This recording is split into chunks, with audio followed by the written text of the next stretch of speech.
So Gaius, how are you guys? What if Naruto was betrayed by Raven-dimensional escape of Teen Titans movie? The first thing Naruto noticed, as he regained consciousness, was the noise. All around him, he could hear loud roaring sounds. Over the top of what must have been thousands of people, mixed in with several odd noises he couldn't place. There was a terrible smell that was making his nose burn. Next was the realization that he was lying on the ground in what, he hoped, was a puddle. His clothes were drenched and he shivered as the cold was started to get to him. It was at this point that the pain hit, like someone had thrust a kunai into his head. Rubbing his head where it hurt, Naruto slowly sat up and opened his left eye to look at the blood on his hand from an already healed cut. Shaking his head in an attempt to clear the fog that seemed to surround his mind, Naruto took a moment to look around. He seemed to be in an alley of some kind, though it was several times bigger than any alleyway he had seen in Konaha. The buildings on either side of him seemed to stretch high into the night sky, so much so that he could barely see the tops. He was surrounded by large metal boxes, the source of the foul smell, and, at the end of the alley, he could see countless people walking past without even a single glacé in his direction. Not that they would be able to see him, as he was at the far end of the alley, hidden in the shadows. Shuffling back a few feet so he could lean against the wall, Naruto let out a sigh and covered his eyes with his hand. He sat there for a few minutes, not moving an inch as he watched the people pass by outside the alley through his fingers. He could hear the voice in his head arguing with each other, but didn't bother trying to listen to them. He was confused enough as it was without trying to understand what they were all saying all at once. Then, out of nowhere, a chuckle escaped his lips. It wasn't an amused sound, nor was it a cruel one. More than anything, it sounded tired, like the world had collapsed around him and this was the first chance he had to stop and think about it. Which is actually what happened. XXX 3 hours earlier. XXX Naruto was laying on his bed with a small frown on his face. The sky outside his window was dark and no one was on the street. The room around him looked like it had been hit by a tornado. The dresser was tipped over on its side and all his clothes and random bits of paper were scattered on the floor, torn to pieces in a fit of rage. It had been a year and a half since he had dragged Sasuke back to the village. Sasuke had been slung over his shoulder, with minor wounds and a bump on his head, whereas he was slowly bleeding out from the fist-size hole in his chest inches to the right of his heart. They had both been rushed to the hospital and Tsunade had treated him personally.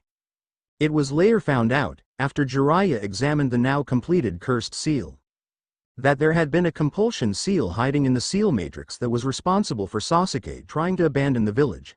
They couldn't remove the cursed seal completely but the compulsion seal had been removed easily enough. Sasuke had gone back to being his usual broody self, though he did break character for a short time, just long enough to thank Naruto for stopping him and apologize for almost killing him. Naruto had responded with his usual grin, which got him a smirk and Sasuke throwing out a "Dobi" comment before walking off.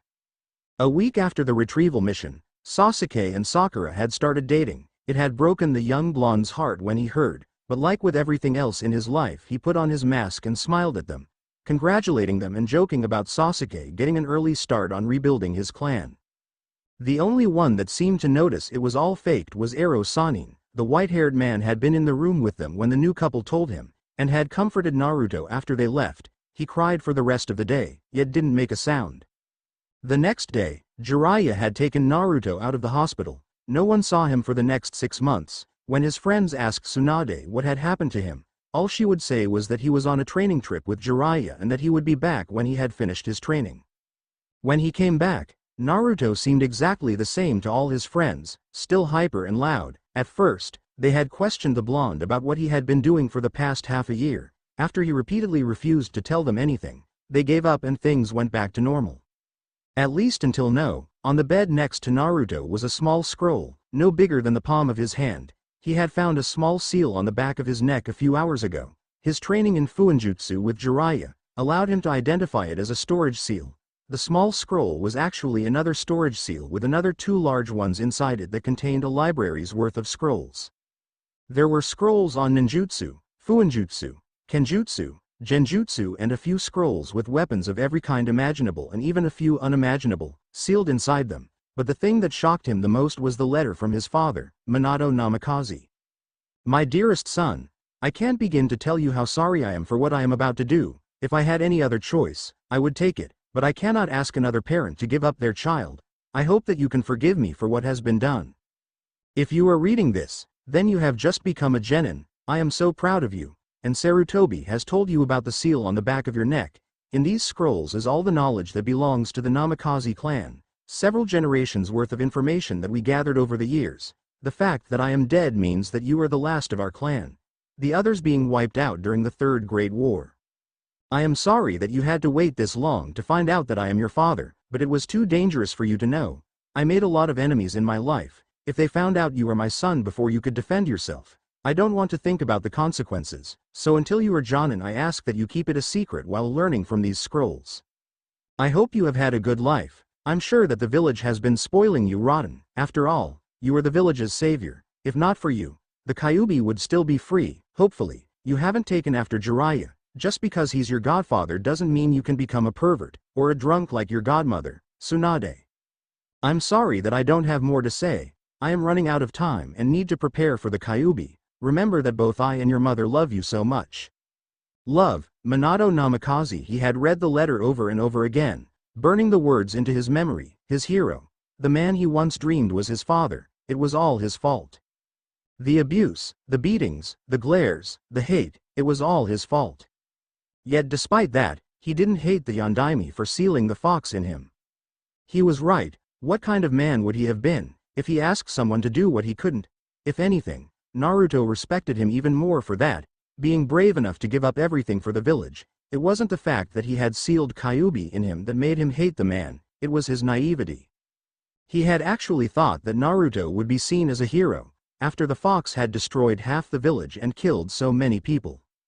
The thought made his blood boil. Then, there was the fact the letter said he was supposed to get the scrolls right after he had become a genin, an event that happened 2 years ago. The old man was supposed to tell him, but hadn't for reasons unknown.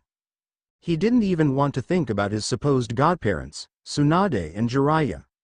He couldn't help the feeling of betrayal. He hated this village. He hated the people in it. People said that Konaha was the best place to live in the elemental nations, that it was filled with the friendliest people, and the reason they were so strong was because of how they believed in teamwork and kindness, but that wasn't true.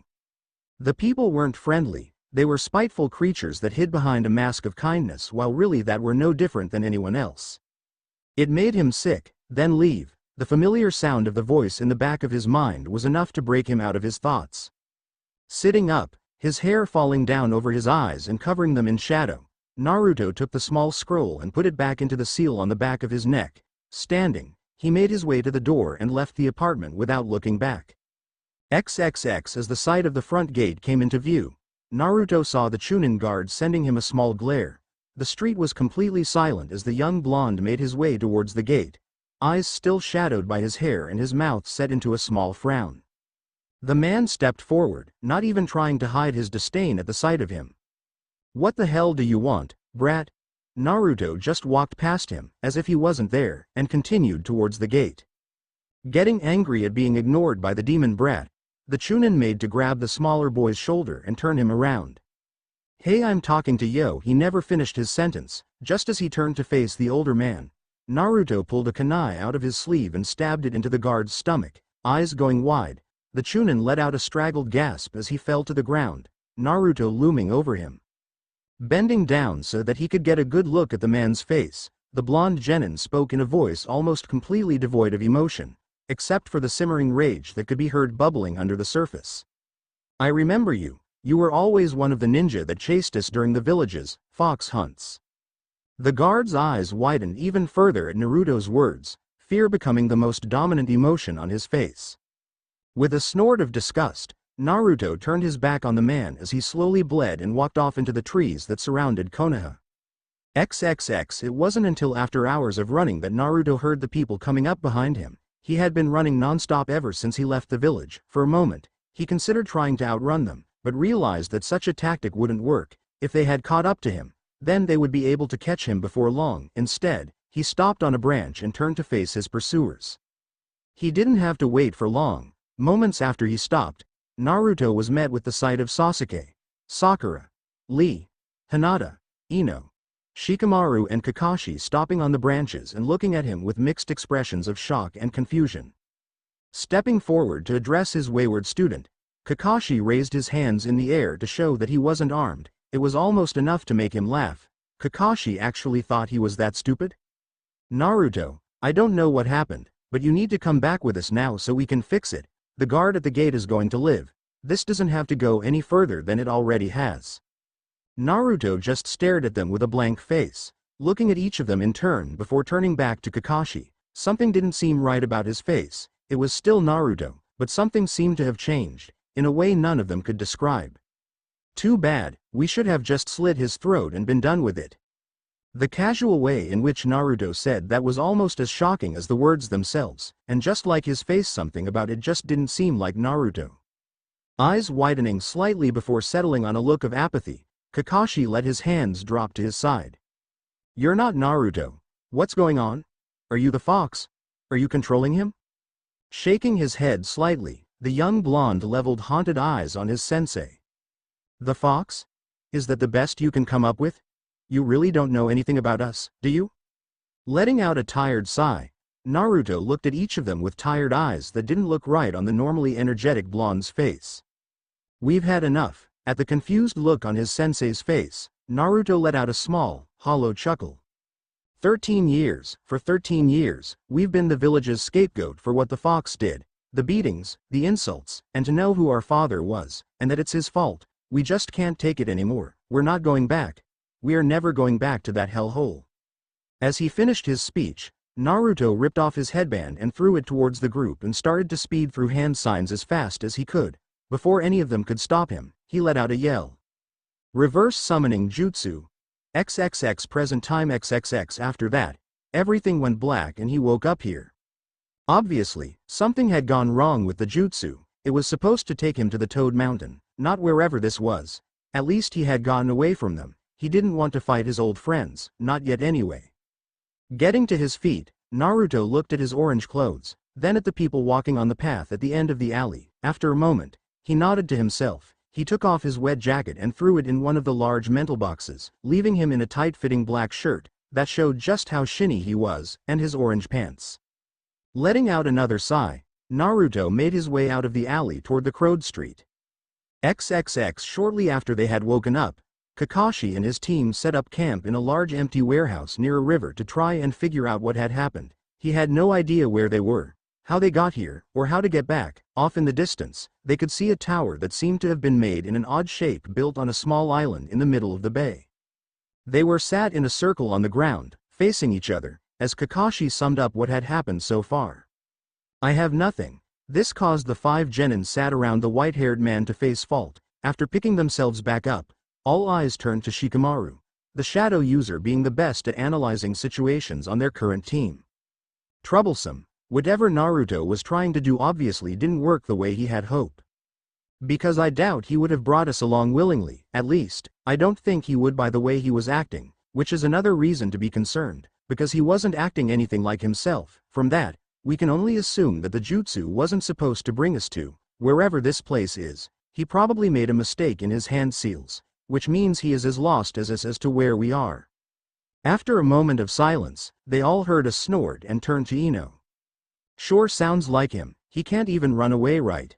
Shut up, Ino. Whatever is going on, he is still our friend. Surprisingly, this came from Sasuke, who was leveling a hard glare at the blonde girl. Despite how he acted around people, Naruto included, Sasuke had a great respect for his blonde teammate. He had saved him from a fate worse than death and, even though he would never admit it, he would always feel indebted to the orange-wearing knucklehead for that. He also knew what was really going through Naruto's mind when they had told him about his and Sakura's relationship. He would admit that the blonde's mask was almost perfect, but he had seen the look in his eyes just before he put it on. Yet he had still put it on for their sake, but he stabbed a Chunin and ran away from the village. He's nothing more than a traitor now. Shooting to his feet in a moment of anger, Sasuke practically yelled at the purple-wearing kunoichi. Is that what you think? Then what does that make me? I ran away from the village too, remember? But he didn't give up on me, and I'm not giving up on him. Calm down, Sasuke. Nobody is giving up on Naruto. Ino, think carefully before you talk from now on. After the raven-haired boy sat back down and held his girlfriend's hand to try and calm down, Kakashi turned his attention back to Shikamaru. What do you suggest we do now? Raising an eyebrow at the older man, the lazy Nara let out a yawn. Why are you asking me? You're the team leader, and you're the team strategist. Troublesome. Well, I guess the first thing we need to do is gather information. Wherever we are, it doesn't match anything I've seen on the maps on the elemental nations. My dad had me memorize all of our maps. Also, from what I heard on our way here, I don't think we speak the same language. I'd say we get Ino to use her mind transfer jutsu on a few random people to try and learn what we can. Until then, we need to keep a low profile, nothing above what a civilian could do. Also, we can't look for Naruto yet. Seeing that they were about to argue with him, Shikamaru quickly continued. Until we know more about where we are, we can't risk doing anything that could draw the attention of the people here. We don't know anything about them, and, for all we know, they could have ninjas stronger than even Kakashi. When we know more about this place, we can start looking for Naruto. After thinking about what he had said, they all fell silent, unable to argue with his logic. Letting out a sigh, Kakashi nodded his head. You're right, we'll put off the search until we know more about where we are. Tomorrow, Ino, Shikamaru and Hinata will go and gather whatever information they can. Don't be seen, and, when you're done, you will directly come back here. Until then, sleep. I'll take first watch, and after that I'll wake up Sasuke. It's been a long night and I get the feeling it's not going to get any better anytime soon. XXX 3 years later. XXX It had been 3 years since Naruto had first landed in Jump City, and he could honestly say he had never been happier. After making his way out of the alley, he had wandered around for several hours. Eventually, he had come to a large, old-look building that had turned out to be a library. The women at the front desk hadn't even spared him a glance as he walked in, and, after looking for several hours, he had found a few books that he could read. After that, with the help of shadow clones and sneaking in at night, the young blonde had been able to learn a lot about where he was. The first thing being that he was definitely not in the elemental nations and that they didn't have ninja. What they did have, however, was enough to make him cautious. He didn't want to have to deal with the Justice League. Actually, he didn't want to have to deal with anyone. He was in a new world and, although they had wars, Naruto felt no need to fight. He still trained, knowing that there would come a time he would need to fight, but until that time came he was happy to just live a normal life. After finding someone that could set him up with fake papers so he could stay under the radar, Naruto began saving up money by using his clones, hang it into random people, to do jobs all around the city, mostly construction work. After 2 years, he had enough money to buy a small bookshop and still have a good sum left over. He was currently walking between the shelves, his arms full of books and a small smile on his face as he placed them in the right spot, nodding his head to several customers as he passed them. One of the first things Naruto had done after getting money was to buy new clothes to help him fit in. He could honestly say that he didn't miss his old, kill me, orange, and the fact people would actually sell him what he wanted just made him more angry at his treatment at the hands of Konaha and the fact that he had let them get away with it. He now wore a black jacket over the top of a red t-shirt, a pair of tight-fitting blue jeans and simple black sneakers, along with a pair of black fingerless gloves with metal plates on the back of his hands and a light brown bucket hat on top of his head that shadowed his eyes slightly. He had let his hair grow out a little, just enough to slightly cover his eyes. He wasn't malnourished anymore, and had grown to 6 feet 1, after 3 years of proper eating and training. His body had filled out. While he wasn't bulging with muscles like the bodybuilders he had seen around the city, he wasn't skinny, and it was easy to see his muscles through his shirt. At the time he bought the shop, he had laughed. If his friends could see him now, the dobe, actually willingly being around books, he could almost see the looks on their faces. What does it matter what they would think? It's not like they really cared about you. They were the same as everyone else in that god-forsaken village. Letting out a sigh at hearing one of the familiar voices in his head, Naruto made sure not to react too much to it. For years now, he had heard the voices in the back of his head, 7, to be exact. When he had asked them who they were, all they would tell him was that they were him, just different parts of him. There was Sloth, who for all intents and purposes was smart but lazy like Shikamaru. Pride, who would always tell him to fight anyone that dared disrespect him. Gluttony, who just wanted to eat all the time. Greed, envy, lust, and the ever-present wrath. It was actually because of wrath that he had stabbed the guard at the gate and said what he had to Kakashi. He had been so angry that the dark voice had gained influence over him, not enough to outright kill someone, but enough to affect his willingness to hurt people. Despite that, And how annoying it was to have several extra voices in his head. Naruto didn't think any of them were evil, despite how they seeming to represent the 7 deadly sins. They all just worried about him, even Wrath, and in a way were all his friends. Not now, Wrath, I'm working. Besides, it doesn't matter anymore, I'm here and they're not. He didn't say anything after that, simply humming to himself quietly as he made his way around the shop, a happy smile on his face. XXX as she made her way down the street towards her favorite tea shop. Raven could be heard grumbling under her breath about stupid green loudmouths and cocky robots. She didn't know why she put up with them sometimes. Shaking her head to clear her thoughts, the gray-skinned girl took several deep breaths in an attempt to calm herself. It wouldn't be good if her emotions got the better of her, and she destroyed something by accident. She ignored the people staring at her, being used to it. If anything, she had it the easiest out of all her friends. Because of her dark personality and looks, not many people would approach her, despite her popularity as a Teen Titan. She remembered when Robin had been mobbed by his fans and dragged off. It had taken them an hour to find him, and whatever they did was still enough to make the boy wonder curl up into a ball and mutter about demon fangirls at the mention of it. It was just as she was passing by a small bookstore that she didn't recognize that her thoughts were interrupted by a man in a business suit being thrown out of the door, followed shortly by a shout to stay out. Turning from the downed man to the door he was thrown through, Raven got a curious look on her face and walked towards the shop. The shop was actually bigger than she had thought it would be from the outside. It was nice. Several bookshelves with all different genres were set up, and set in a corner of the room at the back was a small spiral staircase leading up to a balcony overlooking the store. With some chairs and desks for people to sit while they read, hanging from the room in several places were security cameras, strategically placed around the shop so that nowhere was left unwatched. She could see 3 different people sitting at one of the desks near the railing of the balcony, poring over an old leather-bound book that looked so old Raven thought it might belong in a museum. She could see that they were all wearing rubber gloves and looked to be taking notes. Slowly making her way around the shop, stopping at random places to look at the shelves, Raven soon found herself up on the balcony. Her eyes were soon drawn to the glass cases, set up in the place of bookshelves on this level. Each case had 3 books inside, except for one that only had 2 and a blank space in between them. Walking over to inspect one of the cases, she felt her eyes widen. In the case she had walked up to were 3 old books, not unlike the one she had seen the other people looking at before. Bound in old worn leather, they were perfectly preserved and set on pillows of crimson velvet. But it wasn't the decorations that had really caught her eyes. What shocked her was the fact she recognized them as spell and occult books, particularly rare ones that must have been worth a small fortune each. Raven had actually been trying to find one of these books in particular for several years now, which begged the question, what were they doing in a small bookshop in Jump City? Beautiful, aren't they? Suppressing her surprise at the sudden and unexpected voice of the person who stood next to her, the gray-skinned teen moved her eyes to look at the blonde boy on her right. He didn't look any older than her, 16 at the most, but the way he was built gave him a slightly older look. He had blonde hair under a brown bucket hat. Both of his cheeks had 3 whisker-like birthmarks, and his eyes were some of the brightest blue she had ever seen, fighting down the small blush that was starting to appear on her face at the sight of the cute blonde. Raven turned her eyes back to the books as the blonde opened his mouth once more.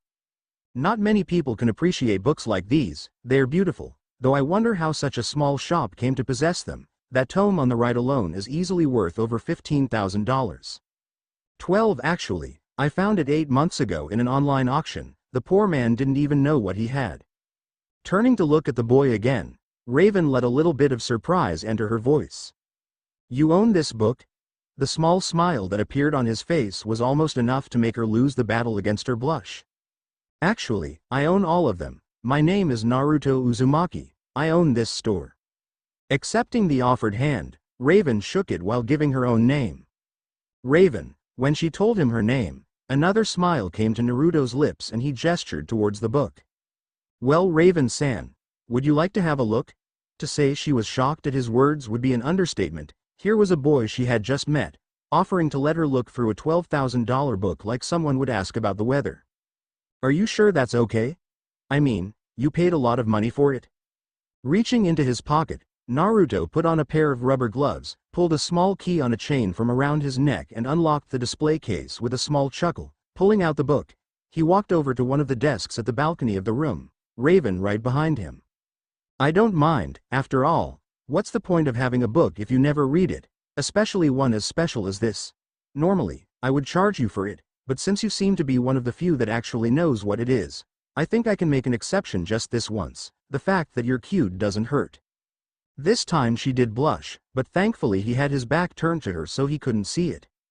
Taking the empty seat next to the blonde and taking the gloves he gave her, she started to flip through the book. Raven soon found herself lost in its pages. 3 hours later, she didn't even realize that she had been sitting there reading for hours on end and probably would have continued to do so if not for Naruto tapping her on the shoulder telling her it was closing time. She hadn't even noticed that they were the last two in the shop.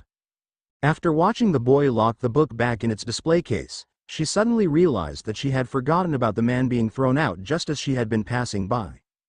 Before I go, I was wondering something. What's that? The reason I came in here in the first place was because I saw a man being literally thrown out as I was passing by. Why was that?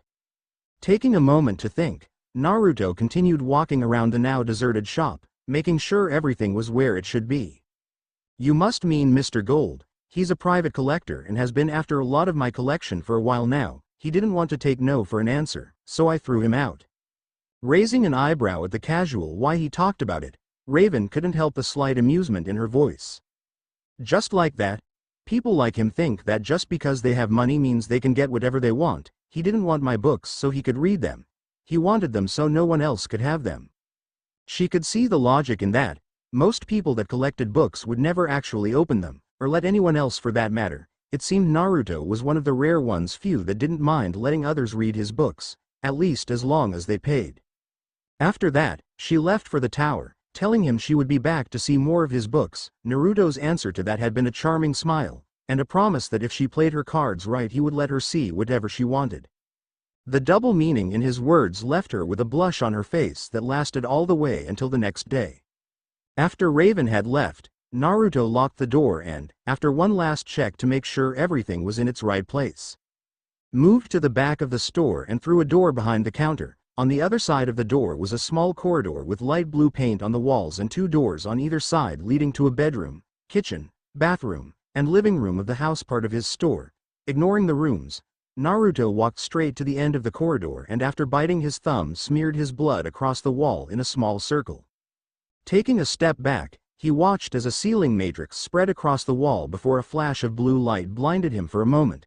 When his eyes recovered, the wall was gone and in front of him was a staircase leading down underground. Walking forward, he paused to smear more blood on another seal on the wall to his right. After the wall flashed back into place behind him, he continued on his way.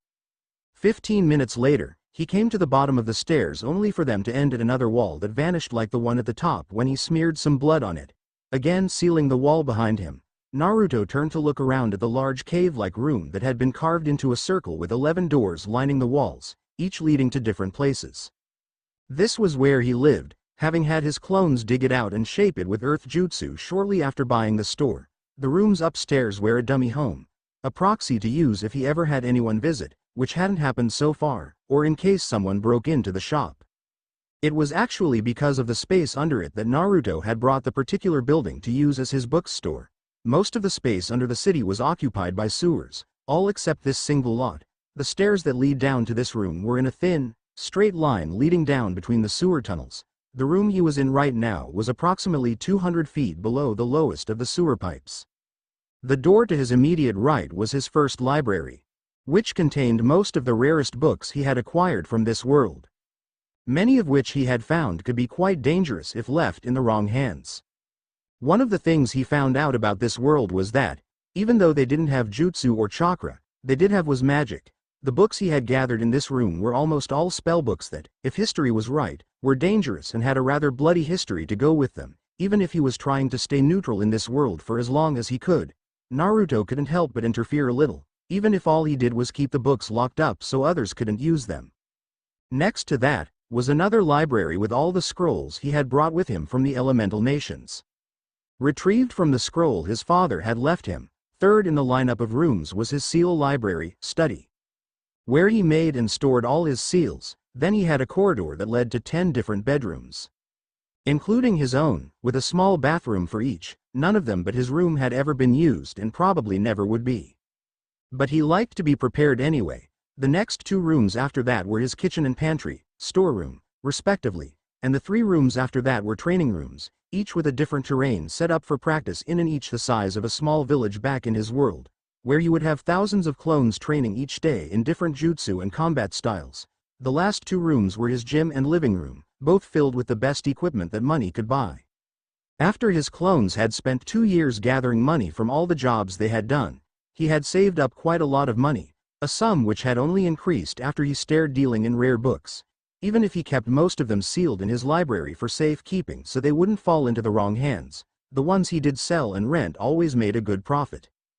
God bless Shadow clones. Deciding to skip his evening workout for once, Naruto went straight to his living room, sat on the couch and turned on his 52-inch plasma flat-screen TV. Letting out a sigh, he leaned back and watched the news, thinking about the gray-skinned girl he had just met. He had to admit, he wasn't expecting one of the Teen Titans to walk into his shop. The blonde may not have said anything to her about it, and even acted like he didn't know, but he knew who she was the moment she had stepped into the store. He also knew that she was one of the people he was keeping his true collection away from. It was true Raven was a good guy, using her powers to fight crime and all that, but the fact was that power could corrupt the purest souls. The most innocent child in the world could be drawn into darkness if given too much power, and Naruto didn't want to risk that happening. Not to say he wouldn't flirt with her, even if it was mostly because lust promised to give him wet dreams for the next month if he didn't. Something he had found was actually within the voice's power to do after the first time he had refused to flirt with a girl he had met at a club. He hadn't lied when he said she was cute, and the blush that crossed her face when he had said it made her all the more so, even if she didn't realize he had seen the redness on her cheeks. The blonde had to admit it made her seem even more beautiful. The tight black leotard didn't hurt either.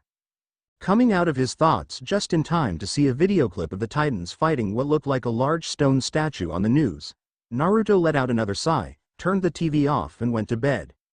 XXX Raven was on her way to Naruto's bookstore. It had been 2 days since she had first stepped through the door. Her delay had been caused by having to help her friends deal with several criminals, with this being the only free time she'd had since her first visit. The gray-skinned girl had been a bit disappointed when she read the sign on the door saying it wouldn't open for another hour, but decided to go and get a cup of tea while he waited. When she arrived at her usual place, Raven was surprised to see the blonde that had been on her mind for the past 2 days drinking tea in the corner of the room farthest from the door with a book in his hand. Deciding to go and sit with him, she ordered her usual and moved to take the seat across from him. XXX Naruto was sitting at a table in a small tea shop down the street from his own store. It was the only place he could find that sold Japanese-style tea, which he had found held the most similarities between his world and this one. He was sitting on his own at a table near the back of the store in the corner of the room, a book in one hand and a cup of green tea in the other. This was where Naruto always sat when he came here. When a shop waitress had asked him why he always asked for that table, he just said he liked having a wall to his back and then asked for his tea. Even on a world as peaceful as this, at least when compared his, some habits were just too hard to give up. Without looking up from his book, Naruto let a small smile form on his face as he felt a person he recognized take the chair across from him and sit down with their own tea in hand. A pleasure, Raven-san. To what do I owe the pleasure of such beautiful company? Blushing at the compliment, Raven took a sip of her tea to calm herself before answering. I was on my way to your shop when I saw the closed sign and decided to come in here for a drink before you opened the store. I was surprised to see you here. I come here regularly and this is the first time I've seen you. Nodding his head absently, still not looking up from his book, Naruto took another sip. I usually come here in the mornings for a cup of green tea. I find it helps calm the nerves for the day ahead. Maybe we just always missed each other, or it could be something as simple as you weren't looking for me. Nodding her head at the explanation, the gray-skinned teen sat back in her chair and drank her tea, eyes straying back to the blonde sat across from her every few minutes before quickly looking somewhere else. They had been sat there for another 10 minutes, before Naruto put his book down and smiled at her as he finished his tea. So I take it that you wanted to see another of my books, seeing as you said that you were at my store. It wasn't a question, but Raven still answered, yes, I remembered you saying you normally charge. So I brought money this time. I remember seeing several books that caught my eye in your collection. Chuckling quietly, Naruto put his empty cup on the table. I don't want your money, Raven-san. You can look at them anytime you want. and all you have to do is ask. I can't do that, it wouldn't be right, then think of it as my way of saying thank you for all you do for the city. Plus, if people see a pretty girl like you in my shop, I might get more customers. After giving the girl a wink, enjoying the small blush that the simple action brought to her cheeks, they left the tea shop and made their way down the street to his store. XXX for the next month, Raven would often be found at the small bookstore whenever she wasn't saving the city with her friends. She would spend hours reading the books he showed her, while Naruto himself would move around his shop like normal, seeing to his customers and restocking the shelves. Raven would also go to the tea shop at the same time every morning and have a cup of tea with the blonde. They would talk, discuss books, then go to his store, where she would read while he set up for the day. Naruto had made a habit of teasing her every time they talked, seeming to take joy from the fact he was probably one of the only people to ever make her blush. She had been spending so much time with him over the last month that her friends had started to notice her absence. For the most part, they wanted to respect her privacy, but after a month of her hardly being around, even the Robin was starting to get curious. XXX Robin, Beast Boy, Cyborg and Starfire were all sitting in the common room eating breakfast when Raven walked in. I'm going out, I'll be back later, if you need me, call. Turning to leave the room, she was stopped by a call from her brightly dressed leader. Raven looked over at him with a small frown on her face, putting down his bowl of cereal. Robin stood up and walked over to his gray-skinned friend, the eyes of the others following him the whole time. What's with you lately? You're hardly ever here, and the most time we've spent together is on missions. Leveling a blank look at the Titan's leader, Raven let her voice go completely natural as she spoke. What I do, outside of missions, is none of your business, leave me alone. At her words, the others moved to stand with Robin and looked at her with worried faces, floating in the air next to Raven. Starfire put her hand on the dark girl's shoulder to get her attention. Please, friend Raven, do not be like that, we are just worried for you. Plastering a big smile on his face, BB moved to stand on her other side. Like yeah, we hardly even see you anymore. Where'd you go all the time? Letting out a small growl, Raven turned her back on her friends and disappeared into her aura. Shaking his head and letting out a sigh, Robin moved over to his computer and started typing. As he was doing this, Cyborg came up behind him and looked over his shoulder, frowning when he saw Raven's tracking signal from her communicator on the screen. You know, if she finds out you're tracking her, she'll kill you, right? I know, but something's not right, and this is the only way to find out what. XXX. By using the tracker in Raven's communicator, they were able to follow her signal to a small bookstore not far from where they knew her favorite tea shop was located. It didn't look like much from outside and didn't even have a name, just a sign announcing it as a bookstore. Looking from his communicator, which showed a small red dot indicating that she was inside, to the front door, Robin hesitated for a moment. If they walked through that door, there would be no going back. It was a huge violation of Raven's privacy, and, if she found out about it, which she most likely would, he wasn't sure if Raven would forgive them for it. Walking up to the smaller boy and putting a hand on his shoulder, Cyborg looked at the door with a worried expression. You sure about this, Rob? Letting out a sigh, Robin steeled his nerve and walked through the door without answering the mechanical teen. Starfire and Beast Boy entered right behind him, a still worried Cyborg trailing after them. XXX. The moment they entered his store, Naruto knew his day, if not his new life, had just gotten a lot harder.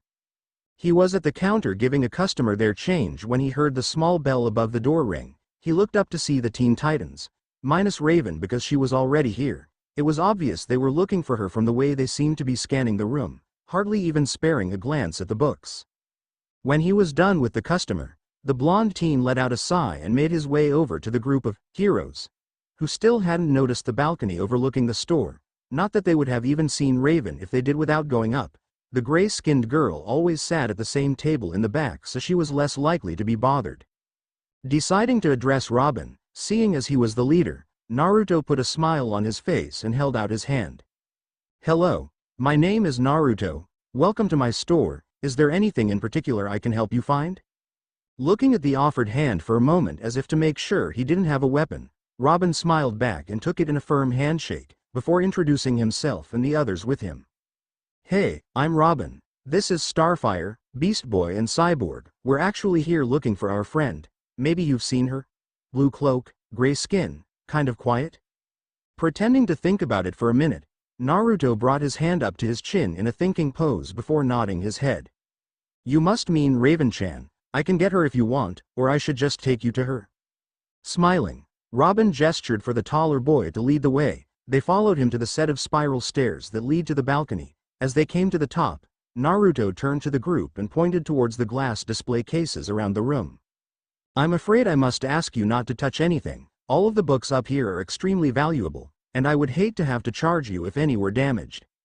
At his words, both Beast Boy and Starfire gave nervous chuckles while scratching the backs of their heads, before walking back to stand with Robin and Cyborg. All of them were careful not to touch anything and keep their hands at their sides. Raising an eyebrow at the blonde, Robin walked over to one of the displays and looked at what seemed to be an old book open to a random page with slightly faded lettering. Turning back to Naruto, he let his curiosity get the better of him. When you say valuable, walking over to stand next to him, Naruto took a look at the book he had been looking at and smiled. That book, the one you were looking at a moment ago, is worth over $18,000 alone. Eyes widening slightly at his words, Robin backed away from the case slowly and looked around the room. It didn't take him long to spot Raven sitting at the back with a pair of rubber gloves on her hands and an old leather-bound book on the table in front of her. She was so focused on her reading that she didn't even notice as Robin and the others came up behind her and looked over her shoulder at the book. Shaking his head at their antics, Naruto walked up to the table and coughed, smiling when the gray-skinned girl instantly looked up at him. Without saying a word, he pointed for her to turn around and tried to suppress his laughter at the shocked expression on her face when she saw her friends. Unfortunately, her shock didn't last long and quickly changed to anger, shortly followed by a chair at another table suddenly flying across the room and smashing into a wall at high speeds and shattering. What the hell are you guys doing here? I told you to leave me alone. Quickly stepping between the now scared teens and angry girl, Naruto raised his hands as a peaceful gesture to get her attention. I can understand you are angry, Raven-chan, but I must ask you to calm down before you break anything else.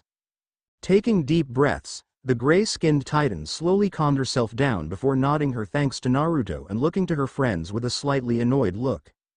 Why are you here? Are you spying on me now?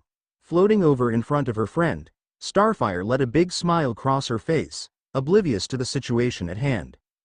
Indeed we did, friend Raven, and because of that we were able to find you. Is it not glorious? Raising an eyebrow at the odd way the girl spoke, Naruto excused himself for a moment and went back down the stairs. He could hear them arguing, something about them not trusting her and Raven them, but for the most part he didn't really care. It was their problem, not his.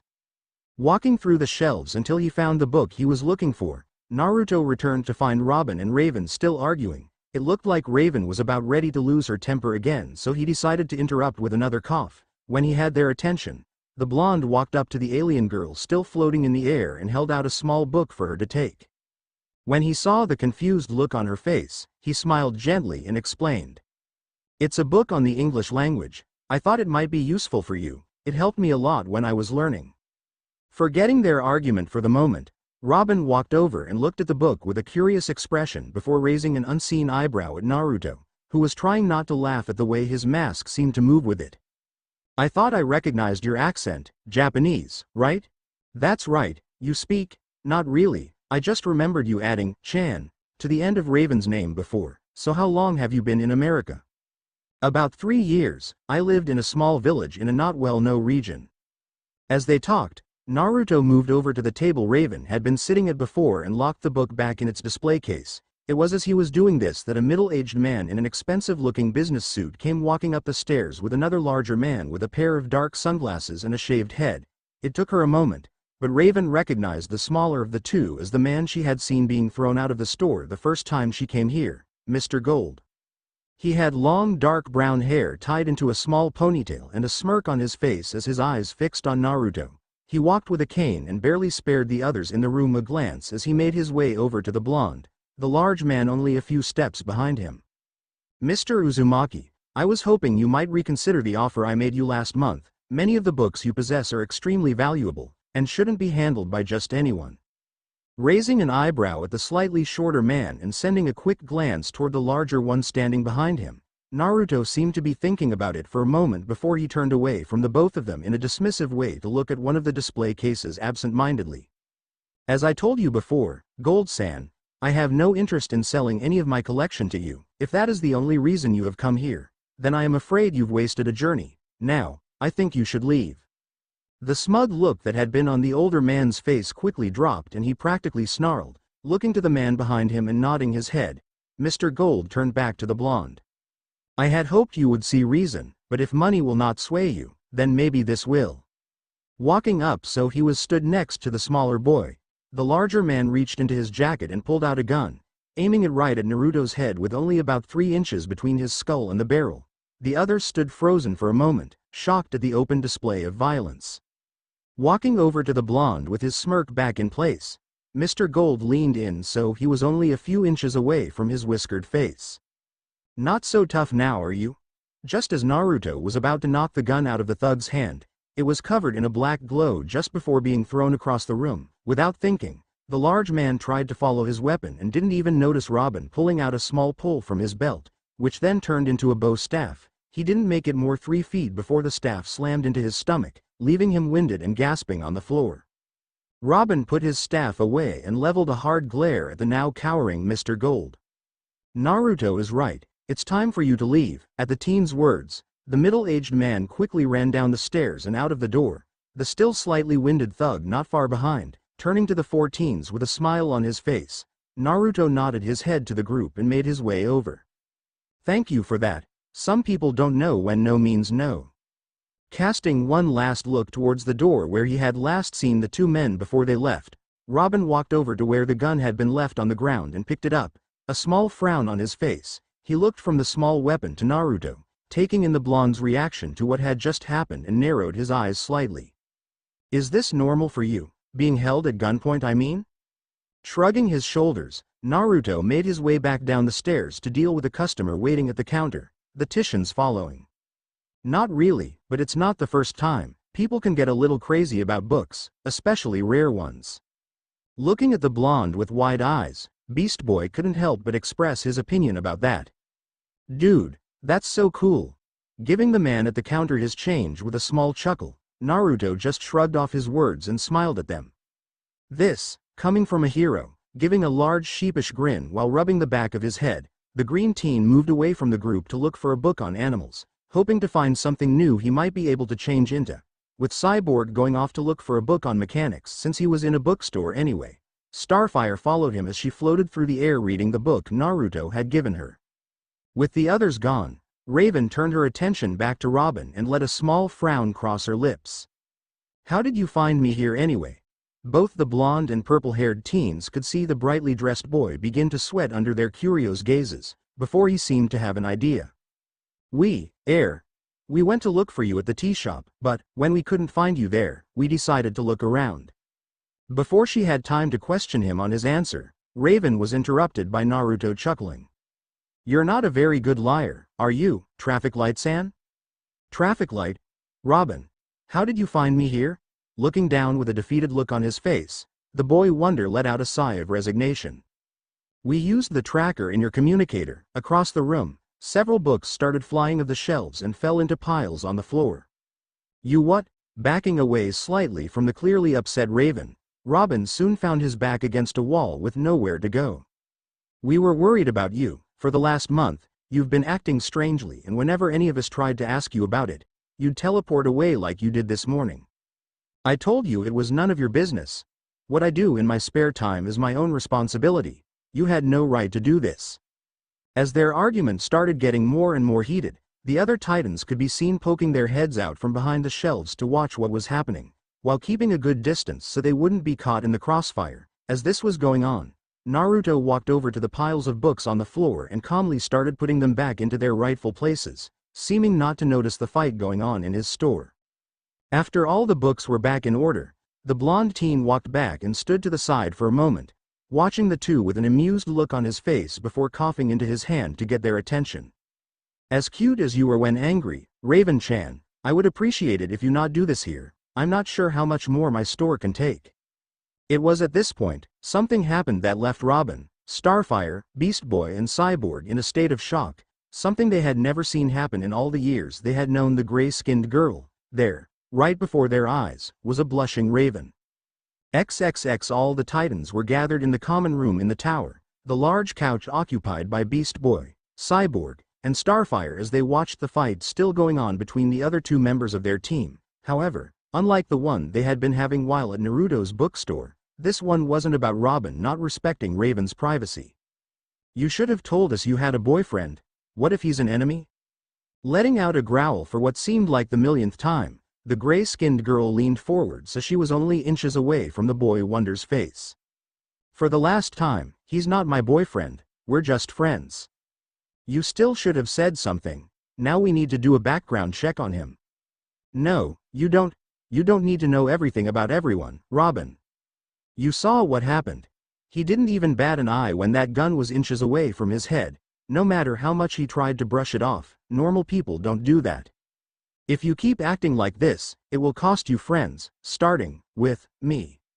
Her words seemed enough to shock the brightly dressed boy out of his anger as he stared at the girl with wide eyes for a moment before she turned her back to him and stormed off. His shock soon turned back to anger. Robin turned to face his other friends, crossed his arms over his chest and pouted slightly.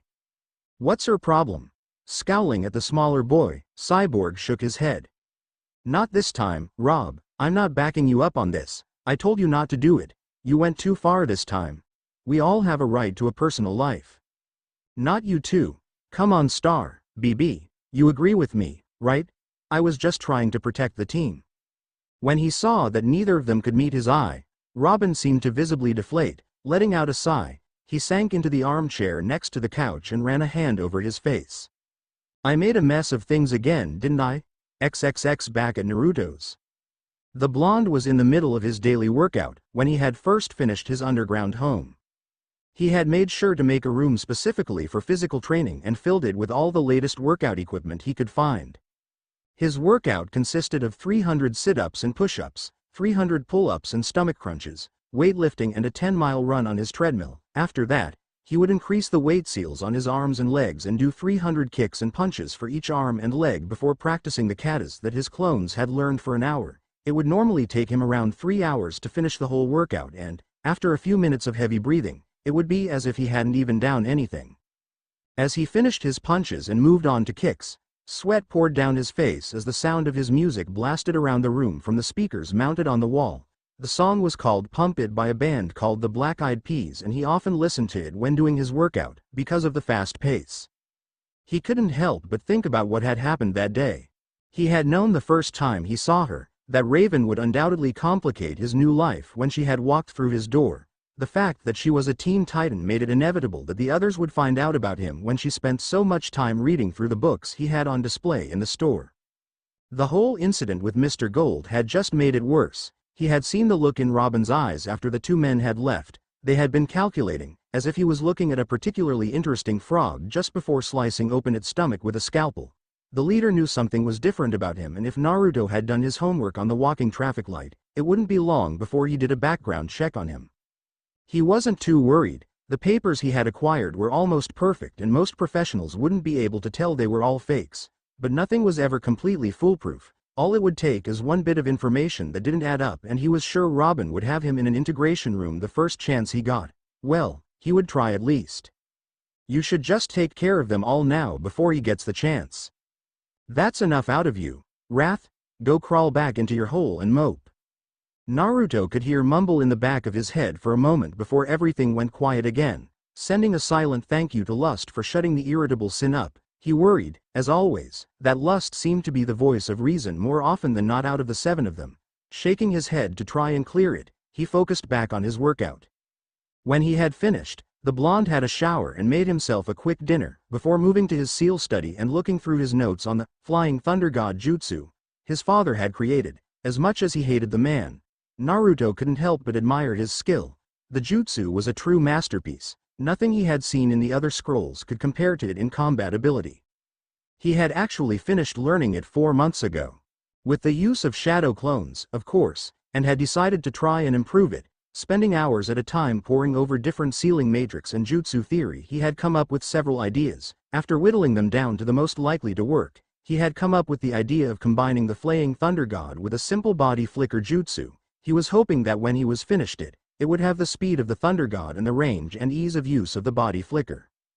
After another hour of studying, Naruto let out a sigh, running a hand over his face and standing from his desk. He couldn't focus with his head full of what had happened with the Titans, and he didn't want to make a mistake because he was only paying half his attention to his work. Putting his research back in its place in a small safe hidden behind one of the shelves filled with scrolls, the blonde made his way to his room and turned in for the night. As his eyes started to close, he couldn't help the grin that spread across his face when he thought about the Titans' reaction when they realized just what was in the book he had given to Starfire. XXX every Monday and Wednesday Naruto would have a day off from running the store and just leave it closed. He would use these days to shop, read, train, and research his seals. It was one of the only times, apart from his trips to the tea shop every morning, that he actually left the building. He would go to a club on occasion, or walk around the park just to stop himself from going stir-crazy, but for the most part he liked to stay out of the public eye as much as possible. But today was different. The day before, Raven had come to him at the end of the day and invited him to come and see her own book collection. As a thank you for letting her see his, he had been reluctant at first, not just for the fact that she lived in a giant tea built on an island in the middle of the river, leaving it completely open to attack, but also because if he was seen in or around the Titan Tower, it would most likely end up on the news. If that happened, he could say goodbye to his peaceful new life.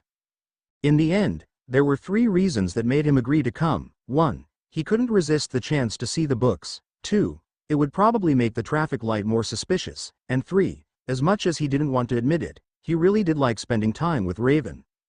The blonde knew it was a stupid risk, but he couldn't help the way he felt. He still wasn't sure if he liked her as more than a friend, and wasn't completely sure he wanted to see her in that manner. He may enjoy teasing her, and when she would give him one of her rare smiles he couldn't help but smile back, but a relationship with her would destroy everything he had done up to now to have a normal life. They had met up at their usual table in the tea shop at the same time they always did, talking for a while and then leaving. When they were outside, Raven had placed her hands on his shoulders, a large blush on her face, and used her aura to transport them just outside the tower. It had been a strange feeling, like being plunged into cold water, and, even though he had recovered instantly, the blonde had made a show of wobbling on his feet for several minutes after they reappeared. He had seen the cameras pointed towards them and was sure Robin would be watching every move he made. Taking a deep breath to steel his nerves, Naruto let Raven lead him into the tower, fixing a small smile on his face as they went. If nothing else, Naruto had to admit that the tower was impressive. For one thing, even though only 5 teens lived in it, he couldn't see a speck of dust anywhere. He guessed that they must have had some kind of robot or something to clean, seeing as everything else seemed to be completely automatic. The doors opened on their own, the lights turned on by themselves, and he could have swore the security cameras were following his every move. Another thing he couldn't argue with was the view. Whenever they passed one of the many windows that covered the outside of the tower, he was treated to an impressive view of the city. Naruto was sure that it would be all the more impressive first thing in the morning, with the sunrise, and last thing in the day, when the sun set. They had been walking for about 5 minutes, Raven explaining things as they went, before coming to a stop in a large circular room, that he guessed was a common room. He could see a big U-shaped couch that looked like it could seat 6, 2 armchairs on either side of it, and all of that facing a humongous TV. Set to the side of the room was a small kitchen and several computers were scattered around the room. He could see Beast Boy and Cyborg sitting on the couch, playing a video game on the large screen TV and yelling at each other as the green team seemed to be winning. Starfire was moving around the kitchen, humming happily to herself, and mixing several random ingredients into a large pot on the stove, which Naruto could have sworn was growling. Robin sat to the side of the room, typing at one of the computers. It was a very open room, with a large window stretching across one of the walls with a perfect view of Jump City. Off to one side, he noticed a table with a photo on it of a cute blonde girl, and another next to it of the same girl stood with the Titans, smiling at the camera. Seeing both Raven and Naruto standing at the door, Starfire grinned happily at the two before rushing over and giving the blonde a bone-crushing huge. Literally, Raven could have sworn she heard a few bones cracking under the strain. Friend Ravens, friend Naruto, it is fucking glorious to see you again. I hope you have been well. We have all been bloody brilliant since the last time we met. Staring at the girl floating in front of him for a moment and noting the groans from the others in the room, including the brightly dressed Titan slapping a hand to his head in a tired manner, the ex-ninja could only hold it in for about 10 seconds before he burst out laughing. Ha ha ha, it's good to see you, to Star-san. I'm glad to see you have been reading that book I gave you. Nodding her head enthusiastically as the others walked over to join them, Starfire flew over to the other side of the room and back again with the book in her hands. Indeed, it has been bloody wonderful. I have been able to learn many new words from it like shit, fuck, hell, bloody hell and motherfucker. Naruto found it hard to believe that she was able to say all of that, while still looking so innocent. You gave her a book on how to swear. Turning his attention to the boy Wonder standing to his right with an annoyed expression on his face, Naruto smiled gently. So, waving his arms in the air frantically, Beast Boy's voice went several octaves higher as he all but shouted. Dude, she hasn't stopped, ever since she started reading that book. All she does is swear. I thought you said you used it when learning English. I did, it was most helpful in learning when someone was insulting me. After he said that, all the Titans but Starfire, who didn't really understand what was going on, face faulted, shaking her head. Raven grabbed the blonde's hand before the others had recovered, trying her hardest to hide the blush on her face, and pulled him out of the common room toward her own. Closing the door behind them, the blue-haired teen let out a sigh before turning to look at Naruto, only to see him looking around her room. Turning to look at her over his shoulder with a small smirk on his face, Naruto turned back to look at the bookcase next to her bed. Dragging a boy into your room so suddenly, I had no idea you were so daring, Raven-chan. He could practically feel the heat come off her face from across the room, and was trying his hardest not to laugh at the poor girl's embarrassment. Taking another look around the room while he waited for Raven to pull herself together, he couldn't help but think just how much the room seemed to fit the teen. The windows were covered by thick black curtains, the only light in the room coming from a small lamp on her bedside table, and the walls were painted a dark blue that was as close to black as it could get. There wasn't much in the way of decoration. The only things in the room being her bed, a small desk, a bookshelf and a large ornamental mirror that was half covered by a sheet. He could see 2 doors other than the one they had come through and suspected they were her closet and bathroom. Walking over and sitting on her bed with an amused look on his face, the blonde winked at Raven, who was still stood by the door as if frozen in place, shaking her head and sending a small glare at the now grinning Naruto sitting on her bed. Raven moved over to her bookcase, pulling out several old-looking books. She moved to sit next to him, still blushing from his earlier words. XXX. They spent about 4 hours in Raven's room, just reading and talking about random things. Naruto was actually a little impressed by the books she had in her possession, not that they could really compare to his own. He was also glad to see that none of them were dangerous enough for him to consider stealing them to lock away in his library. He didn't want to do something like that to the girl. She had brought him here to show him her books, and the idea of taking any of them would have left a bad taste in his mouth. He would have done it if the need was there, but wouldn't have enjoyed it. It was while they were talking and reading that Naruto came to the conclusion that he did, indeed, like Raven, she was smart, beautiful and, when you got to know her, could be quite witty in her sarcastic remarks. He couldn't deny it to himself anymore.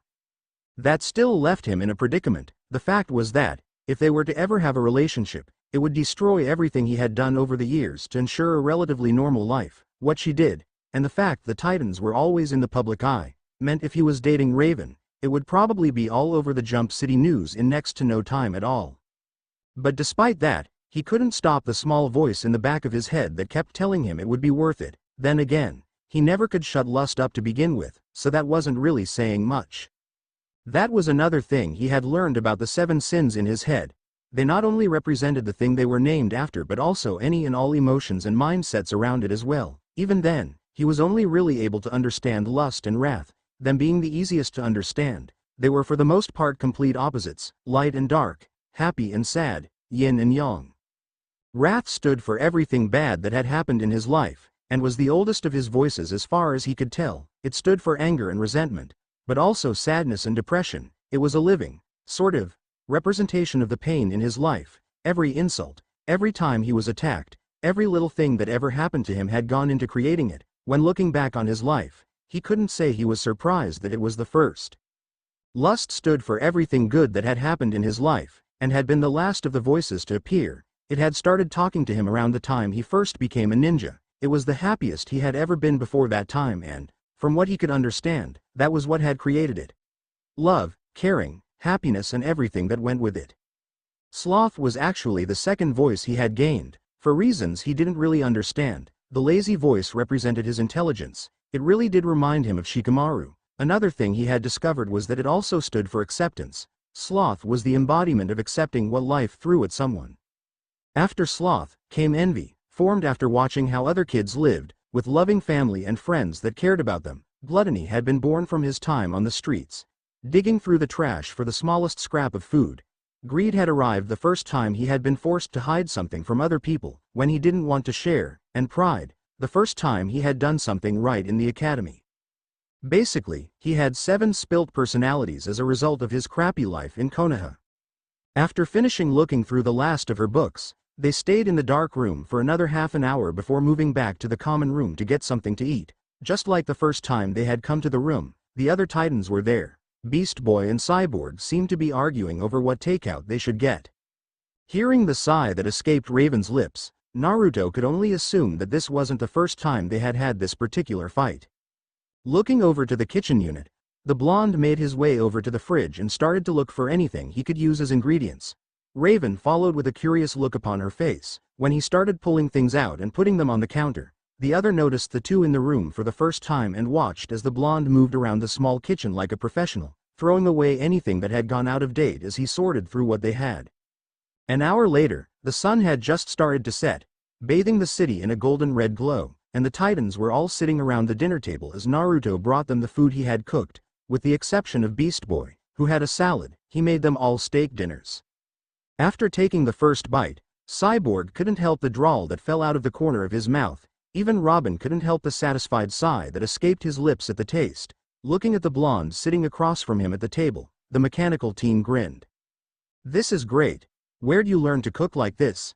Seeing the eyes of all the Titans fixed on him, Naruto gave them a small smile as he finished his mouthful. "I'm an orphan. I needed to learn to take care of myself at a young age. Cooking was just one of the things I had to learn." "Didn't you live in a home or something?" "It's complicated. Let's just say I've been on my own for a long time and leave it at that." Staring at him with a confused expression on her face, Starfire leaned forward to look at the blonde. "Excuse my lack of understanding, friend Naruto, but what the hell is an orphan?" Deciding to spare the blonde from having to explain, Robin turned to the alien girl sat next to him. "An orphan is what humans call a child when they no longer have parents, Star." Letting out a gasp, she looked back to Naruto with tears in her eyes, surprising the ex-nin at the sudden mood changes she seemed to be having. He had just enough time to brace himself before she flew over and pulled him into yet another back-breaking hug. "But that is fucking terrible. To not have any family must be so sad." After a moment of struggling to get out of the death grip, Naruto gave the still crying girl an odd look. "Are you bipolar or something?" Shaking her head, Raven looked up from her meal and sighed. "She's a Tamaranian. Her people are almost completely ruled by their emotions." After that, they ate in silence, enjoying the meal Naruto had made. When they were done, and the dishes were washed, the group moved to the couch. They spent some time talking. Beast Boy asking Naruto about his favorite video games and music while the others did their own thing. Robin had tried to ask him several questions about his past, but was always stopped by a glare from Raven, who had taken the seat next to her guest. It was getting late, and Naruto was getting ready to leave, when he decided to ask about the pictures he had seen earlier, the ones with the blonde girl in them. Walking over and picking up the picture of her and the other teens, he turned a quizzical eye to Raven. "I was wondering, who's this girl?" Looking at the photo in his hand, the room suddenly went deadly quiet and they all adopted sad looks on their faces. Surprisingly, it was Beast Boy who answered him, in a serious voice that didn't really suit the green teen. "That's Terra. She was a good friend. There was an accident, and she got turned into stone." Blinking at the boy in confusion, he saw Cyborg walk over to one of the computers. After typing for a moment, he brought up a live image of what looked like a statue of the girl he had seen in the photo. Turning to look at the blonde over his shoulder, Cyborg explained. "Terra had a problem. She had the ability to control Earth with her mind, but wasn't able to control it. Because of that, she had a hard life and people chased her away from their towns in fear that she would cause earthquakes. We tried to help her, but we were too late. She made a deal with the wrong guy and ended up killing him, turning to stone in the process. She saved all our lives." Staring at the picture with an unreadable expression on his face, Robin took note that Naruto's hands had started shaking and his whole body seemed to have gone stiff. Hated, for something that wasn't her fault. The words were spoken so softly that they almost didn't hear them. XXX Naruto's mind was going through a range of different emotions, most of them not good. Looking at the pictures on the screen and in his hand, he couldn't help but see his and Gaara's faces overlapping hers, as if they were taunting him. Of all the things he was expecting to hear, this was not one of them. A troubled young girl, that had issues but died, would have been sad but not that big a deal. A girl that had lived a similar life he had, and was now trapped in a prison of her own making. How was he supposed to ignore that? He could hear all 7 voices talking over each other in his head, clambering over each other to be heard, talking at the same time.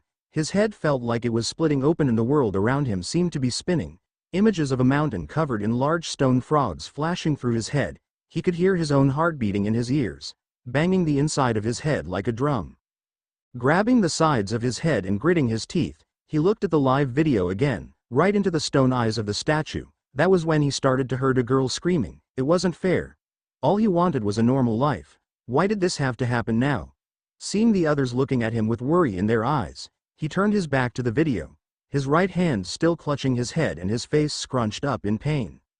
And just as soon as it started, the pain was gone, the spinning and the voices stopped, and he could once again think clearly, letting out a breath. Naruto turned tired eyes to the worried faces of the Titans and forced a smile to form over his lips. I think it's time I go home, looking to Robin for a moment as if to be sure it was okay. Raven stepped over to the blonde and rested a hand on his shoulder and they both disappeared. XXX Raven had them appear inside the store, the lack of light giving it an ominous feel to it as she watched Naruto stumbled for a moment before regaining his balance and leaning against one of the shelves. After taking a few deep breaths, the blonde smiled towards the blue-haired teen and let out a small chuckle. Well, I had a great time hanging out with you and your friends. We should do it again sometime. Are you okay? I'll be fine. I'm just a little tired. You should get back. After a moment of hesitation, Raven nodded her head and left without another word, using her aura to teleport back to the tower. Right after she left, Naruto seemed to shrink into himself slightly. He leaned back against the shelf for a moment to catch his breath, before he made his way to his underground home. When he got there, he stopped with one hand on the door to his library where he kept the books from this world, taking a moment to think about what he was about to do and what might come from it. One of the first things he had learned, when he had started collecting these books, was that he was unable to use magic. From what he could understand, magic and chakra just weren't compatible. This was one of the reasons he had decided it was his duty to keep them locked away. He may be able to read and memorize them, but he could never use what he learned. The thing that worried him was that if he went through with what he was thinking, it would mean he might have to explain a few things to the Titans that he really didn't want to get into. Letting his mind stray back to the live video of the girl and the screaming in his head, Naruto steeled his nerves and smeared a little blood on the handle to open the door. The inside of the room looked more like a high-tech vault than it did a library, with bright fluorescent lights, steel-lined floors, walls covered in drawers, and a large box coved with more drawers, bolted down to the floor in the middle of the room. On the wall, just on the inside of the door, to his left was a security pad. Reaching over to the keypad, careful not to step on the floor, he typed in a 6-digit code. He watched as the floor flashed for a moment, before bending down and wiping more blood on the ground 4 inches away from the doorframe. He watched as a large seal matrix came to life over the whole room with a blue glow. Waiting until it faded, he walked into the room and closed the door behind him.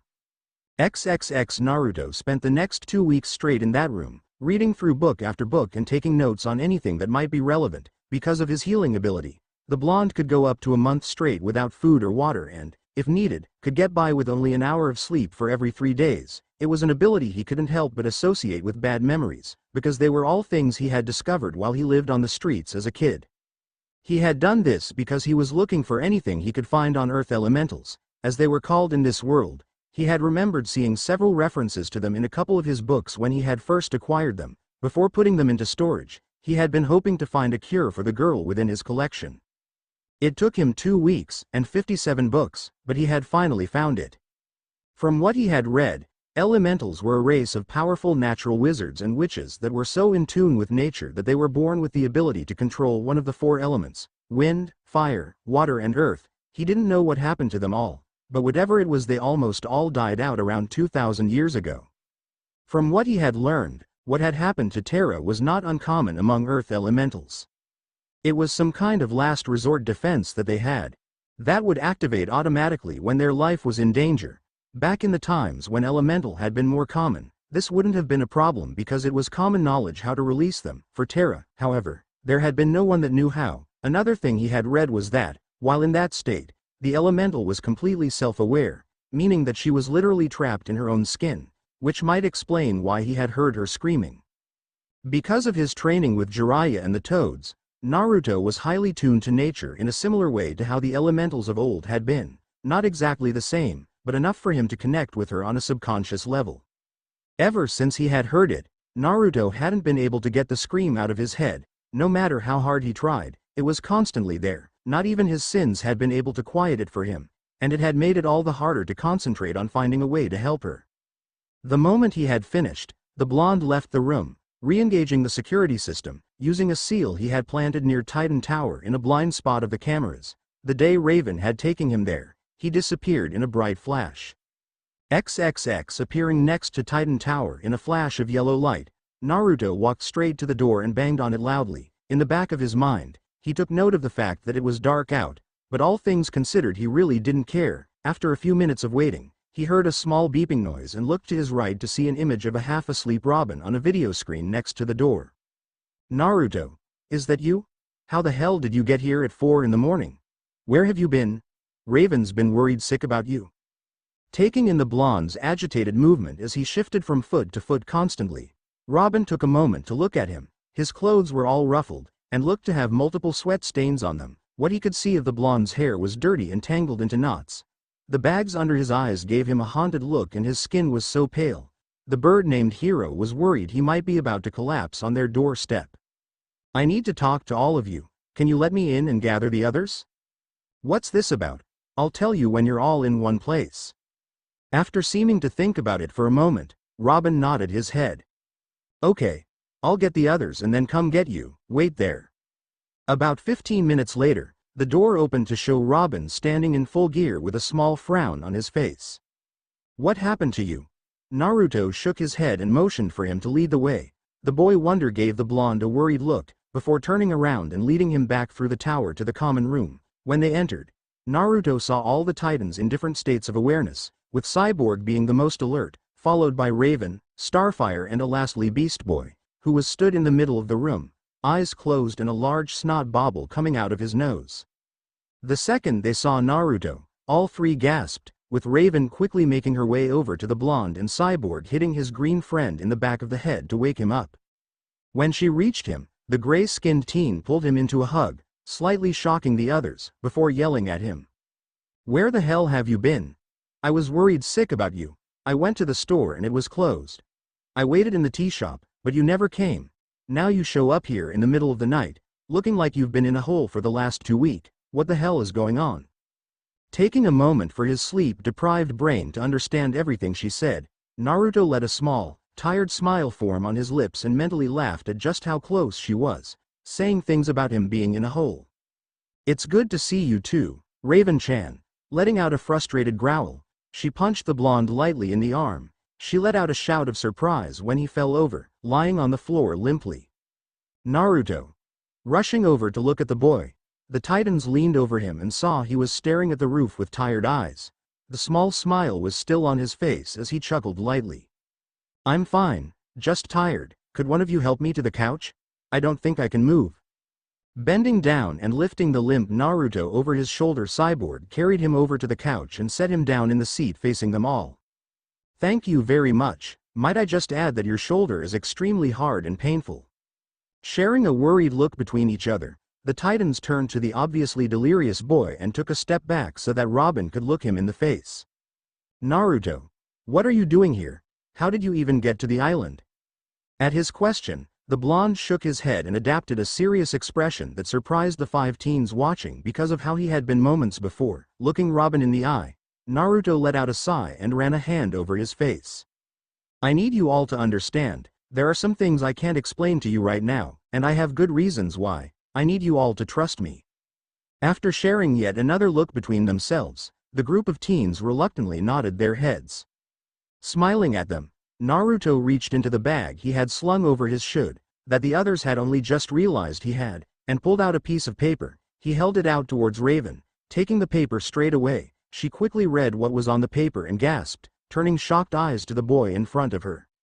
"Where did you find this? I already told you, there are things I can't explain. Just know what's written on that paper is the reason I've been off the grid for the last 2 weeks." Turning to look at her, Robin let a small frown cross his face. "What's on the paper?" Without answering, Raven wrapped the group in her aura, including Naruto. Before they knew what was going on, they found themselves outside a very familiar cave. Without stopping to explain why she brought them here, Raven walked off in the direction of Terra, leaving the others to follow. Luckily, Naruto seemed to have caught his second wind and didn't need to be carried anymore. As they got closer, Naruto started to hear the screaming again, only this time louder and clearer than before. He kept grabbing onto the side of his head with a small grimace of pain on his face that didn't go unnoticed by the others. The moment they arrived at the statue, Raven sat down on the ground with her legs crossed and started to mutter under her breath too quietly for the others to hear. When Robin turned to ask Naruto what was going on, he was met with the blonde giving him a hard glare and a finger brought up to his lips in a hushing motion. Nodding his head, they all turned back to Raven just in time to see her surrounded by her aura. A moment later it moved to spread over the Terra statue, connecting them. When the statue was completely engulfed by the dark aura, Raven started to speak louder and faster, in a language none of them except Naruto could understand. Suddenly, without warning, she opened her eyes to show that they were glowing white like fire. Not a second later, the cave was filled with smoke. As the smoke appeared, they had heard a scream coming from the direction of the statue before it faded into silence. They held their breath and waited for the smoke to clear so they could see what had happened. As it got thinner, 2 human-shaped shadows could be seen coming into view, one being supported by the other, and the sound of coughing reaching their ears. Without thinking, Beast Boy ran forward before the smoke was completely gone and let out a gasp at what he saw.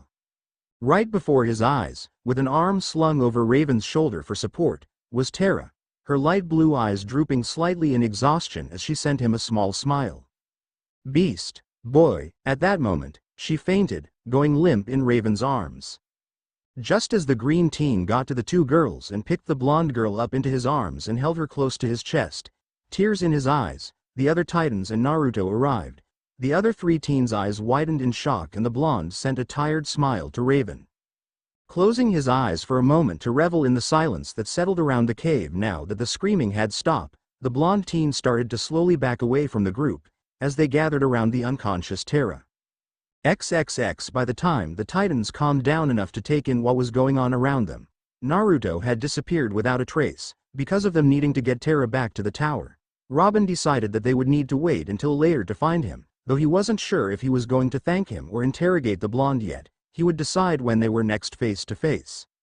The moment they were back at the tower, they all rushed to sickbay and Beast Boy gently lay the girl in his arms on a bed. They all stood back as Cyborg ran multiple tests with several different machines. After an hour of scans, he put an IV drip in her arm because she was dehydrated, and waited for her to wake up. As they were waiting, Robin turned his attention to Raven with a question. "What was on that paper?" Taking her eyes off the blonde laying on the bed in front of her, the blue-haired girl turned them to her leader with an unreadable expression on her face. "A very old spell that I had all but given up hope of ever finding. I've been looking for it ever since this happened to Terra. I don't know how he found it." Deciding to join in on the conversation, Cyborg decided to add in his idea. "He collects rare books, right? Maybe he found it in one of them." Shaking her head, Raven looked back to Terra without really seeing her, lost in her thoughts. "I've read all his books, remember? There was nothing in any of them. This kind of information is beyond anything even he has in his collection." "Maybe you haven't seen all his collection. What if he had others, that are more valuable, kept in a safe place? Remember that guy with the thug when we first met him? If he wasn't the first, maybe Naruto decided to hide the others." Before they could discuss it further, a moan was heard from the bed and they all turned to see Terra shifting weakly. Slowly, she opened her eyes, looking around the room in confusion. Her eyes stayed slightly glazed over for a minute, not really seeing what was going on. Beast Boy squeezed her hand. Almost instantly, her eyes cleared up and locked on the green teen. She just stared at him for a moment, tears slowly building in her eyes. Without warning, Terra threw herself at the green teen and pulled him into a hug, crying on his shoulder. "I'm so sorry, I didn't mean for any of it to happen, I was just so desperate." Gently patting her on the back, tears starting to build in his own eyes, Beast Boy held her close for a few minutes as Terra continued to cry into his shoulder, apologizing over and over again. It wasn't until 10 minutes later, when she had calmed down enough to stop crying, that the blonde realized that they weren't the only two in the room. Looking down so that she didn't meet any of their eyes, Terra let a small sheepish smile cross her lips as she rubbed her hands together nervously. Hey guys, all the Titans, except Raven, rushed the poor girl and pulled her into a group hug. Laughing at the shocked look on her face, at the side of the bed, Raven let a small smile cross her face at the sight of her friends, including Terra, being so happy. For the next 3 days, they all stayed at Terra's bedside almost constantly while she recuperated, talking and filling her in on what had happened while she was gone.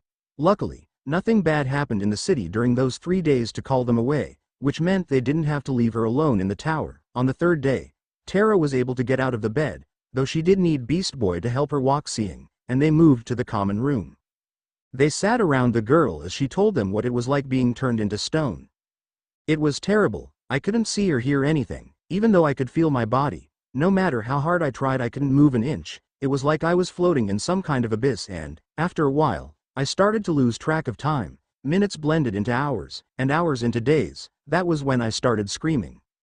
As she talked, they all saw how her eyes took on a haunted look to them and her body began to shake slightly at the memory. Because he was sitting next to her, Beast Boy put a hand on her shoulder in an effort to comfort her, getting a grateful smile for his efforts. Letting out a slightly shaky sigh, Terra continued.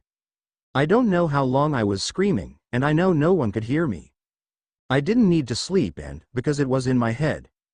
I didn't need to stop, so I just kept screaming. Then it happened. Out of nowhere, I saw a light. Well, not saw exactly. More like I felt it. I don't know what it was, or where it was coming from, but I knew it was far away. Then it just disappeared. I didn't see it again until just before you guys brought me back. It was so close, bright and warm like the sun. I could feel it wrapping around me like a safety blanket. The next thing I knew, I could move again and you guys were there. I felt the light linger for a moment. Then it disappeared like the first time.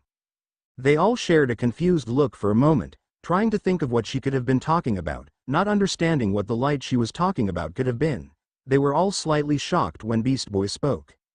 You don't think, I mean, he was the only other person with us at the time, and he started acting really strange when we showed him the video link. Looking at each of them in turn with a questioning look on her face, Terra looked back to the green-shaped shifter sitting next to her and tilted her head slightly to the side. Who are you talking about?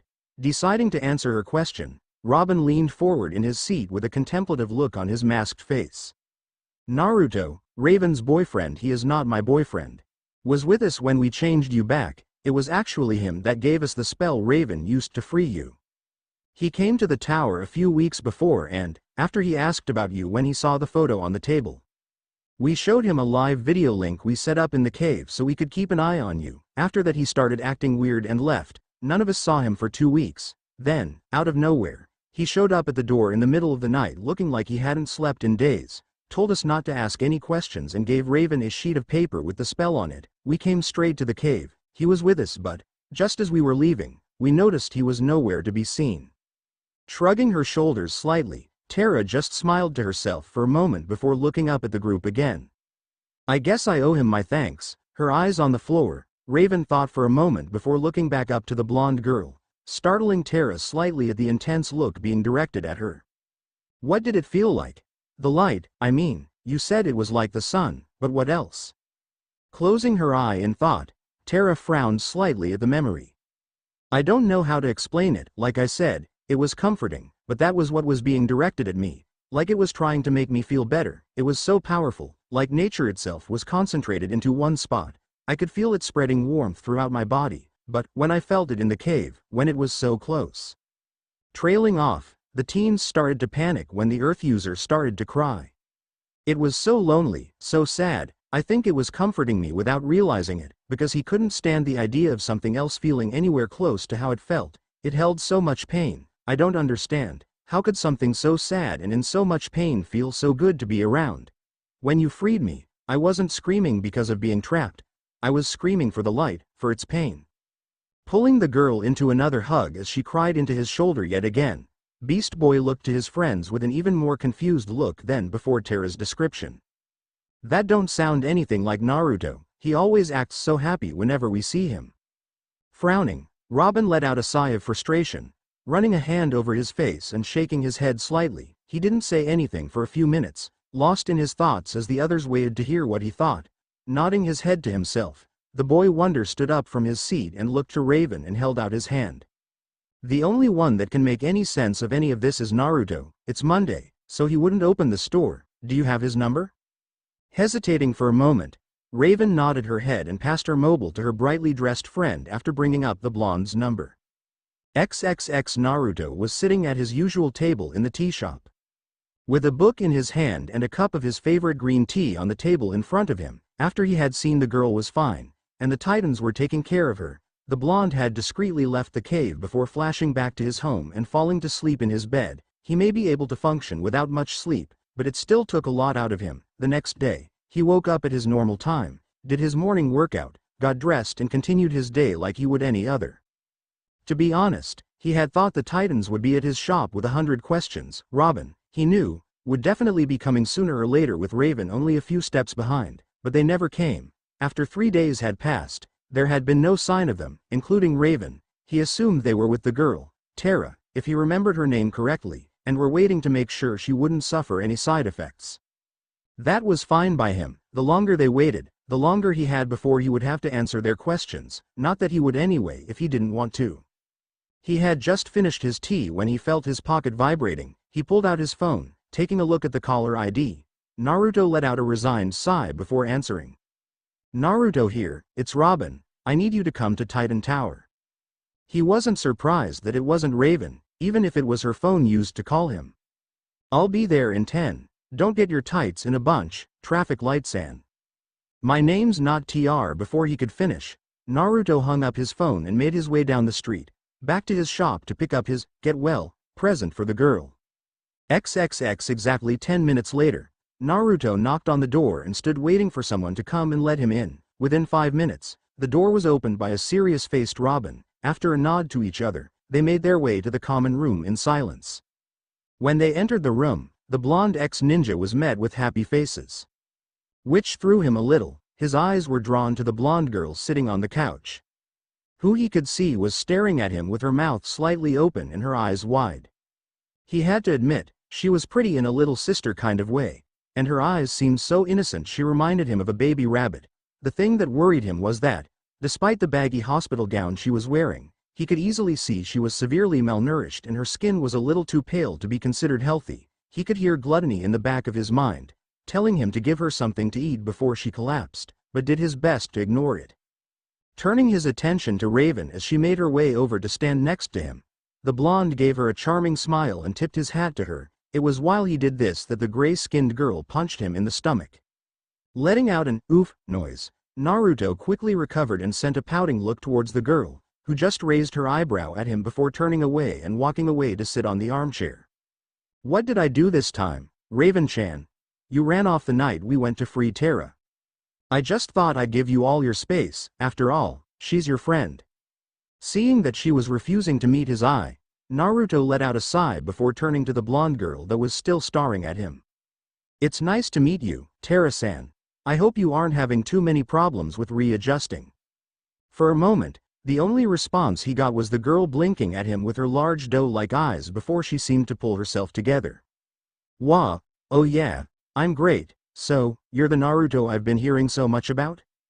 Whatever you heard was a malicious lie spread by a group of break-dancing bunnies that were pissed I won all their carrots in a poker game. At his words, everyone in the room blinked at him for a moment, not sure if he was being serious or not, before the silence was broken by Beast Boy falling off his chair in laughter. Cyborg looked close to joining him but just managed to keep his balance. Ha ha ha, dude, that was great, ha ha ha. Grinning at the green teen, Naruto sent a nod in his direction before turning back to Terra, who had started staring at him again. Before he could ask why, she spoke, almost shouting as she did. What happened to you? What are you? At her question, the room went completely quiet. Even Beast Boy had stopped laughing and looked towards him with a serious face that looked ridiculous from his position on the floor. Losing the grin from his face, Naruto bent his head down slightly so the top of his face was shadowed, but they could still see his eyes, which stayed locked on his fellow blonde that, despite obviously being a little shy, was staring back at him with an unflinching gaze. "I'm not sure I know what you mean," still not looking away, though she did shiver a bit at his flat tone when he spoke. Terra steeled her resolve. "You're the one that I felt, the light I saw when I was trapped. I can still feel you, you know? Why are you so sad?" It was several minutes before Naruto answered, and, in that time, all he did was stare at the girl with a blank expression. "Some things are better left in the past. As for what I am, that's easy. I'm just a simple store owner who happens to collect rare books in his spare time. Nothing more, nothing less. You would do well to remember that, Terra-san. All of you would." The air in the room stared to get thicker and thicker as Naruto spoke, leaving all a little short of breath. Then, as if a switch had been flicked, everything was back to normal. A small smile was back on the blonde's face as he reached over his shoulder and pulled a book out of his bag. "I almost forgot. I made this for you as a get-well present. I hope you like it." Taking the book offered to her by her fellow blonde, Terra looked confused at the sudden change of emotions. Looking at the book in her hands, knowing that the others were all leaning over her shoulder to see it too, Terra ran her fingers over the soft earthy brown leather it was bound in. It was a decent-sized book, about 4 inches thick and 30 inches long. It didn't have a title on the cover, but, when she opened it, they could see that it was made with high-quality paper and the words were in red. But it was what she read on the first page that left them all speechless. In big bold writing on the first page were the words, "Earth Elementals," with an odd symbol under it that looked like one big circle with a second smaller circle inside it and a vertical line running through the middle of both circles. Underneath that was Naruto's name, declaring him as the author. She started flipping through the pages, stopping on random pages for a moment before moving on to another. They all had the same red writing, and on a few of the pages were what looked like charcoal sketches of people in different poses, surrounded by floating pieces of earth. All of the book looked like it had all been drawn and written by a professional. Looking up at the whiskered teen that was grinning at her with teary eyes, it took Terra a moment to remember how to talk. Even then, all she could do was say one word. "How? Like I said, I'm a collector. You'd be surprised what you can find in books, especially old ones. I simply took what I found and put it into one book. If you turn to the next page, there's an index." Quickly doing as she was told, Terra turned to the page with a shaky hand. Her eyes widened to the size of dinner plates as she looked at the names of the chapters. Chapter 1, What is an Elemental? Chapter 2, What is an Earth Elemental? Chapter 3, History of Earth Elementals. Chapter 4, Understanding the Earth Element. Chapter 5, How to Channel Your Energy. Chapter 6, How Your Emotional State Can Affect Your Control. Chapter 7, What are the Strengths and Weaknesses of the Earth Element? Chapter 8, Introduction into Earth Manipulation. Chapter 9, Level 1, Earth Manipulation. Chapter 10, Level 2, Earth Manipulation. Chapter 11, Level 3, Earth Manipulation. Chapter 12, Advanced Earth Manipulation. Chapter 13, How to Fight with the Earth Element. Chapter 14, How to Defend with the Earth Element. Chapter 15, Creative Uses for the Earth Element. Chapter 16, Other Useful Facts that you will need to know. With tears now falling freely down her face, Terra sent Naruto a large shaky smile as she hugged the book to her chest. Walking over and placing a hand on her shoulder, he gave it a gentle squeeze. "I only wish I could have given it to you sooner, thank you." After that, Starfire and Beast Boy took Terra back to the bed she had been using in the sickbay. Still hugging the book to her chest, when they left the room, the atmosphere seemed to shift drastically, motioning for Naruto to take a seat. Robin leaned forward and laced his fingers together in front of him as he stared at the blonde. Cyborg and Raven stood on either side of him. Naruto took note of the fact they both looked uncomfortable, even though they were trying to hide it, and that brought a small smirk to his lips. Locking eyes with the masked boy sitting across from him, the whiskered teen nodded his head for him to begin, knowing exactly what this was about. "Where did you get all that information?" "The spell to help Terra, the book, all of it. Raven's been looking for this stuff for months and couldn't find anything. You did it in 2 weeks." Giving the three another one of his charming smiles, Naruto leaned back in his seat, completely at ease. Maybe she just wasn't looking in the right places. Frowning at the answer, Robin let out a small growl of frustration. "This isn't a game, then stop acting like it is and think. You're a smart guy, Robin-san. Use that brain of yours and think." Just like the last time it happened, The three were left completely stunned by the way the blonde's moods seemed to change in an instant. Not giving them a chance to talk, Naruto pressed on. As I'm sure you know, knowledge is power and books are nothing more than knowledge written down on paper, for all to see. But what if, in some cases, a book can literally hold power? Imagine being able to reshape the very world around you with nothing more than a few words, written down in a book. I've spent the last 3 years of my life collecting those very books, and hiding them away from the world. Then why did you give the spell to Raven? It's not exactly a secret what happened in that cave with Terra. You could have found it without too much trouble, so why come to us? Shaking his head at the question, Naruto just laughed. Do you know what makes me the best person to have all those books? All that power? Power corrupts. It's a fact of life, so what would make someone the perfect candidate? To have all that power, yet not be corrupted by it. Getting a confused expression on his face from the odd question, Robin's thoughts were interrupted by Raven. You can't use magic. Smiling at the girl, Naruto nodded his head. Exactly, I'm the perfect candidate because I can't use any of that knowledge. I can't be corrupted by power that is unavailable to me. Then why risk giving us that spell, or Terra that book? There was nothing in it for you and you risked a lot by giving it to us. My reasons for helping that girl are my own. As for the book, she had a right to that knowledge. She should have been given it at an early age and, because she didn't, Terra had to go through a lot of hardships. Giving her that book is my way of helping her. Stepping forward, Cyborg asked something that had been bothering him. If these books are as dangerous as you say, why not destroy them? I can't. Seeing the confused looks on their faces, the blonde smiled. Books as old and powerful as the ones I'm talking about are different from normal books. They've existed for so long, and hold so much power, that they need to exist. If I were to destroy any of them, they would simply reform somewhere else in the world, as good as new. Then, there are some that have developed self-awareness. They can get into your head and force you to use them. In the end, it's better to just keep them locked away, far from the rest of the world, where they can't be found. Staring at the blonde sitting across from him for a long moment, Robin had one last question for him. Just who are you? The only response he got was an almost predatory grin spreading across the Naruto's whiskered face, showing his fang-like canines. It was another week before Terra was back to full strength, for she was still a little weak and she had to be put on a special diet that Naruto had given then to help her gain weight. He had just written it down on a piece of paper the day he had given her the book before leaving. The fact that he seemed to have memorized a diet for severely underweight teens had sent several alarms off in Robin's head, but he couldn't for the life of him figure out way. Ever since the blonde had given her the book, Terra had been reading almost non-stop, sleeping with it held to her chest and never letting it out of her sight as if she were afraid it would disappear. They could all understand why. For Terra, that book was a way for her to control her powers and even learn why she had them in the first place.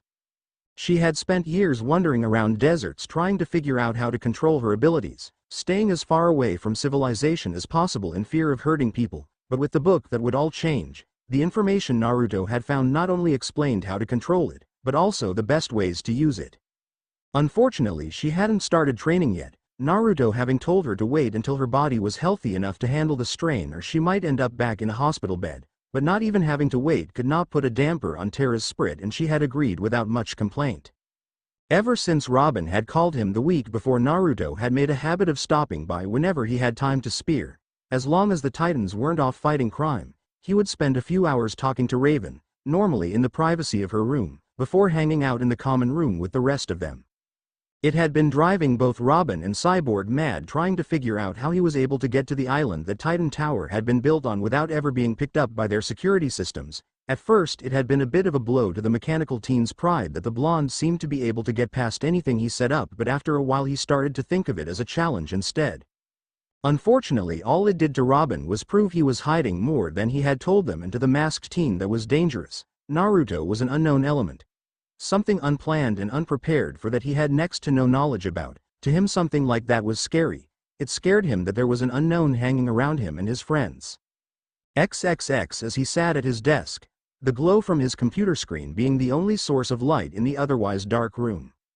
Robin frowned at what he was seeing. Despite his promise to Raven that he wouldn't, the boy wonder had done a background check on Naruto and the information he had found made him more worried. It was all there. Birth certificate, school records, past living address, all the information that you would expect to see, but he had spent years with Bruce. learning to tell fakes from the real thing, and even though they were good he could tell they were all fakes. Whoever he had gotten them from was a professional and knew what they were doing, but they had made several mistakes, a few holes in the history that should have been covered, a misspelled word here or there that wouldn't have been present in an official document, all little things that added up into one big thing. The problem was that even though he knew something wasn't right with the blonde, there was nothing he could do about it. First was the fact he had helped Terra, something none of them had been able to do. Second was his relationship with Raven. Even if they both denied they were dating, the masked team could see what was going on and knew it was only a matter of time before they were. And third was the fact he wasn't sure he wanted to. Despite his best efforts to keep his distance from him, Robin had found himself drawn to Naruto like the others were. There was just something about him that made you want to trust him, made you want to be his friend. It wasn't something that could be explained, but it was there. He knew there was more to the blonde than he let on. Him admitting that he was collecting dangerous books to keep them out of the wrong hands was only the tip of the iceberg. In the end, he decided to put all the information he had found on Naruto, including his suspicions on the fake documents, and sent them to Bruce in an email asking him to do him a favor. He was too close to the situation, and a fresh, unbiased set of eyes could be just the thing that was needed. Letting out a tired sigh, Robin turned his computer off and moved to lay on his bed, still in his costume and staying above the covers. He would worry about what to do about Naruto later. XXX Naruto was walking through the bookshelves of his store with a content look on his face. His arms full of books as he took his time placing them in the appropriate section. He loved doing this, just spending time in his store, doing normal things without having to worry about someone trying to stab him in the back at any minute. He would never have been able to do something like this back in Konaha, that's for sure. Even if it wasn't burned to the ground the day it opened, no one would buy anything from the demon. Just one more thing that proved he had made the right choice when he left. It was a slow day, only a handful of people coming into the store to browse through the books on the shelves, and none of them were there to look at his private collection, so he had enough time to restock the shelves while it wasn't busy. He was a little surprised to see Cyborg walking through the door. From what Naruto could tell, the mechanical team was alone, none of the other titans being with him, and the moment he saw the blonde, a large grin spread across his face and he made his way straight over to him. Just the guy the first was looking for. Raising an eyebrow at the larger teen, Naruto gave him a small smile. I doubt it was hard to find me. You know, the only days I take off are Wednesdays and Mondays, and today is Saturday. Grin still in place, Cyborg let out a sheepish chuckle and rubbed the back of his head with his hand. Letting out a small chuckle and turning to the shelf in front of him, the blonde teen went back stocking the shelves. For a few minutes neither of them said anything. Naruto just walking around with his arms full of books and stopping at seemingly random places to put a book on a shelf. Cyborg just followed him, obviously wanting to say something but not sure of how to start, until he let out a sigh and just said it. Are you doing anything Friday night at 9? Stopping mid-step, the books in his hands almost dropping to the floor from his surprise, Naruto turned to his fellow teen with wide eyes. Not that I'm not flattered, but I don't bend that way. What? No. That's not what I meant. It's Robin's birthday on Friday and we're throwing him a surprise party at Pizza Corner. I was asking you to come for Raven. Oh. That makes a little more sense, but if it's Traffic Light San's birthday, why are you asking me to come for Raven-chan? As they were talking, Naruto made his way to the counter to deal with the customer. She isn't exactly the most social of people, you know. We just thought that if you were there maybe she would have more fun. After taking a moment to think about what Cyborg had said, the blonde nodded his head and smiled. Okay, I see where you're coming from, I'll be there. After that, Cyborg left, saying something about needing to get back to help the others plan. Shaking his head, Naruto went back to restocking the shelves, or he would have if not for the person he saw wailing through the door out of the corner of his eye, and this time he did drop the books in his arms, letting out a small gasp.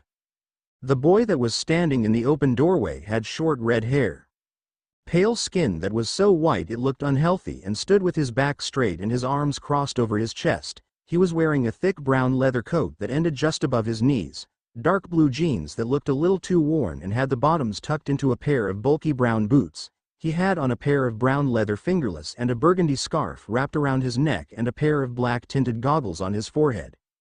He was drawing a lot of attention because of his warm clothes when it was over 30 degrees outside, yet he didn't even look like he was sweating.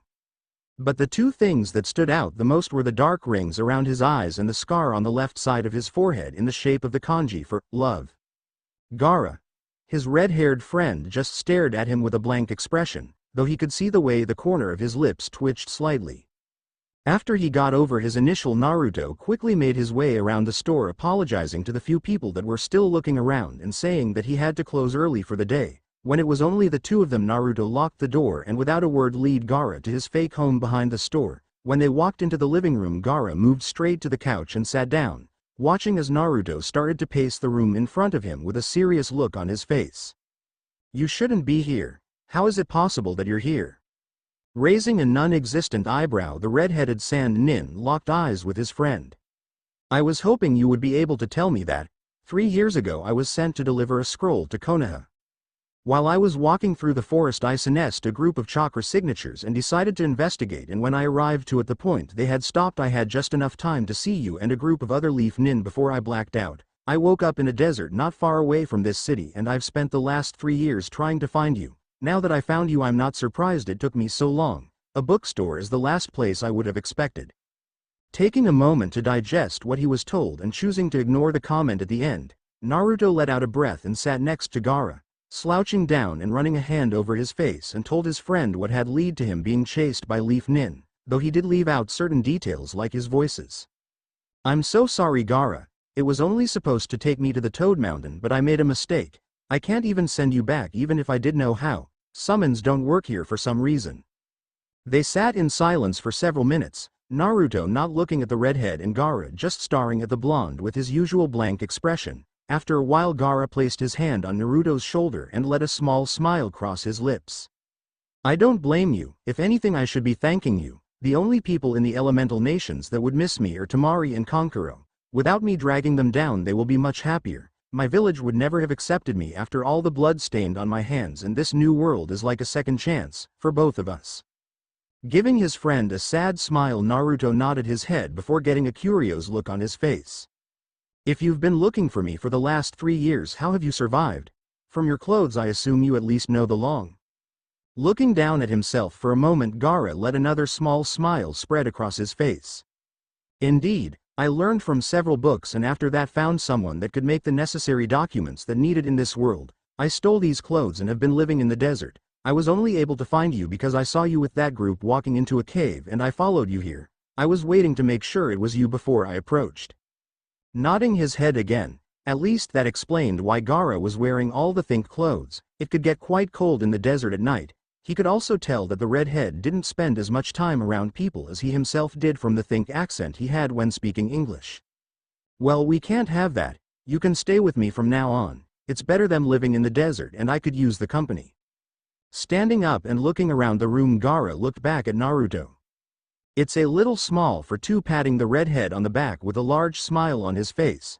Naruto led him out of the room and to the wall at the end of the hallway.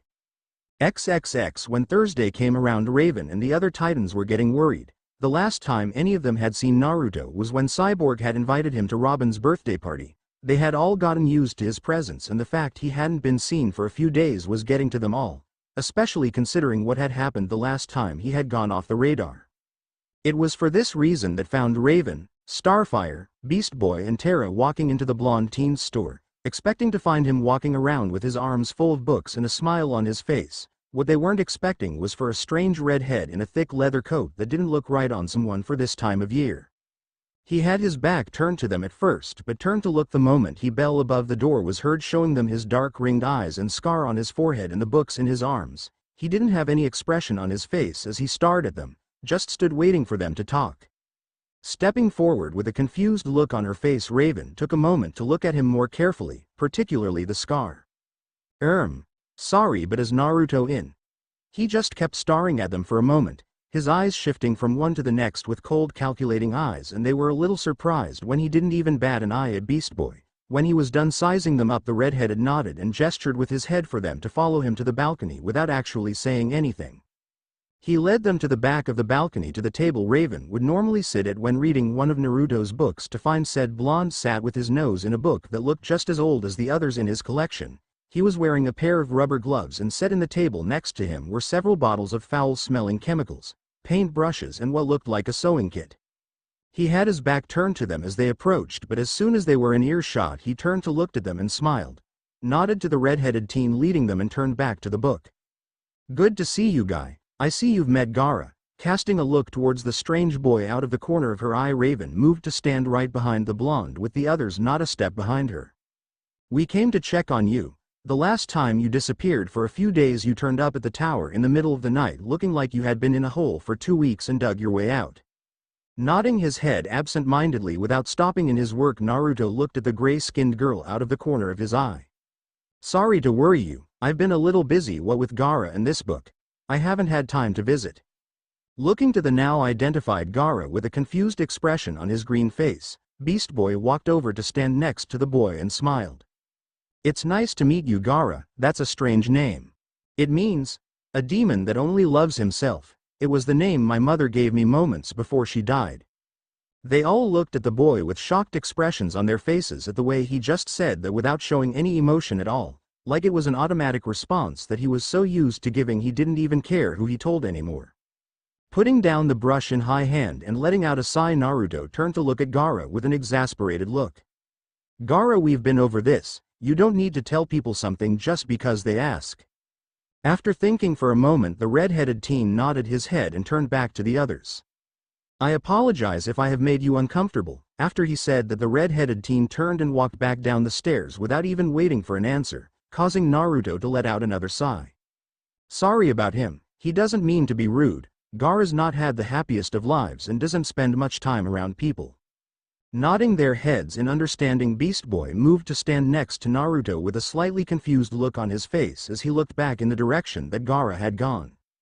Just who is that guy anyway, dude? For some reason I get the feeling I should run whenever he so much as looks at me.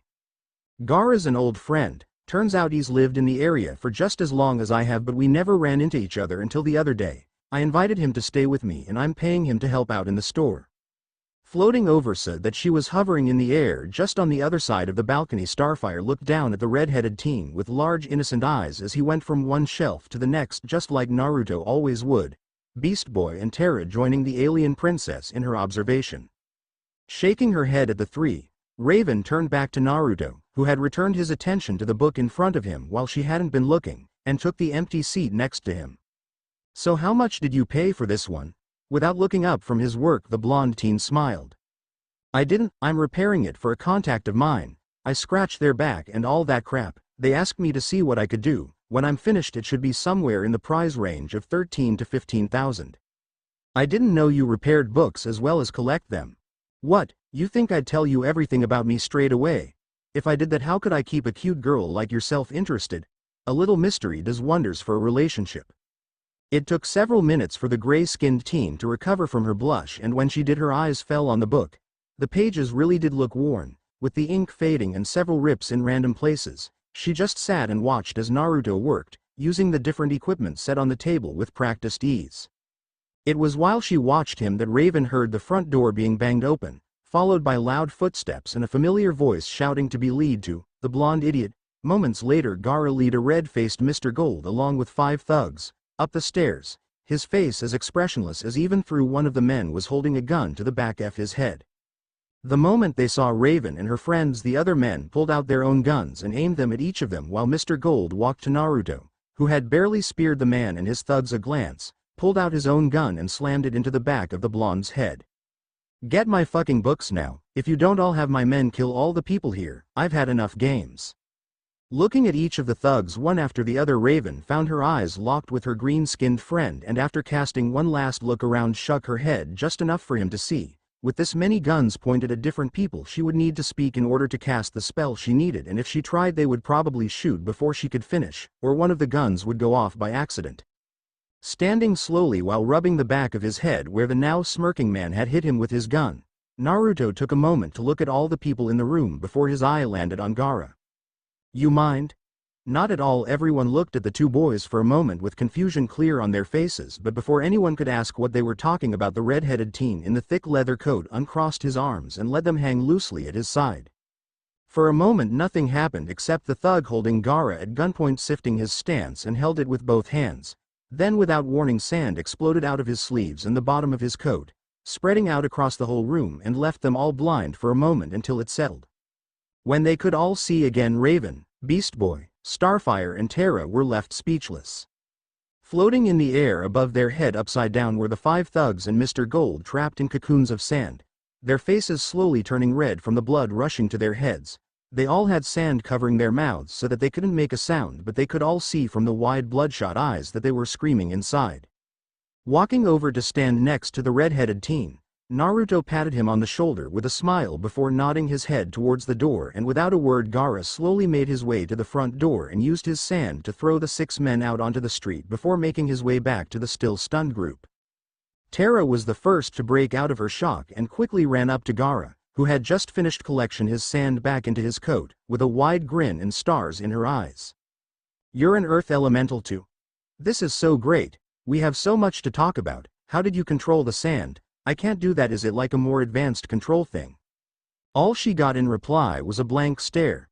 Chuckling to himself, Naruto walked up behind his fellow blonde and rested his hands on her shoulders. "Sorry to disappoint you, Terra-san, but Gaara isn't an elemental. His ability is control over sand, not the earth." Seeing the sad look on her face, Naruto had a mischievous smirk cross his lips. "Though to be honest, your abilities are similar. Maybe he could help you with your training. What do you think, Gaara? Want to help a cute girl with her powers? Share your wisdom?" The look of absolute hope that was now on Terra's face as she looked at the sand user was enough to make even Gaara crack, who knew that the puppy eye jutsu could be used by girls in both worlds on pure instinct alone. Sending his blonde friend a small frown, Gaara thought for a moment before nodding his head. "Inform me when you are ready and I will see what I can do." Without waiting for an answer, the red-headed teen turned his back to the group and made his way back down the stairs to finish what he had been doing before Mr. Gold had showed up. Shaking his head with another small smile, Naruto looked back to the teens on the balcony with him and was met with 4 faces full of questions. Letting out a sigh as he walked back to the table with the book he was working on restoring, Naruto got back to work, and just as they were about to bombard him with questions, he spoke. "I've known Gaara for around 5 years, give or take a few mouths. He was from a neighboring village. His brother and his sister came to my village for an event, and that's when we met. He's been able to control sand ever since he was born, and because of it his life hasn't been easy. That's all I'll say on the matter. The rest is for him to tell." Nodding their heads in understanding, the 4 teens said their goodbyes to both Naruto and Gaara and left, inviting the sand user to Robin's party on their way out. XXX later that night, after they had locked up the store, both Naruto and Gaara were stood in one of the training grounds that the blonde in his clothes had added the night Gaara had first moved in. It was basically a large circular room with seals painted into the roof for light and a lot of sand that he had had a clone bring using a sealing scroll to transport it. It still amazed him no one had noticed the large hole the clone had left in the middle of the desert. The reason they were here was because the sand helped to calm Gaara, who had been having trouble staying in control of his darker urges even since what had happened with Gold and his thugs earlier in the day. The sand user could still hear the one tail in his head, whispering in his ear and trying to get him to go on a killing spree. Naruto had been trying to find a way to strengthen his friend's seal, but there were a lot of scrolls about seals in his library and he was yet to find anything that could help.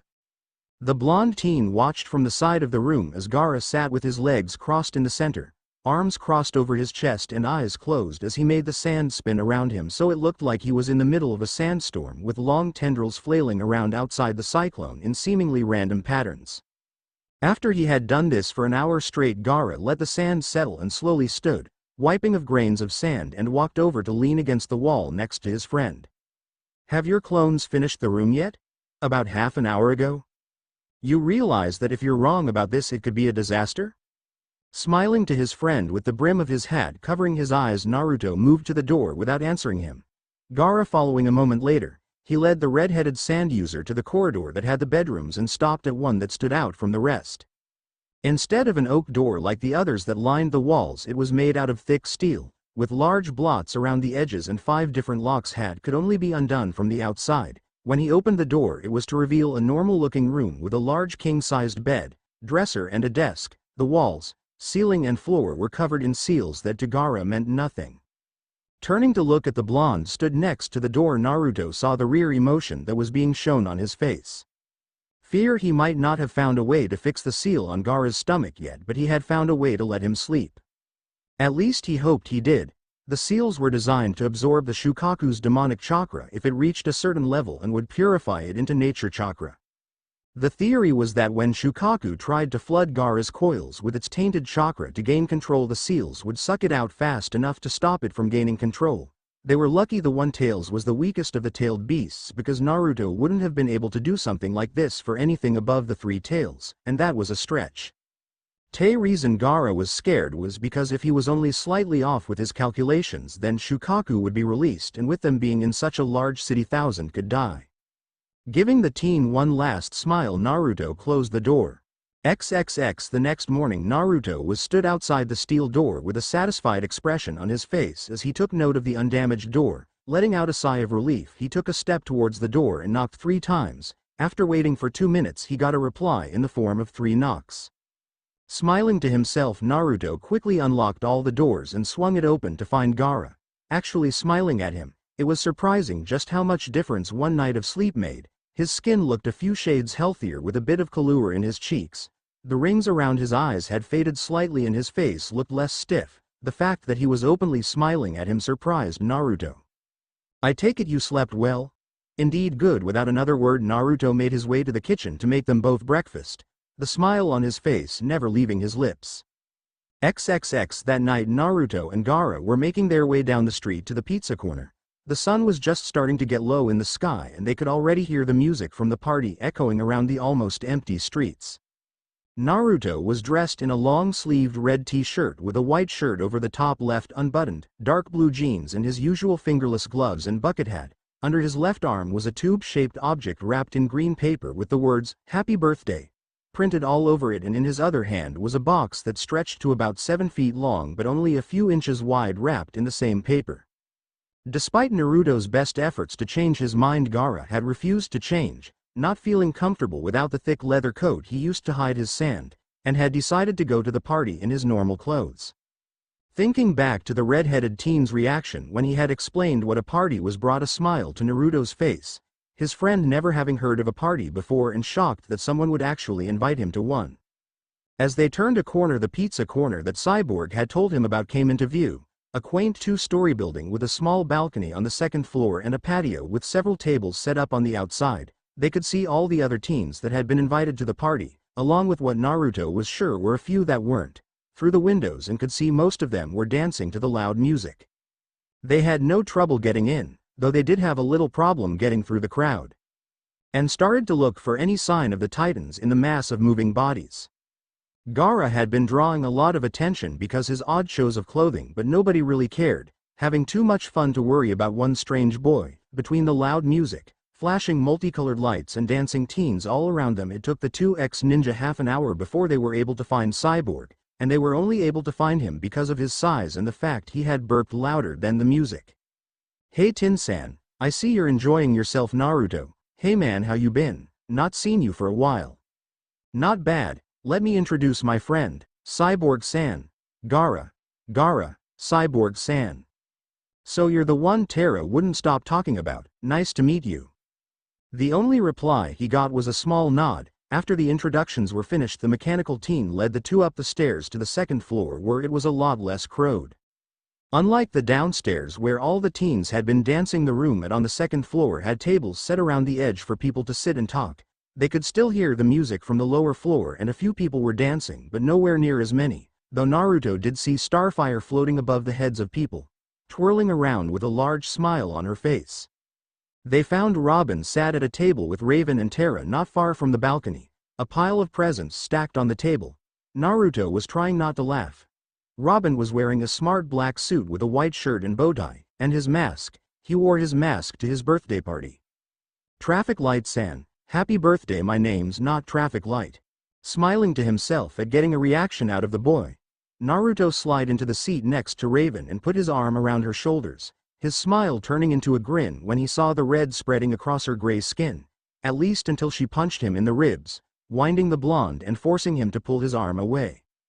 "You're so cold." Raven-chan shaking his head at the two's antics. Robin turned his attention to the red-headed boy that had come with the blonde, taking note of the strange scar on his forehead and odd choice of clothes. Standing up and walking over to the Gaara, the masked teen offered his hand. "You must be Gaara. Terra hasn't stopped talking about you since yesterday." For a moment the sand user just looked at the offered hand with a blank expression, Seeming unsure what to do before slowly, with slight hesitation, he brought his own hand up and shook. Robin took note of the way he didn't put any pressure into the shake and just let Robin control the handshake. It was at this point that Naruto saw something out of the corner of his eye and a deep frown spread across his lips before he stood from his seat and put on a fake smile. "I'll be right back. Gaara, you stay here and try to be social." Without waiting for a response, he walked off in towards a table at the other end of the room where Beast Boy was sat with a few people they didn't recognize. Shrugging his shoulders, Robin went back to his seat and offered Gaara the one next to him so they could talk. "So Raven and Terra told me you have control over sand? That an impressive power. Have you ever considered become a part of a team?" "No, why not? We could use someone like you. I have my reasons, one of which is I have no right to protect people with the things I have done in the past." Before the masked team could push for more detail, he was interrupted by Raven, who decided to try and learn more about Naruto through his quite red-headed friend. "So how do you know Naruto? He said you were from a neighboring village and came to his with your family." "My older brother Kankuro and older sister Tamari." The way he talked without any emotion was a little off-putting for the three teens. His face didn't even twitch. "So how did you become friends? He saved me from what?" "Before I met Uzumaki-san, I was trapped in a darkness of my own creation, unable to say anything but an endless void." Realization came to Terra's face, thinking about how she had been depressed before she met the Titans because of the way people treated her, and from what Naruto had said the day before, thought that maybe Gaara had been through the same thing. "So you were depressed?" "No, homicidal. The first time I met Uzumaki, I almost killed him." At his words, Robin, who had just been taking a drink from his glass on the table, coughed with his mouth full of water and spit it out all over the floor in shock. "What did you say?" XXX Naruto had known he moment Gaara explained how he had arrived in this world that the other must have come too. They had been closer to him when the jutsu had gone wrong after all, so it only made sense that they would have been dragged along with him, but even knowing that he wasn't expecting to run into them so soon after Gaara had turned up on his doorstep. As he made his way across the room to the three girls sat at a table with Beast Boy, he couldn't help but raise an eyebrow at the fact they were wearing gray school uniforms with small skirts and red ties, though he took note they each had their Konaha headbands tied around their waists like belt. Letting a smirk cross his face as he closed the distance, the blonde made a note of the fact Beast Boy seemed to be trying to flirt with the blonde-haired girl sat next to him with little success, and made a note to tech him a few things later.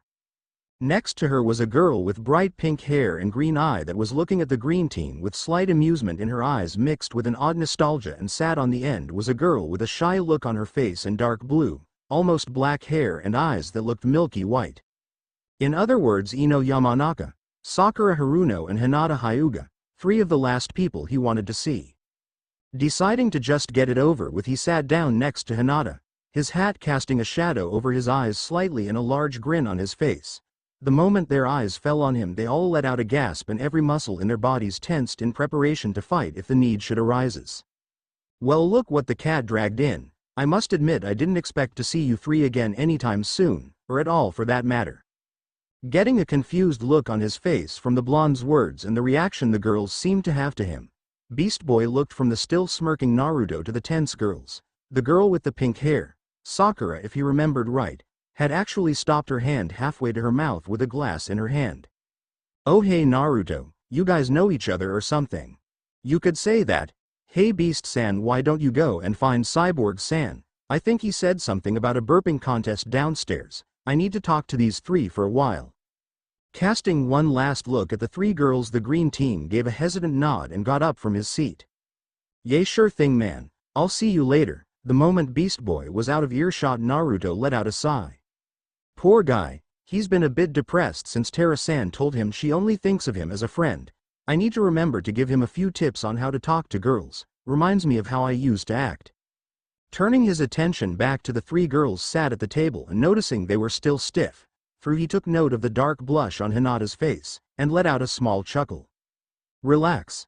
I'm not going to do anything unless you start it. We're at a party. Enjoy yourselves." Sakura quickly shifted her eyes to Ino before locking them with the blonde, after taking a moment to take in his new appearance, including the way she could now see his lean muscular frame that wasn't covered by his hideous baggy kill-me orange jacket and simple yet expensive-looking clothes. The pink-haired put her glass down with a frown on her face. "What are you doing here, Naruto? raising an eyebrow at her cold tone, though the smirk never left his lips. The blonde ex-ninja tilted his head up just enough to let them see his eye from under the brim of his hat. Like I said, it's a party. I was invited. The smirk still hadn't left Naruto's face, and it was starting to worry the girls that he was being so calm. They were still trying to catch him after all, but everything about the blonde teen in front of them screamed confidence. The smirk, the look in his eyes, even his relaxed posture were yelling out that he wasn't the least bit worried by their presence. He had always been confident, overly so, but now it didn't seem forced like it used to be. You need to come back with us. It's been 3 years, Naruto Baka. You've had your fun and now it's time to return to Konaha. The smirk only grew at the Pinket's words, and even with the hat shadowing the top part of his face, the 3 Kunoichi could tell he had raised one of his eyebrows at her in amusement. Do you even know why I left, or care? No, of course not. Why would you? It's not like any of you care. You have your orders to bring me back and that's all that matters, right? What the hell happened to you, Naruto? This doesn't sound anything like you. Fixing his eyes on Ino, the whiskered teen folded his arms behind his head and leaned back in his seat. I thought the scarecrow would have told you by now. I basically told him that night 3 years ago. I must have given him too much credit. Sighing to himself, Naruto stood from his seat and, chuckling slightly at the way the 3 Kunoichi stiffened at his sudden movement, started to head back to the table he had left Gaara and the others, throwing one last comment over his shoulder. You should stay and enjoy the party, have a few drinks, dance, have some fun. I've created a life for myself here that I never could back in Konaha and have no intention of giving it up. Turning away from the 3 Kunoichi, Naruto didn't see Ino making a hand sigh and aiming it in his direction. The first thing that crossed Ino's mind when she looked at her surroundings was that this was a big mistake. The jutsu had been a success, at least in part, and she was in Naruto's mind like she had planned. The problem was that instead of taking over his body, like she had meant to, Ino found herself in a place that made our blood run cold. Her father had told her what it meant when something like this happened and had warned her of the danger that came with it. She was in Naruto's mindscape, a somewhat physical manifestation of the mind that few people had. It took years for a person's mind to create one, and normally, from what her father had told her, they were basic at best, an open field or dark cave, something big but simple that didn't take much for the mind to create an image. The other thing that he had warned her about was that everything in a mindscape, from the smallest flower in a field to the largest crack in a cave wall, was a reflection on the person that created it. It was that thought that had her scared at the scene before her now. Ino was stood in the middle of the main road of a scale replica of Konaha, with all the same buildings she and the others had grown up with. The problem with it was that the entire village was in ruins. The building creaked and some even fallen down altogether. Wild vines and weeds grew over everything in sight, and off in the distance she could see what was left of the Hokage monument, most of which looked like it had been clawed off. It was as if thousands of years had passed and the village was collapsing in on itself. Above her head the sky was completely black, not a star in sight, and a large blood-red moon, bathing the ruined village in its red glow. Slowly making her way down the street, the blonde Kunoichi didn't even realize she was being followed. It were little more than a shadow, jumping from roof to roof, sneaking through the shadows, staying just at the edge of her blind spot and not making any sound at all. Eventually Ino realized she wasn't alone and, turning quickly in an attempt to catch sight of her pursuer, was able to see a shadow flash across the street into a side alley for a moment before it disappeared. Quickly running back to the end of the alley, Ino stopped and peered into the darkness. Naruto, is that you? This isn't funny, Baka. Suddenly the air around her grew thicker and it got harder and harder to breathe. Terrible images started flashing through her head as her legs gave out beneath her. She saw all her friends lying on the ground around her, bleeding, dying. Then it switched to a fire, people screaming as it spread, then people dying from starvation, then disease. Each flash brought a different image of death, and without realizing it the young Yamanaka started to scream. In all the images there was one other constant other than death, a small, shadowed figure with one blue and one red eye glowing through the darkness that seemed to cling to it like a second skin, hiding it from her view. She could see it in all the images, smiling at her, watching her as she fell apart.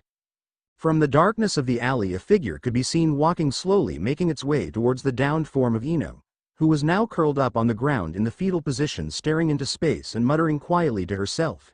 As the figure stepped out of the shadows and into her line of sight, her eyes widened. Bending down so it could whisper in her ear with a small smile on its face, it spoke in an oddly childlike voice. I disagree, Yamanaka-san. I think this is very funny. XXX. As they watched Naruto making his way across the room, Sakura and Hinata didn't miss the way he stumbled a moment after their blonde friend slumped in her seat, and they both smiled, but when he turned to look at them over his shoulder with a smirk, both frowned. Turning confused eyes to the now conscious Ino, both gasped when they saw her eyes roll into the back of her head. XXX. Gaara looked at the shocked face of the three teens sat around him with a black face, slowly reached into his coat and pulled out a flask of water he kept on him at all times because he didn't trust other people not to try poisoning him. If he was one to show his emotions like Naruto, the red-headed sand user would probably be laughing at the shocked faces staring at him. It took several minutes before Raven seemed to pull herself together enough to talk. What do you mean by almost killed him? Turning to look at the gray-skinned teen, Gaara just looked at her for a moment before putting his flask away. I mean, when we first met I attempted to kill him, and several of his friends in a fit of insanity. Robin found his hand had been moving down towards his belt without realizing it, only to remember he didn't have his utility belt. Shaking his head in an attempt to clear it, the masked leader of the Titans narrowed his eyes at Gaara.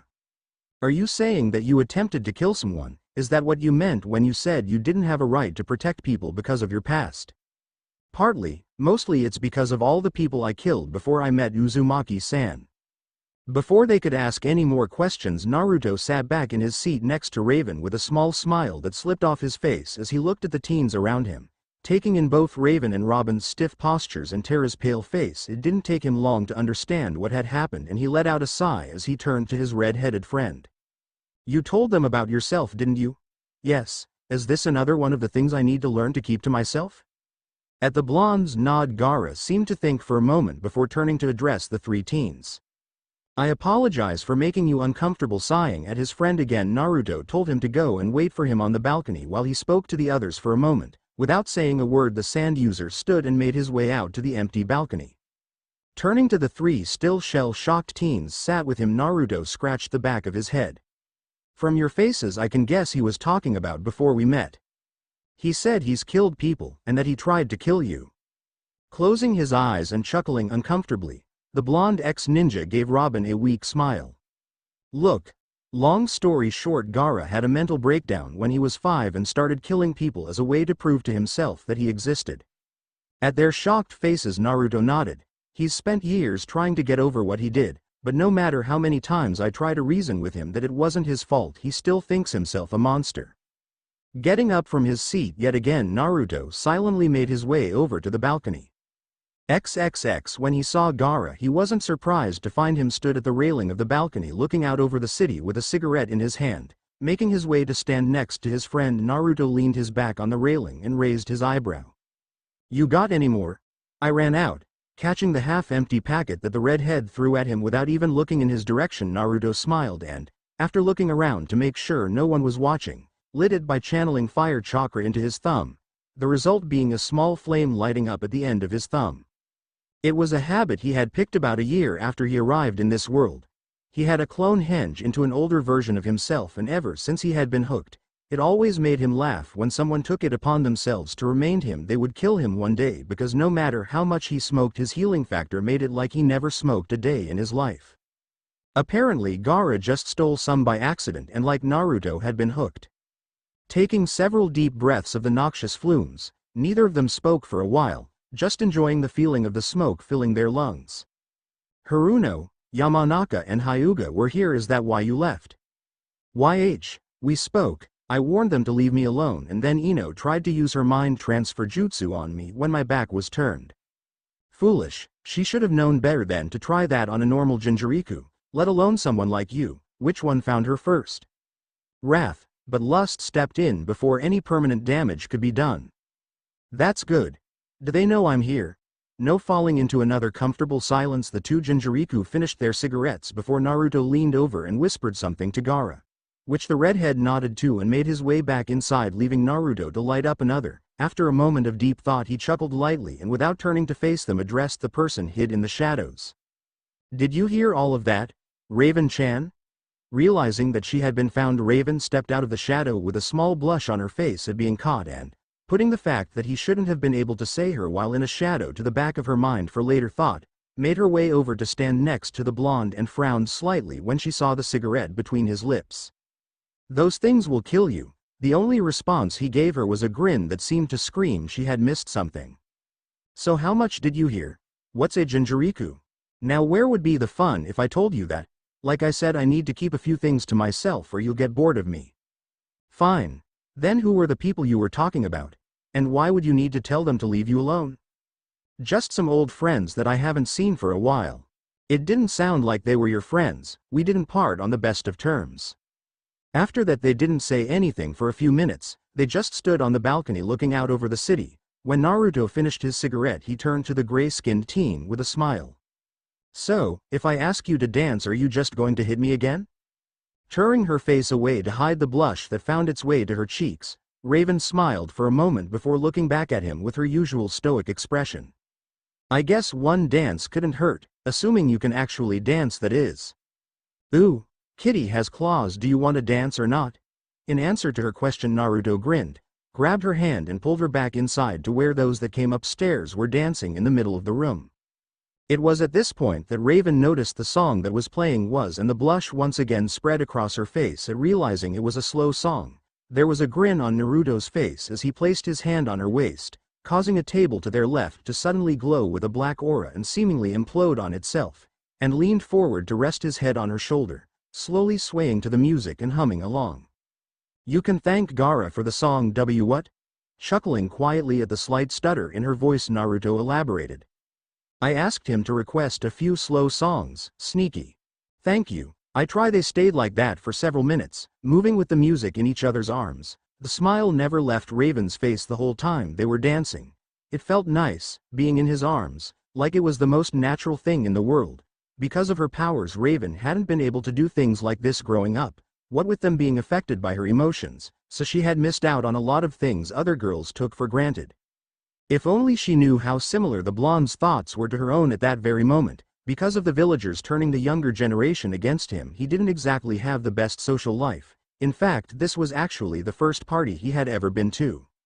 All this, being in a different world, owning his own bookstore, Raven, it all didn't seem real at times, but right now, with her in his arms, it was real. She was real. Here he was, slow dancing with a beautiful girl at a party. Seeing the smile on his face, Raven grew confused by the odd look in his eyes. It was so intense a shiver went down her spine. That was when it hit her. They were the eyes of someone that had seen too much and couldn't believe what was happening around them. It was the same look Raven herself had before joining the Titans. It was also at that moment that the conversation she had had with Terra came to the forefront of her mind. XXX, what did it feel like? The light, I mean, you said it was like the sun, but what else? Closing her eye in thought, Terra frowned slightly at the memory. I don't know how to explain it. Like I said, it was comforting, but that was what was being directed at me, like it was trying to make me feel better. It was so powerful, like nature itself was concentrated into one spot. I could feel it spreading warmth throughout my body, but when I felt it in the cave, when it was so close. Trailing off, the teens started to panic when the Earth user started to cry. It was so lonely, so sad. I think it was comforting me without realizing it, because it couldn't stand the idea of something else feeling anywhere close to how it felt. It held so much pain. I don't understand. How could something so sad and in so much pain feel so good to be around? When you freed me, I wasn't screaming because of being trapped. I was screaming for the light, for its pain. XXX, what if she had been right and Naruto really was in pain and just hiding it? The thought of the blonde hiding something like that didn't sit well with her. Sure, he could be serious. And more than once he had even seemed a little scary, but not sad, never sad. She couldn't even picture what he would look like even if he was. Without realizing it, Raven pulled the taller boy closer to her, resting her head on his chest as they continued to dance to the music. After another few minutes had passed, Naruto pulled her away from the dance floor and led her to an empty table. Sitting down with a huge smile on his face, the blonde tilted his head towards the empty set next to him. "So, what's your assessment? Can I dance or not?" Taking the seat he had offered, Raven took on a thoughtful expression on her face before a small smirk graced her lips. "You're okay, I guess. Okay. Okay. How dare you say I'm only okay? I'll have you know there are many girls that love my dancing." Trying not to laugh at the mortified look on the blonde's face, Raven adapted a bored expression on her own face before answering. Then you should have asked one of them to dance. They stared at each other for several minutes, neither saying anything. Then, unable to hold it back anymore, Naruto let a grin spread across his lips and laughed. After another few minutes he had calmed himself down and they fell into a comfortable silence. Chuckling to himself, Naruto let a small smile cross his lips and sighed. So, you want to go see a movie sometime? The shocked look on Raven's face was possibly the funniest thing he had ever seen. He had been thinking long and hard about him and Raven, along with a lot of other things, and after going over the good and the bad points had decided that it was worth it. He liked Raven, she was beautiful, smart, and so many other things. He was in a new world, with people that know nothing about his past. Why not live? Naruto's smile only grew when he saw the blush spreading across the gray-skinned teen's cheeks. Sure. That sounds great. XXX. The moment they walked through the door into the warehouse carrying an unconscious Ino between them, Sakura and Hinata were surrounded by the other leaf nin that had come with them to this world. After waving them off and moving Ino to a bed to lay down, they all gathered so the two girls could explain what had happened. Not much had changed in the 3 years they had been stranded in this world other than a few improvements to the warehouse. After getting the necessary papers to live in this world they had started to raise money. Kakashi got a job as a taxi driver. It didn't pay much but it was good for information gathering. No one ever thought about the drive when they were talking.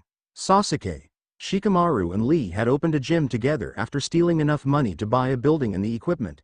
Lee worked as a martial arts instructor while Sasuke was a personal trainer and Shikamaru handled the business. Another thing that had changed was their clothes. The silver-haired Jonin now wore a white button-up shirt with blue jeans and a brown jacket. Over his left eye was a simple black eye patch, and instead of the mask he used to wear to cover the bottom half of his face he now had a thick blue woolen scarf. Lee now wore a dark green karate gi that had its sleeves cut FF at the elbow with white bandages wrapped around his ends and feet. Sasuke wore a dark red shirt, black jeans and a black leather jacket with the Uchiha clan symbol on his back. Last was Shikamaru, who now wore a gray t-shirt with a black jacket with the sleeves torn off at the shoulders and a pair of blue jeans with rips in the knees. The one thing they all had in common was the Konaha headbands they used as belts. They were all sat in what had been turned into the common room of the warehouse, consisting of 2 couches, an armchair, a small coffee table, a TV. Leaning forward in the armchair to look at the 2 kunoichi with his one visible eye, Kakashi spoke with a serious voice. What happened? Squeezing Sasuke's hand in hers, Sakura sighed. We saw Naruto for a moment. Nothing happened. It was completely silent. Then her words seemed to register in all their minds at the same time and they all started talking at once. Over the sound of all their voices overlapping, Sasuke's was the only one that could be heard clearly. Where is he? What happened?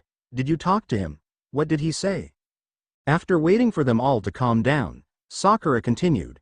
Hinata sat next to her on the couch with her head lowered, not meeting anyone's eyes. He was at the party we were invited to, the one for that hero kid Robin. We were sat at a table talking to the green guy when he walked over and sat at the table. Holding his hands in the air to stop her talking, Shikamaru got a confused look on his face. He just walked right up to you. Pretty much, he just sat down, sent the green guy away and started talking to us. After taking a moment to think, Kakashi frowned. What can you tell us about the way he was acting? Was he like that night 3 years ago? Not exactly, he wasn't like that night, but he wasn't like the usual Naruto either. He seemed more confident, in control. He didn't even shout or anything like he used to. I see, that still doesn't explain what happened that night though. I think I can explain that. They all turned to the open doorway to find Ino leaning against the door frame. Her skin pale and bags under her eyes. After Lee helped her to the couch they all looked at her with worry in their eyes. Ino, you should be resting. Rolling her eyes at her pink-haired friend, Ino leaned back in her seat and sighed. I know why he was acting so wired 3 years ago. Seeing that she had their attention, the blonde kunoichi continued. When I used my mind transfer jutsu on him, you what? Ino, I warned you not to try and enter his mind. I know, but do you have any idea just how dangerous and stupid that was? People had died from entering the mind of a Jinchuriku. I know. Will you let me finish? Still frowning at what the girl had done, and sending more towards the other 2 kunoichi on his team, Kakashi nodded for her to go on. Naruto has multiple personality disorder. You're kidding, right? I wish I was, and it not just one. I ended up in his mindscape. which is basically what Konaha might look like in 1,000 years, and got attacked by one of his personalities. They all saw her body physically shiver at the thought before pulling herself back together. I don't know what it did to me. I think it was using killing intent, but not like any ki I've ever felt before. I don't know what would have happened if the other one didn't show up when it did. What happened next confused them all as a large blush spread across Ino's face. XXX Ino knew this was it. She was going to die, here in Naruto's mind. But even though she knew what was about to happen, all Ino could think about was the fact that stood over her, with his face covered in shadows and a small smile on his face, was a 6-year-old Naruto. He was wearing a black hoodie with the hood pulled up to cover most of his hair and a pair of torn blue jeans. He had his hand in the large pocket at the front of his hoodie and his feet were bare and dirty. From where she was lying on the ground, Ino could see that while his left eye was the same blue it had always been, his right was blood red with a vertical slit going down the middle, and both his eyes had deep bags under them, and the whisker marks on his cheeks were thicker and darker than the real Naruto. It was the eyes that scared her the most. They were too old, too serious for a 6-year-old to have. It was like looking into a veteran ninja's eyes. They were filled with so much pain it actually hurt to look into them. Yet no matter how hard she tried, the young Yamanaka could look anywhere else. You shouldn't have come here, Yamanaka-san. Shouldn't have tried to control us. Now you'll pay for what you've done to us. In a choked voice that she had to force out, Ino managed to talk in a weak voice. I haven't done anything to you. You're the same as all the rest. You ignored us until you had a use for us. You never cared about us.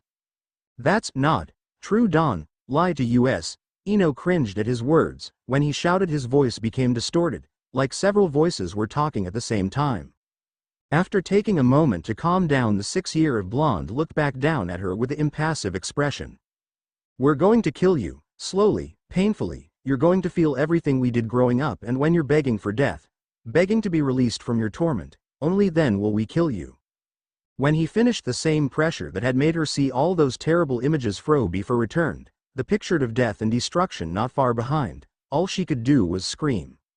Wrath. As quickly as it came, the pressure disappeared, and, through blurry vision, Ino could just make out the form of the young Naruto turning to look at something she couldn't see. This has nothing to do with you, lust. She entered our mind, and for that she must pay. Stop this foolishness, Wrath. Let her go. I'll make sure she leaves. No one has to die. We want her blood. I said no. For a moment nothing happened, and, through her now clear eyes, Ino could see the now identified Wrath glaring at whoever the other person was that was standing just out of her sight. All she could tell was that whoever it was, they were male and older than Wrath, judging from the deeper tone in his voice. The young blonde stood his ground for several minutes before growling to himself and, after sending one last glare at the still downed Ino, turned and jumped to the of one of the nearby buildings and was gone from sight a moment later. Letting out a breath she didn't know she had been holding, Ino couldn't stop herself as the tears fell down her face and her body was racked with sobs. It took the blonde kunoichi several minutes before she realized that a pair of strong arms were circled around her, pulling her into and holding her against a muscular chest. She could hear the same voice as before whispering into her ear, comforting her and trying to calm her down. When Ino did calm down, and had wiped the tears from her eyes, she looked to her savior to thank him when her eyes widened yet again at what she saw. Lust looked like a 20-year-old Naruto and was the most perfect-looking person she had ever seen.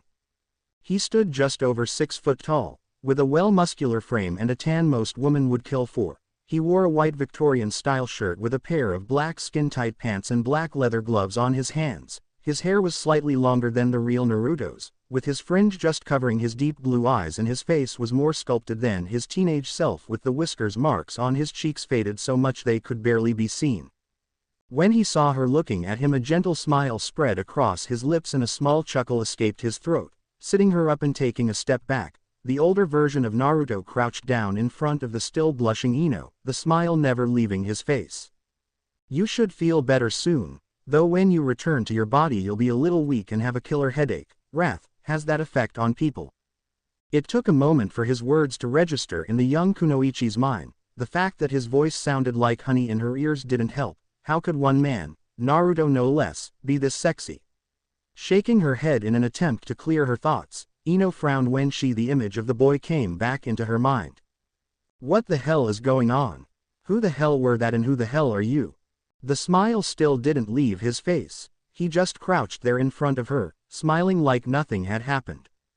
You know, for such a cute girl, you sure have a mouth, Ino-chan. I wonder what else it's good for. For a moment Ino was left speechless. Did he just say what she thought he said? Before she could ask him what he meant, Lust stood up from his crouch and offered her high hand to help her up, and when she was on her feet took her hand and started to lead her down the street. As much as I would love to get to know you better, you can't stay. I was able to stop Wrath from killing you, but if the others decide to take his side, I will not be able to stop them killing you. You're lucky I was able to stop him. What do you mean others? What the hell is going on here? Who are you? Stopping at the end of the street, Lust looked around as if to make sure the coast was clear before turning back to Ino. Did you really think that someone could go through what Naruto did without there being some kind of physiological damage? We are all a part of one whole, puzzle pieces if you will. How many of you are there? For a moment he didn't say anything, just looked her in the eye and smiled.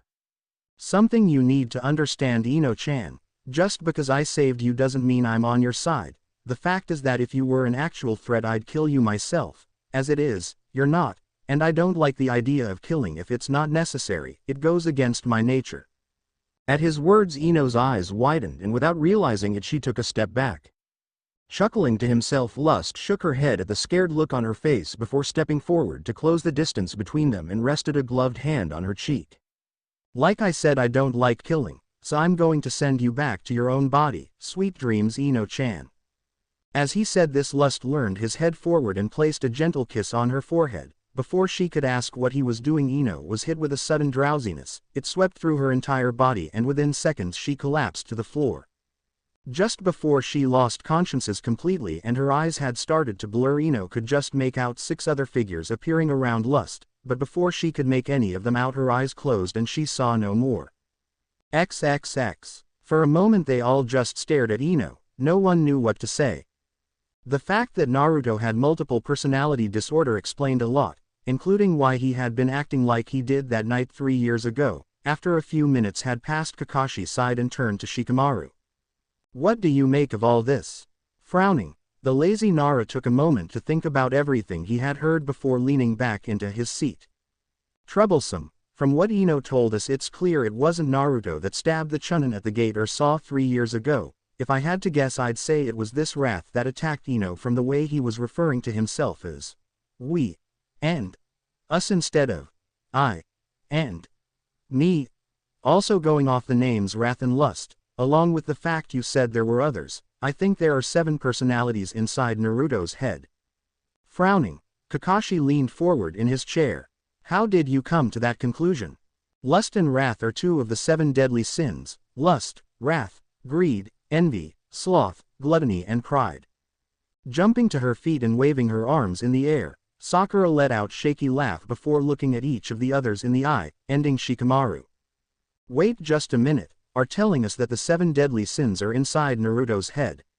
How is that even possible?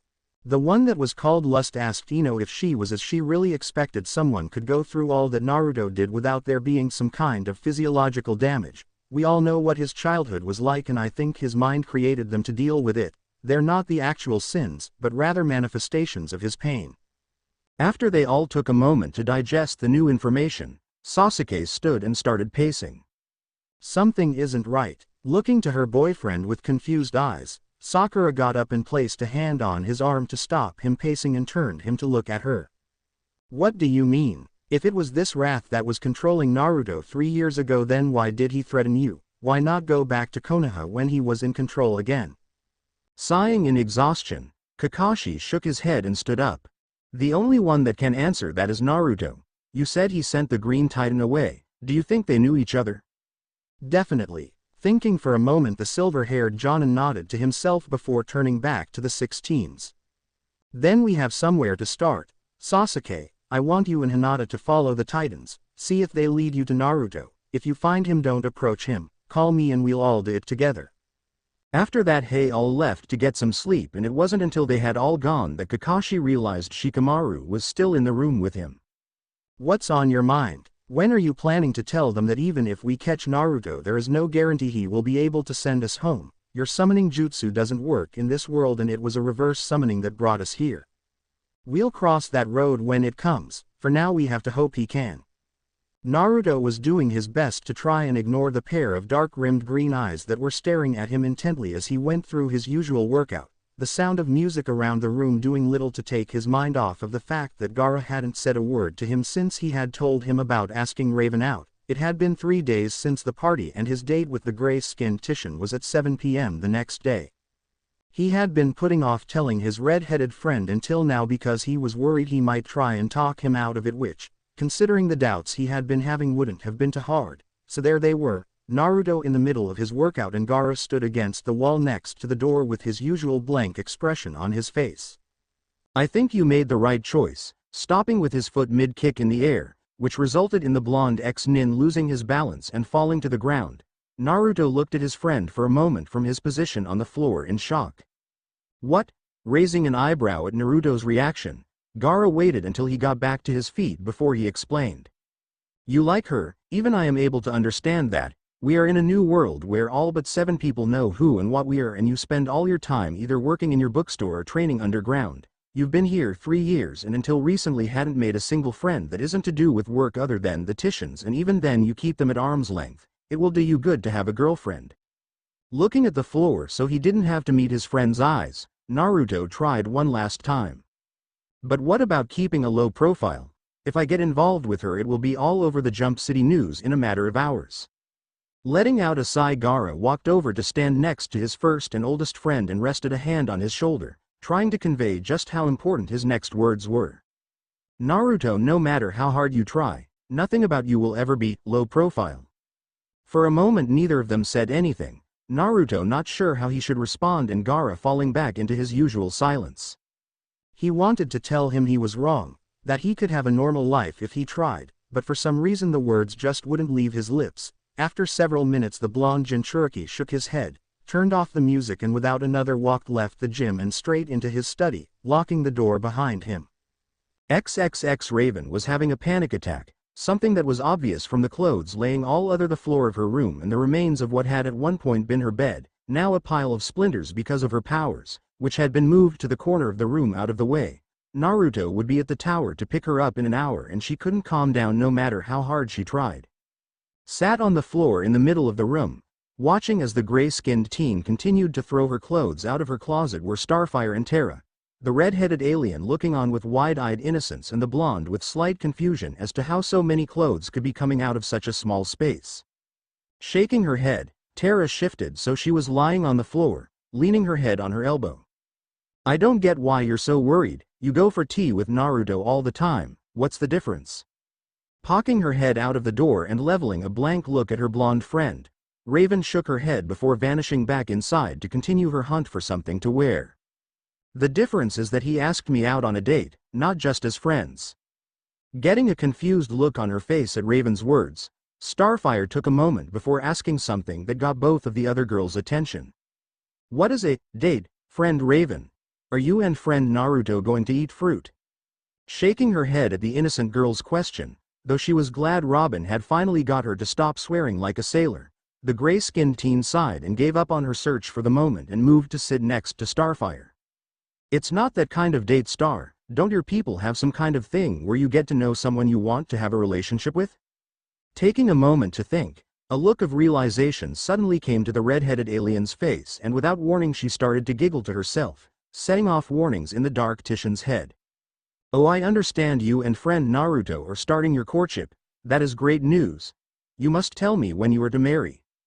If Raven had been drinking anything at that moment she would have spit it right into the redhead's face in shock, her eyes wide and mouth open. The gray-skinned teen hardly even noticed as several items of clothing started floating around as if caught in a strong wind. She did notice however Terra rolling around on the ground laughing, holding her sides.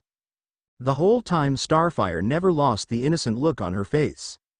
XXX appearing in the blind spot in Titian Tower security system right next to his seal in a flash of yellow light. Naruto took a moment to pull in a deep breath to help steady his nerves, despite the more sensible part of his mind, namely sloth, telling him that this would cause more trouble than he wanted to deal with. Naruto decided to go though with it anyway. He wore a long-sleeved shirt under a simple white one with the buttons left undone, a pair of blue jeans, black fingerless gloves with metal plates on the back and his usual brown bucket hat. After checking his watch and seeing that it was exactly 7 p.m. the blonde ex-ninja straightened his shirt and, taking one more deep breath, stepped out of the blind spot and quickly walked over to the door. By the time Robin came down to let him in, Naruto had replaced his nervous expression with a small friendly smile, his body long showing nothing but calm, and he nodded to the brightly dressed hero only to stop when he saw both Beast Boy and Cyborg stood just inside the door, both with serious looks on their faces. Raising an eyebrow at the two, the blonde turned to look at Robin just in time to see him closing the door with the same look on his face as the others. He watched as the skinny teen walked past him without saying a word and stood in the middle of the other two teens with his arms crossed. His eyes looked Naruto up and down, as if sizing him up, and after a minute of silence he spoke. "So, where are you taking Raven tonight?" For a moment nothing happened, the blonde just staring at the three with a blank expression on his face, before he burst out laughing. He couldn't help it. They looked and acted just like concerned brothers trying to scare their little sister's first date away. He was laughing so hard he was forced to hold his sides as they started to hurt. When Naruto finally got himself under control, he wiped a tear from his eye and turned back to look at the three titans, giving them a warm smile as he shook his head. "You're giving me the big brother act, really. If Raven finds out about this she will be so pissed. You do realize that, right?" Shifting nervously, their eyes moving to each other before looking back at the blonde, all three teens let out a sigh of defeat before Cyborg walked over to and rested a hand on Naruto's shoulder, his face returning once again serious as he looked the smaller teen in the eye. "Look man, you're a good guy and all, but the fact is that Raven is like a sister to us. Yay, a sister that can kick our butts if we piss her off." After sending a frown at the green-skinned teen for interrupting him, Cyborg turned back to Naruto. "Like I was saying, she's like a sister to us and we don't want to see her get hurt." Chuckling slightly, Naruto reached up and patted the metal teen on the back. "You do realize that if I did do something to hurt Raven's feelings, not that I have any intention to do so, that she would probably just kick my ass herself, right?" Smiling at the blonde's words, Robin couldn't help the small chuckle that escaped his lips. He's got a point. Before they could continue, the sound of the lift doors opening drew their attention just as Starfire, Terra and Raven stepped out. Naruto's eyes instantly locked on Raven, widening slightly at the sight of her. She had foregone his usual black leotard and blue cloak for a pair of form-fitting jeans, a black tank top and a dark gray hoodie. Her cheeks were a deep shade of red as she looked at Naruto, the blush just adding to her already cute face. In his opinion, it was the first time he had seen her in anything but her uniform, and he was pleasantly surprised. Smiling slightly, Naruto walked past Robin and the others two male titans, who now had their jaws on the floor at the sight of their purple-haired teammate, and stopped in front of her, tilting his hat to her, his smile never leaving his face. He took one of her hands before kissing the back of it, making her already red cheeks practically glow. "Beautiful as ever, Raven-chan. Shall we go?" Nodding, Raven stepped closer the whiskered teen and, after wrapping her arms around him, pulled them both into the shadows.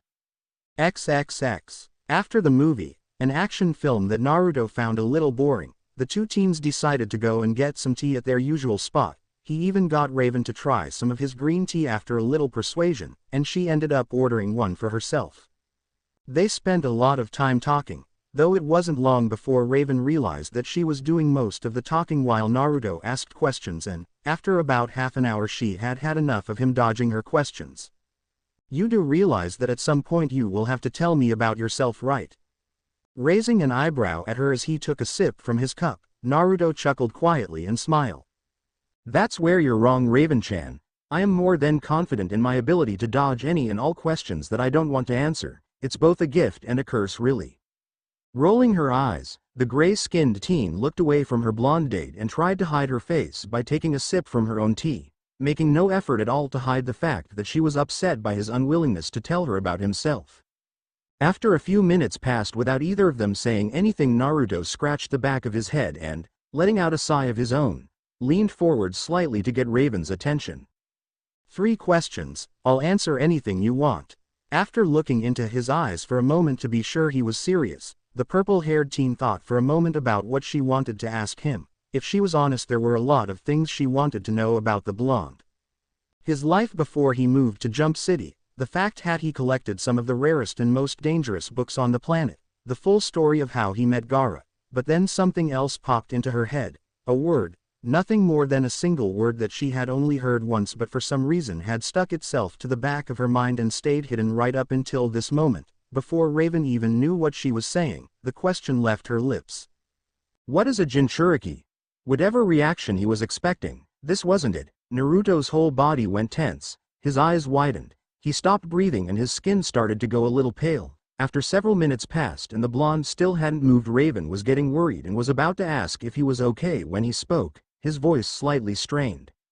Ask something else. This just caused the gray-skinned teen to frown. You said anything please, I just can't, please ask something else. If his first reaction didn't shock her the way he just spoke did, his voice actually quivered and his eyes were staring at her in desperation, silently begging her to ask something. Anything else, she didn't stand a chance. Letting out a small sigh, Raven took another sip of her tea and tried not to think about the look that had just been on his face. Fine, then tell me about your home village. You said before that it was called Konaha but never went into much detail. After taking a moment to relax now that she had changed her question to something he felt more comfortable answering, though not by much, Naruto nodded his head and told her about his home village. Konahagaku no Sato. Of in English the village hidden in the leaves. It's a pretty big village, though nowhere near as big as Jump City. It's surrounded about 20 miles of forest, which is the reason for its name, and has a population of about 4,000. The village itself is heavily militarized and is run by a council made up of a mixture of civilians, soldiers and clan heads, with the one in charge being the Hokage, the leader of the military.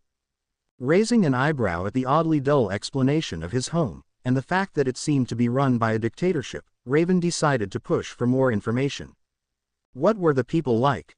She didn't miss the dark look that crossed Naruto's face. They were bitter fools that couldn't tell the difference between a cage and the animal inside it.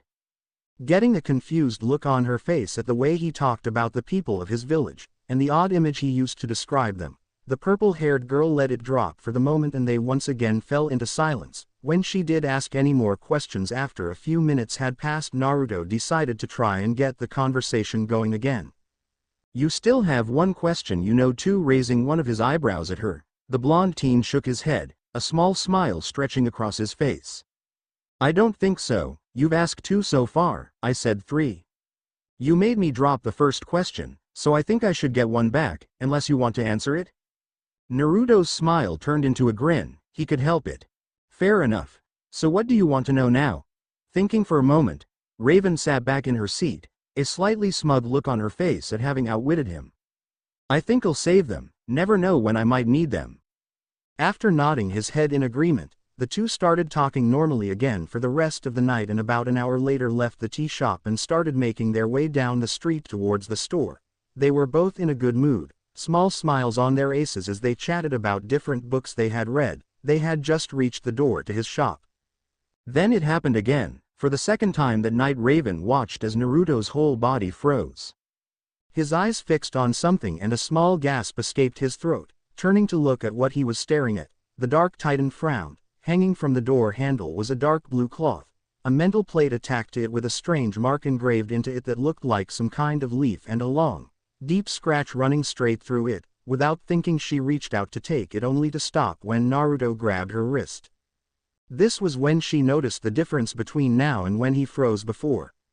Instead of acting nervous, he was angry. He was shaking in barely controlled rage, his eyes alight and glaring at the metal plate as if he was trying to burn a hole through it with his gaze. Then as suddenly as it came, all the anger drained from his face, slowly being replaced with nothing. His face was completely blank as he let go of her wrist before quickly grabbing the cloth and stuffing it in his pocket. He turned to look at her and for a moment it was the same blank look, but again it disappeared almost instantly as if it was never there to begin with and was replaced with his usual small smile. It actually worried Raven how he was so easily able to switch between emotions. I'm sorry Raven-chan, but something's come up and I'll have to call it a night. Looking at the blonde with worried expression on her face, Raven couldn't help but send a quick glance to the pocket that held the cloth. Naruto, is someone threatening you? Is that what that cloth means? Not meeting her eye, The whiskered teen just turned to his door to unlock it, before looking back over his shoulder with a smile. It's nothing you need to worry about, Raven-chan. I hope to see you tomorrow at the usual time. Without waiting for a response, Naruto quickly went inside, closing the door behind him, leaving a worried Raven to sink into the shadows and disappear. The moment she was gone, Naruto stepped back out into the street, locked the door and started walking. He walked until he came to a dark alley, the light provided by the street lights not reaching more than 10 feet on the narrow space between the two buildings, and stopped when he was halfway. Without turning to look, as two shadowed figures appeared behind him from the way he came, the blonde ex-ninja spoke, his face and voice once again completely empty. You've got a lot of balls to come here alone, or is it just stupidity, overconfidence maybe? You know, it put a real downer on my date, right? Though I must admit that I didn't think you'd keep my old headband for all these years, Sasuke. Moving forward, leaving a very nervous Hinata at the end of the alley as she kept looking around as if worried someone would see them, Sasuke stopped just a few feet away from Naruto, his face is just as blank as the blonde's. He looked him up and down, sizing him up for a moment, before he spoke. I understand now why it was so hard to fund you. I didn't even know you could read. Well, it's not like I had much choice in the matter. Back in the village, the civilians didn't like the idea of the Kyuubi brat being smart. In fact, the one time a villager saw me reading when I was 8, he set the book on fire while it was still in my hands. You need to stop this, Naruto. Just come back with us and everything will be like it used to be. Turning so he was facing the Uchiha, Naruto let a small smirk cross his lips that would normally be seen on the dark-haired boy in front of him, his hands in his pocket and his entire body long say, you can try, but I wouldn't if I was you. Like it used to be? You mean back when I had to pretend to be an idiot so I wasn't attacked on the street by the same people I was trying to protect? Being treated like a slave by my so-called friends? How about being ignored by everyone until they need something from me, only ignore me again after I do it? They could both hear Hinata as she started to cry at his words from her position at the end of the alley. Frowning, Sasuke grabbed Naruto by his collar and pushed him against the wall hard, pinning him in place, his Sharingan active as he glared at the blonde. Is that really what you think of us? What about all the people that cared about you? What about Sakura? Did you know that she cried for a week after we got her? What about that old man and his daughter that run Ichiraku? What about Tsunade? Don't any of them matter? Glaring at the dark-haired teen that had him pinned and taking in deep breaths in an attempt to calm himself down, he didn't even realize that his right eye was flashing between red and blue. Back off, Uchiha, or I'll make you. After a minute had passed and Sasuke still hadn't let him go, he snapped, bringing his hands up and resting them on the red-eyed teen's chest. Naruto did something that left both Sasuke and Hinata speechless. With a burst of wind, Sasuke was sent flying back and into the wall on the other side of the alley, hitting it with enough force to leave creaks where his back slammed into it. Everything was quiet for the next few minutes, the only sound coming from Naruto as he tried to calm his breathing. When he finally managed to get himself under control, Naruto straightened his shirt and without a word walked to the end of the alley where a still shocked Hinata was staring at him. Just before he felt the blonde ex-ninja stopped, looked over his shoulder with a dark look in his eyes. This is your second warning, leave me alone. I'm not going back and nothing you say will change my mind. Without another word, Naruto left them in the alley as he made his way back to his store. XXX. After few minutes passed in which time Sasuke stood back up, using the wall as support until Hinata came to help him, the two teens slowly started to make their way back to their base. After a few minutes of walking, Hinata, in a voice barely above a whisper, spoke. I told you we shouldn't had done that, Sasuke-san. Kakashi-san told us not to make contact. Sighing as he held one hand to his ribs as they throbbed in pain for him when he was pushed into the brick wall, the young Uchiha let a small frown cross his lips. I needed to at least try, Hinata, and, even if there was only a small chance of him listening, I owed him that. At least we were able to gather a few more things for Shikamaru to add to his plans. Like what? Taking a moment to catch his breath, the strain from his bruised spine and ribs forcing him to take quick short breaths, the dark-haired teen explained. For starters, we were able to confirm his location and that was the point of us following the Titans for the last few days. Second, I don't know if he realized it but when I pinned him against the wall his right eye kept flashing red. I think that means he was fighting for control with that wrath personality Ino was telling us about, and it was tied directly with his emotions, and thirdly, he can apparently use wind jutsu without hand seals, and they really hurt. XXX. The moment Raven reappeared in the tower, she quickly moved to the common room and, paying no attention to the others who had apparently waited up for her, grabbed a piece of paper and drew the same symbol she had seen engraved on the metal attached to the cloth hung from Naruto's door. The gray-skinned teen ignored her friends as they asked her how the date went and started to crowd around her, looking over her shoulder at the picture. When she was done, Raven let out a sigh before turning to Robin, thrusting the drawing into his hands, a small frown on her face. Looking from the drawing to his gray-skinned friend several times with raised eyebrow, not sure what she wanted him to do, the boy wonder was about to ask before she spoke. I want you to find out what you can about that mark, if it means something in particular, if it's linked to any organization, anything you can find. Also see if you can find out what Jinchuriki means. I think it's Japanese, so start there. Raven. What's going on? Moving to sit on the couch, the others following her, Raven rubbed her forehead as if to help ward off the headache that was frightening to burst inside her head. I think someone is frightening Naruto. That was all it took for Robin to make his way over to his computer to start the search. Though he made sure to stay within earshot so he could hear the rest of what she had to say, he scanned the drawing into his computer and started a search, thousands of images flashing across the large screen as it searched for a match. While he did that, Cyborg opened a small panel on his arm and started typing into the small computer that was hidden there, searching for the meaning of Jinchuriki. Everything was going great. We saw a movie, then went to get tea and talked. We were heading to his store when he just froze. That's when I saw some kind of blue cloth hanging off the door handle with a metal plate stitched onto it and that symbol engraved on it. I think it was damaged. There was a deep scratch going through the symbol. Then he got angry and wouldn't tell me anything.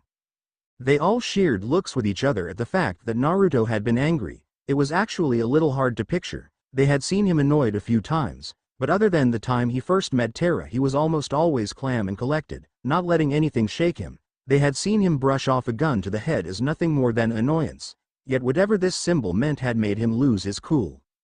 As he watched the screen flicking through images, Robin frowned as something Raven said stuck in his mind, turning away from the screen and to the gray-skinned titan. The boy wonder spoke. You said there was a scratch over the symbol? When she nodded, his frown deepened. Back when I was in Gotham, I used to have to deal with a lot of gangs and organizations, most of which had some kind of logo or symbol, like a calling card. Looking at his friend with a mixture of worry and confusion on his face as he stopped typing for a moment, Cyborg moved to stand next to the brightly dressed titan. Rob, where are you going with this? Letting out a sigh, Robin turned in his chair so he was facing everyone, including a very interested Raven. It's just this is a lot like the sort of threats that were given to a gang member that left. If it was just the symbol I wouldn't think anything of it, but the scratch makes me think it could be a death threat. Everyone went quiet at his words, no one knowing what to say until Raven stood from her seat and started to leave the room, only to stop at the door and look at them over her shoulder. Naruto's not now, nor has he ever been a gang member. There's something we're missing. There has to be. XXX breaking news. We come to you live outside a small bookstore in Jump City that we have confirmed is run and owned by one Naruto Uzumaki, a young man that was seen on a date with none other than the Teen Titan Raven. Last night we were informed by a bystander who had seen the Dark Titan walking into a movie with Mr. Uzumaki. We are now outside his store waiting for it to open so we can interview him. Stay tuned. XXX sat on the couch in his underground home. Naruto couldn't help but let out another sigh as he watched the new cigarette in hand as they showed pictures of his date with Raven. Apparently the spotty teen that had sold them their tickets at the movie had recognized Raven and alerted the media. They were showing pictures of them coming out of the movie, walking around the city, and finally one of them sat in the tea shop talking. At least they didn't try to interview us while we were on the date. That was probably the only good thing about this situation. Now he would have to deal with the reporters that had gathered outside his door. There went his morning tea out the window. You knew this was going to happen. Letting out a deep breath, along with a cloud of smoke, Naruto turned to look at Gaara stood behind him. His face was as expressionless as it always is, though he could have sworn he saw the corners of his lips curving up at the ends, making him let out a small growl in frustration before turning back to the TV. Doesn't make it any easier. How am I even going to open the shop without them charging in and shoving cameras in my face? Raising an eyebrow at his blonde friend, Gaara leaned over his shoulder and took his packet of cigarettes, taking one out and lighting it, and after a few breaths turned back to Naruto. You're asking someone who, only a few years ago, was a homicidal murderer. The only thing I can think of involves killing them all with my sand. Good point. After a few more minutes of watching the news, which was basically them showing the pictures from last night over and over again as they stood outside his door, Naruto let out one last sigh before standing up and making his way to the stairs, only stopping for a moment to put out his cigarette. He moved around the store making sure everything was in place like he did every morning. Gaara stood at the door watching him as he checked, and when he was done sent a nod towards his red-headed friend to open the door. What Gaara didn't notice, however, was that as soon as he turned his back, Naruto had jumped to the second floor and moved to the back of the room so he wouldn't be seen, leaving him to the mercy of the reporters and their cameras flashing in his stoic face the moment the door was unlocked. If it wasn't for the fact he was trying not to kill them, the redhead might have been amused at the looks on their faces when they realized he was Naruto. Ignoring their questions, turned around without a word, picked up a stack of books that had been placed on the counter and started to walk around the store. The moment he moved away from the door, the reporters rushed in and started looking around trying to find the blonde. After about a minute of looking, one of the reporters, a pretty blonde woman in a black dress and too much makeup, walked up to Gaara and tapped him on the shoulder. When he didn't respond right away, she walked around so she was facing him, a frown on her face at being ignored before she replaced it with what she thought was a charming smile. Hi, I'm Summer Day with Channel 3 News. I'm sure you've heard of me. Anyway, I was wondering if you could tell me where Mr. Uzumaki is so we can get an interview. He just stood there, staring at her without any emotion on his pale face, and without realizing it, the reporter took a step away from the odd redhead, the scar on his forehead only seeming to add to his intimidation, smiling, at least on the inside, at the fact he still had it. Gaara raised an eyebrow at the woman before turning his back to her and walking towards the stairs. When he got to the second floor, the woman and other reporters following, he saw Naruto sat at the back of the room at his usual table with his restoration equipment on the table and an old, leather-bound book in front of him. He was wearing a pair of special glasses that could be used as magnifying glasses, not that he really needed them, and they were mostly for show. His head bent down as he examined the book for damages. He kept his back turned to the group as they approached, seeming not to notice as they came up behind him. The moment she saw him sat at the table, the reporter that had been talking to Gaara before walked past him, took a pose next to Naruto as her cameraman started filming, and smiled. This is Summer Day and I'm here next to Naruto Uzumaki, suspected boyfriend of none other than the Dark Teen Titan herself, Raven. Mr. Uzumaki, is there anything you would like to say? Moving her microphone so he could talk into it, Summer stood there smiling at the camera as she waited for him to speak. However, after a long pause, her smile faltered slightly and her eyes moved to the blonde teen, who hadn't even looked up from his work, and after sending another smile to the camera, pulled the microphone back to her face. Well, can you comment on the rumor that you are dating Raven from the Teen Titans? Again she got no answer, letting her announce for the first time. Summer frowned. Mr. Uzumaki, do you have anything to say, anything at all? Your name is ridicules. Everything in the room went quiet at his words, all the other reporters going silent as they tried to understand what he had just said. Summer's smile got even more strained. What was that? Letting out a sigh, Naruto took off the glasses and slowly turned around in his chair so that he was facing them all, and as his eyes landed on Summer, he let a small smile cross high lips. I said your name is ridicules. What parent would name their daughter Summer Day? Either they had a strange sense of humor or you changed it later on for whatever reason. Right about now I bet you're all wondering why I'm saying all of this. The fact is I don't care what any of you think, and as far as I'm concerned you're a bunch of vultures circling around what you're hoping to be your next big meal. So desperate for a story that you are willing to turn people's lives upside down to get it. I will say this only once. I have nothing to say to any of you, and unless you're here to buy a book I want you to leave. I have work to do and you're taking up space. After his little speech, Naruto turned his back to the group of reporters, including a now red-faced Summer Day, put his glasses back on and continued his work. When a few minutes had passed and none of them had left, Naruto let out another sigh. Gaara, could you escort them out? If any resist, you know what to do. Nodding, the red-headed Jinchuriki walked to the front of the group and motioned for them to leave. But none of them moved. After waiting for a moment, Gaara let out a sigh of his own and raised his arms out to his side, getting the full attention of the group of reporters, and let out a cloud of sand and had it float in the air. The reporter's eyes looked like dinner plates as more and more sand came out of Gaara's sleeves, moving around in the air with a mind of its own, and slowly stated to make its way towards them. Leave. That one word was all it took for the group to run for the door with their tails between their legs. XXX later that day, Raven, Starfire and Terra were making their way down the street to Naruto's store.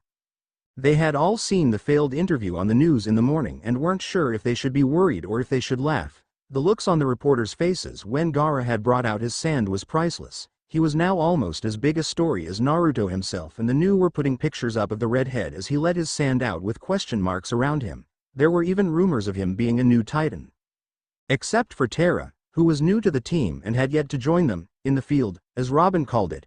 They had all been at the mercy of Summer Day at least once. Even Beast Boy didn't like her, and he liked most people, so when Naruto talked her down on TV it had brought a smile to all their faces. Robin was still doing research on the strange symbol Raven had seen. His computer still processing, and had started to make calls with his contacts around the country trying to find where it was from. But that wasn't the strange thing. What was strange was what Cyborg had found. After spending half the night trying to translate the word Jinchuriki, the mechanical team decided to learn Japanese. At least that's what he said. All he really did was download the information into his head. It was because of this that he was able to get a rough translation. From what he was able to work out, Jinchuriki could be translated as power of human sacrifice, which had them all worried. The biggest problem, however, was that she couldn't ask Naruto it without admitting she had her friends look into it. Something she knew he wouldn't be happy about. They had just turned the corner onto the street, Raven still lost in thought, when all three girls froze in place. Crowded outside the bookstore with cameras rolling was what could only be described as a small army of reporters. Some of them were just stood around, talking to each other, and others were talking into their microphones as they gave updates of what was happening. Then they spotted them coming round the corner, and it was like a dam had been broken.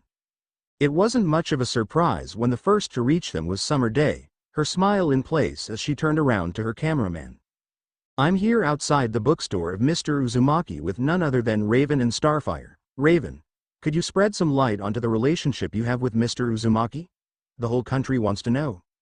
The gray-skinned teen didn't even try to hide the frown that came to her face and without a word pushed past the sea of reporter, Starfire and Terra right behind her, and quickly made their way towards the store. However, before they could get there they were stopped by a familiar voice that made them stop.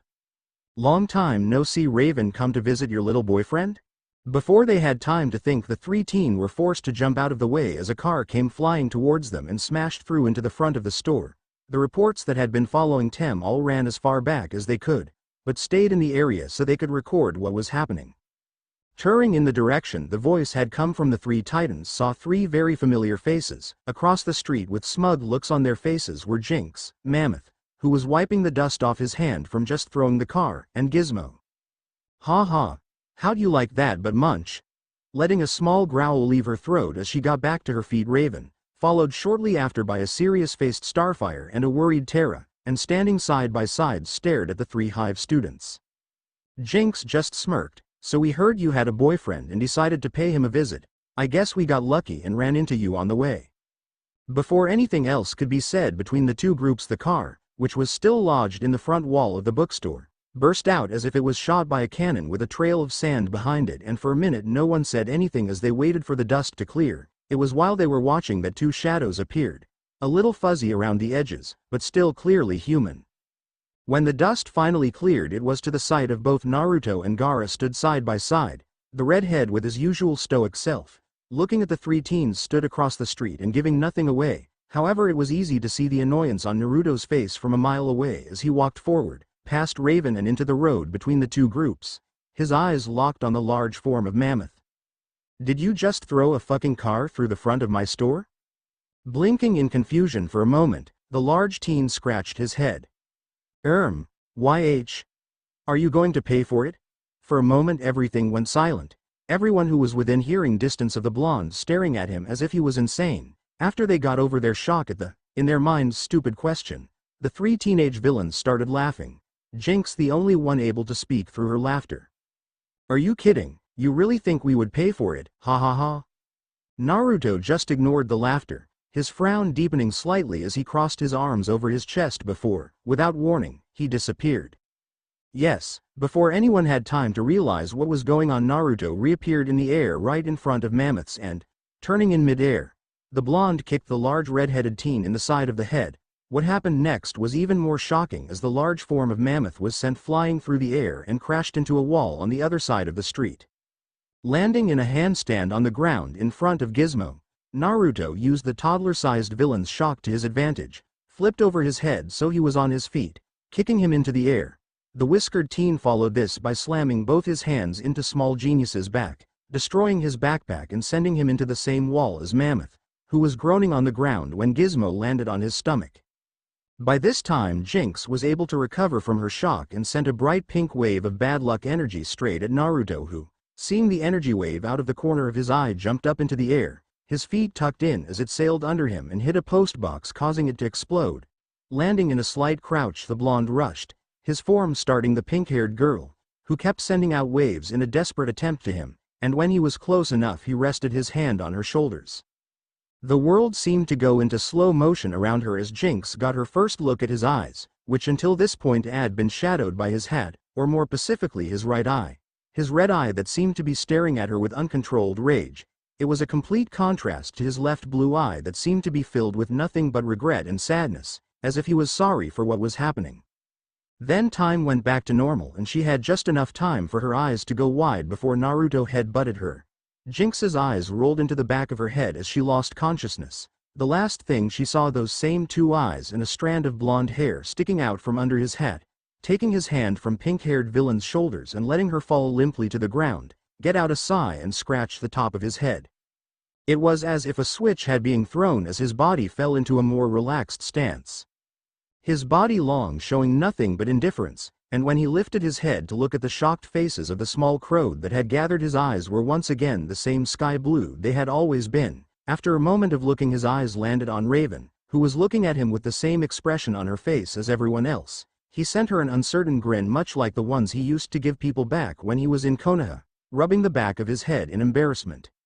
Off to one side, still standing next to the ruined front wall of the bookstore, Gaara looked from his blonde friend to the large group of reporters and their cameramen that were watching from a safe distance, and couldn't help letting out a sigh and shaking his head.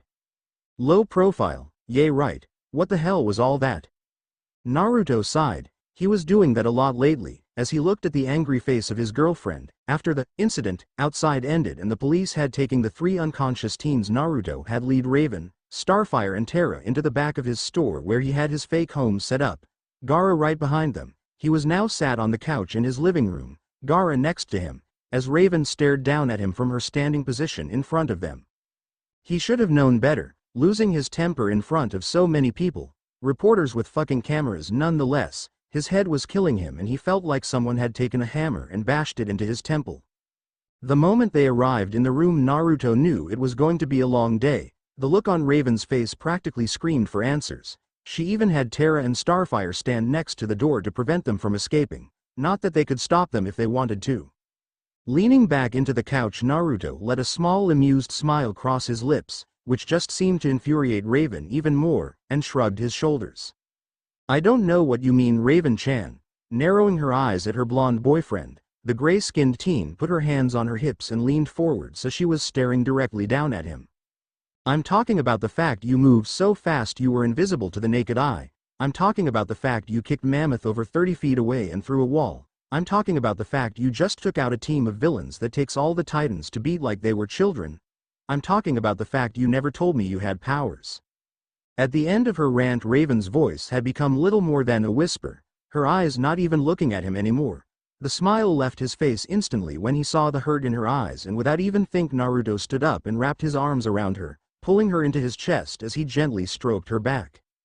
I'm sorry I didn't tell you, Raven-chan, but it's not something I like to talk about. I still don't, but when I'm ready you'll be the first one I come to, okay? The only response he got was her nodding her head against his shoulder, and they stayed like that for several minutes, the other in the room averting their eyes to give the two some kind privacy. When Raven had calmed down, Naruto led her to the couch and sat her between himself and Gaara, who had been watching the exchange with his usual stoic expression, and when they were comfortable, Naruto put his arm around her shoulder. Glancing at the clock on the wall, Naruto let out another sigh as he mentally prepared himself for what was coming before he nodded to his red-headed friend. Without a word, Gaara stood up and walked out of the room, the three girls watching him go with confused expressions on their faces before turning back to the whiskered teen sat next to Raven. Seeing their looks, Naruto gave them a small smile before chuckling. I just, as you put it, Raven-chan, took out a team of villains that takes all the Titans to beat like that they were children, in front of a group of reporters. By now it will be all over Jump City, which means a certain traffic light will be bursting through that door any minute now, so Gaara's going to show them through before they do any more damage to my shop. Not a minute later, Naruto's words were proven correct when Robin came into the room, Cyborg, Beast Boy and Gaara right behind him, a large frown on his face when he saw Naruto, walking straight up to the blonde and standing in front of him in the exact same way Raven had been not 10 minutes ago, his arms crossed over his chest and eyes looking straight into Naruto's. Why didn't you tell us?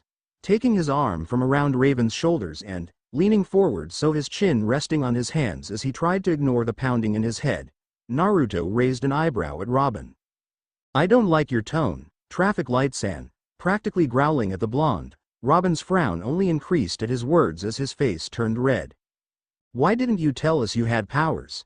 Even with the brightly dressed teen shouting in his face, Naruto still didn't lose his calm, though he did frown a little as the noise aggravated his headache even more, and just stared into his eyes behind the mask with a blank expression. Because I didn't see it as being important. Just because I have powers it doesn't change anything. Doesn't change anything. Taking a moment to calm himself down, Robin started taking deep breaths as he turned away from the whiskered teen before moving to lean against the wall across from where he was sat. When he turned back there was a thoughtful look on his face that Naruto didn't like. What can you do other than having super strength and, whatever it was you did to move so fast? Leaning back in his seat, Naruto raised an eyebrow at the brightly dressed hero, shaking his head slightly. Again, I don't see why it's important for you to know. Frown returning, though not to the same degree it had been before, Robin sighed as he rubbed a hand over his face. If we're going to be working together we need to know what you can do. The way he said this made it sound like the most obvious answer in the world, as if there was no doubt in his mind that he would join them, and again Naruto didn't like where this was going. What the hell are you talking about? Waving a hand dismissively in the air, Robin continued talking to himself as if he hadn't said anything. It will take a few days for you to move into Titan Tower, and of course Gaara too. We'll have to train you up a bit, but that should only take a few weeks, a month at the most. Then when you're settled in we'll bring you on patrols with us. Around the room the other Titans stared to get excited looks on their faces at the thought of their new friends joining the team. Even Raven couldn't hide the small smile that came to her lips. None of them noticed the frown that crossed the blonde's face and the way his hands had curled into fists at his side and started shaking.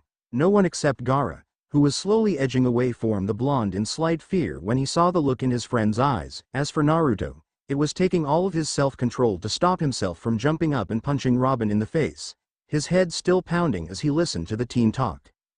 I'm not joining the Titans. Everything went completely silent at his words, the 6 Titans looking at him with mixtures of shock and confusion on their faces as his words seemed to sink in. Dude, what are you talking about? Of course you're joining. Turning his head so he was looking at the Beast Boy directly, Naruto let a bit of steel enter his voice to help get his point across.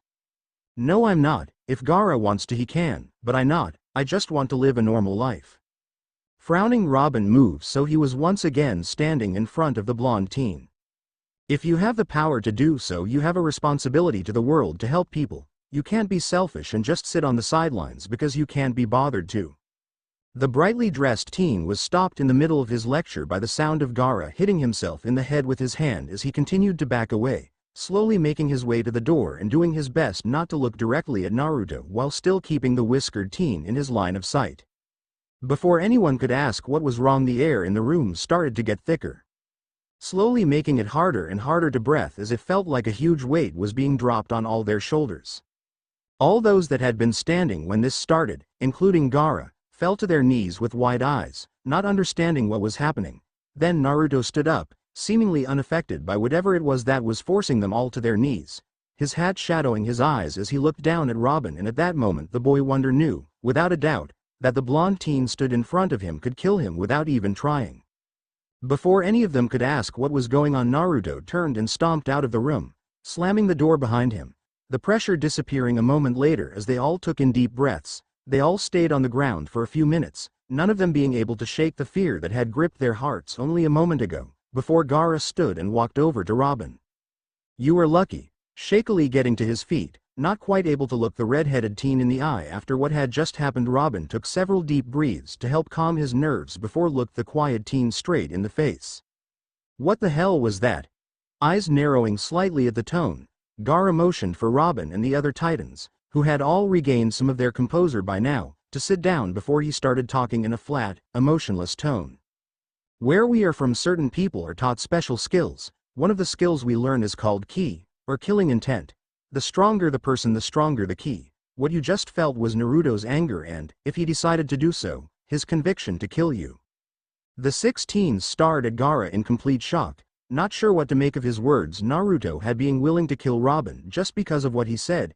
It didn't match up with what they knew of the blonde teen that would come to the tower to hang out and laugh with them.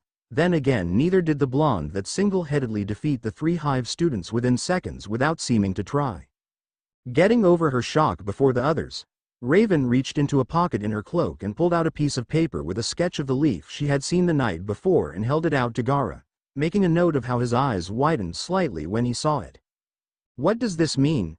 "It is not my place to say. It is for Uzumaki-san to tell you, and I will not betray his trust.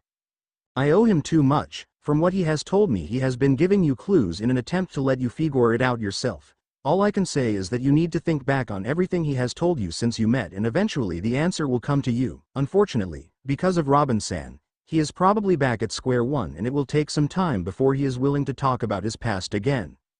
Looking up at his name, Robin frowned as he stood up from his seat. "What's that supposed to mean?" Turning a slight glare on the brightly dressed teen, Gaara shook his head before letting out a sigh.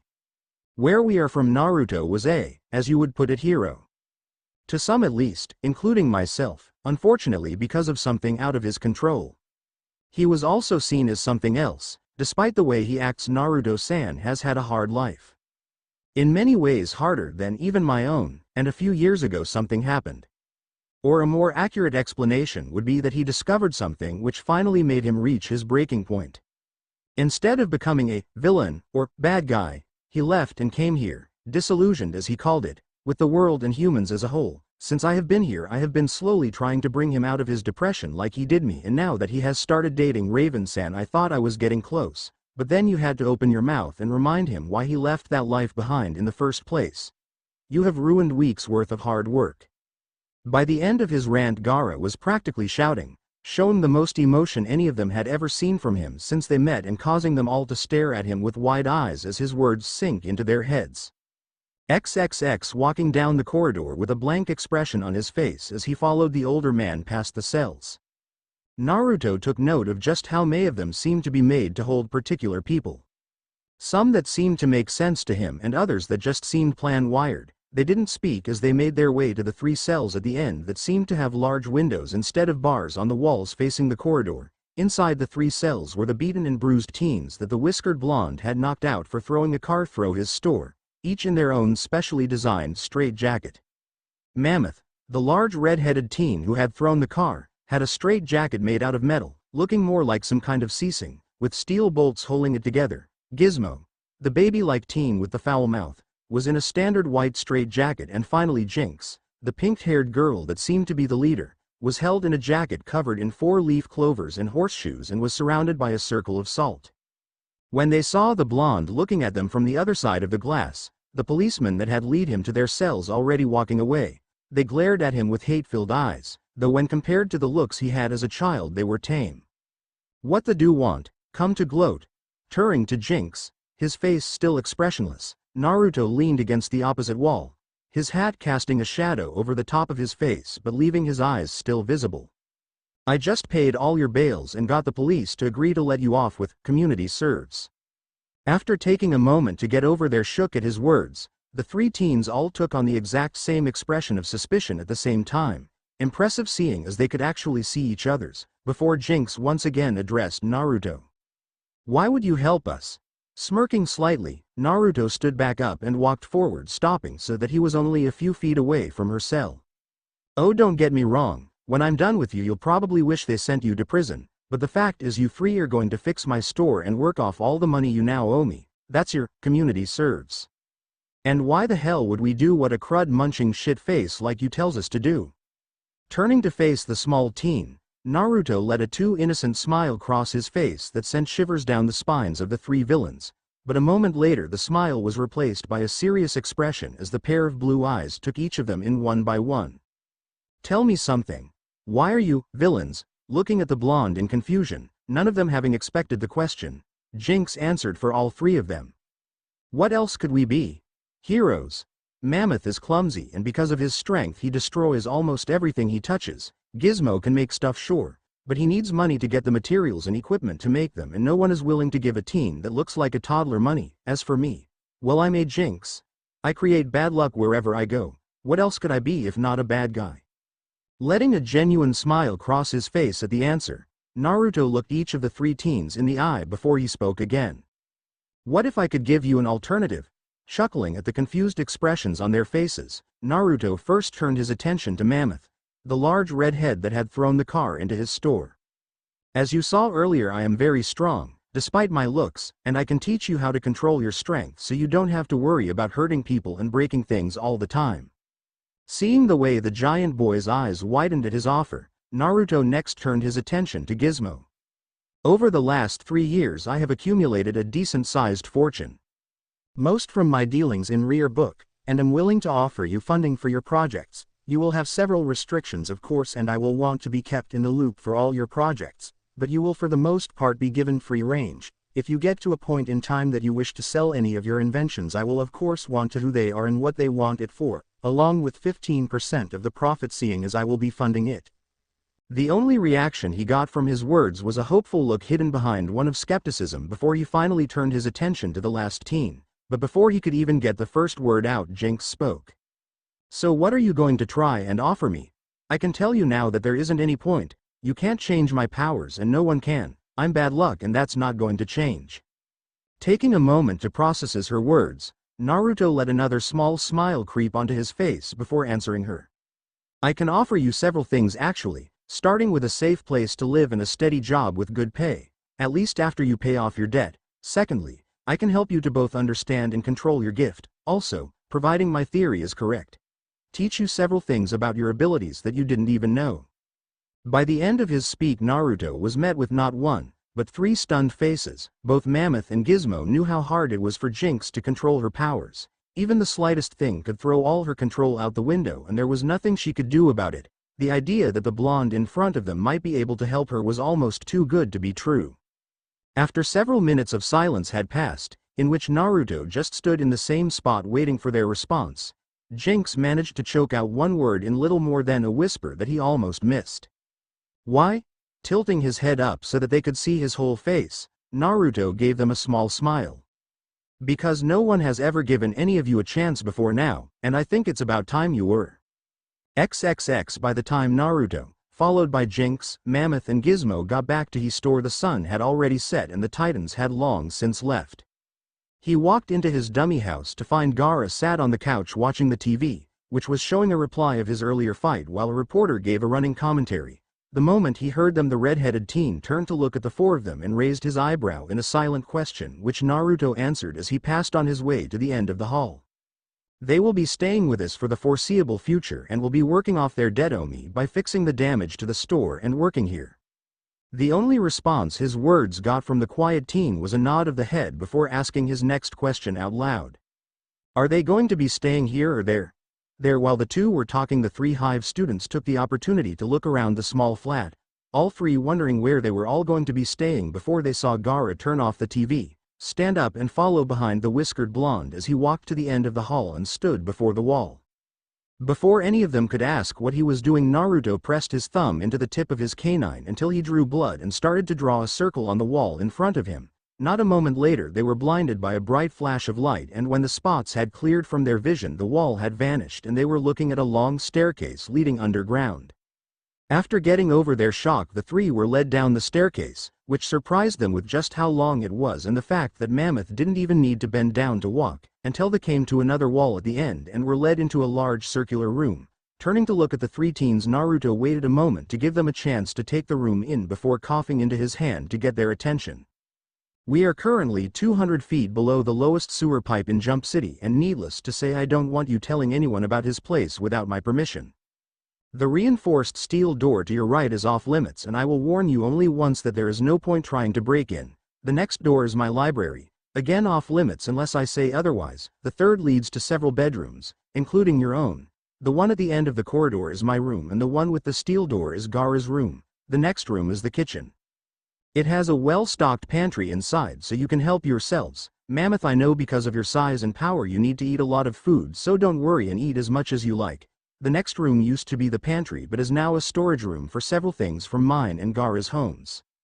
You can enter but don't touch anything unless we say otherwise. The room next to that is Gaara's hobby room. You will have to ask him if you want to enter, and the door next to that is the gym. Then we have the living room, and last three doors lead to the training rooms. Each has a corridor with 5 doors, and behind each door is a specific training room. The three teens just looked at him with wide eyes, not sure what to say. After several minutes of them just staring at him, Naruto chuckled before motioning for them to follow him to the rooms. When they reached Gaara's room, Naruto stopped and pointed to the red and green lights he had added after the first test. Only open the door if the light is green, if it's red stay away. Raising an eyebrow, Jinx leaned forward to examine the door more closely before looking to the blonde and red head. Why not? Looking to his friend, Naruto nodded for him to explain. If the light is red it means I am asleep, and if you open the door you break the circuit. That keeps it secure. If the door is opened while I am still asleep something very bad will happen.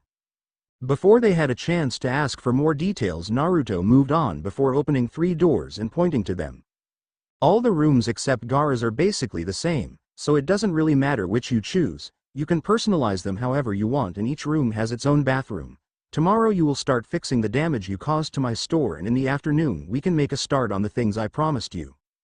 Nodding their heads, the 3 teens each moved to a room before closing the door and leaving the 2 ex-ninja in the corridor. For several minutes neither spoke, just looking at each other in silences before Gaara finally spoke. Are you sure we can trust them? This is the first time you brought someone other than me here? Laying a hand on the red-headed teen's shoulder, Naruto gave Hive a small smile before turning to his door. You'd be surprised at what can happen if you give someone a chance. After all, that's what I did for you. Without another word, Naruto walked into his room and closed the door behind him. XXX. The next day Naruto got up at 5 am, put on a sleeveless shirt and sweatpants, tied some bandages around his hands and feet before making his way to the gym. The moment he entered the room he reached for the control on the table next to the door and turned on the music, the room being filled by the sound of Bring Me to Life by Evanescence before starting his workout. It was an hour later that he heard the door opening and looked out of the corner of his eye to find Jinx watching him from next to the door. She was already dressed in her usual black dress and her hair was styled into its customary horn-like appearance. After about a minuet passed and she still didn't say anything, he turned his attention back to the task at hand. When he was finished his workout, Naruto turned off the music and picked up a hand towel to wipe the sweat off his head. Taking a drink from the water bottle he had brought with him, the blonde turned his attention back to the pink-haired teen whose eyes seemed to be glued to his chest. Coughing to get her attention, Naruto smiled and walked over to talk. Good morning, Jinx-san. You're up early, says the one up before me. Chuckling, Naruto made his way into the main room and was about to go have a shower before he was stopped by Jinx's next words. What did you mean yesterday when you said you might be able to explain some things about my powers? Slowly turning to face her, Naruto was slightly caught off guard at the desperate look on her face. Letting out a sigh, the blonde asked a question that left the girl confused. Do you have a twin brother or sister? No. Nodding his head, Naruto turned to look at her fully before continuing. The thing about powers like yours is that they must always have a balance. If they didn't, it would throw off the natural order of things and the world would be thrown into chaos. I have read about your powers in several books. It is called law magic, or at least a branch of it.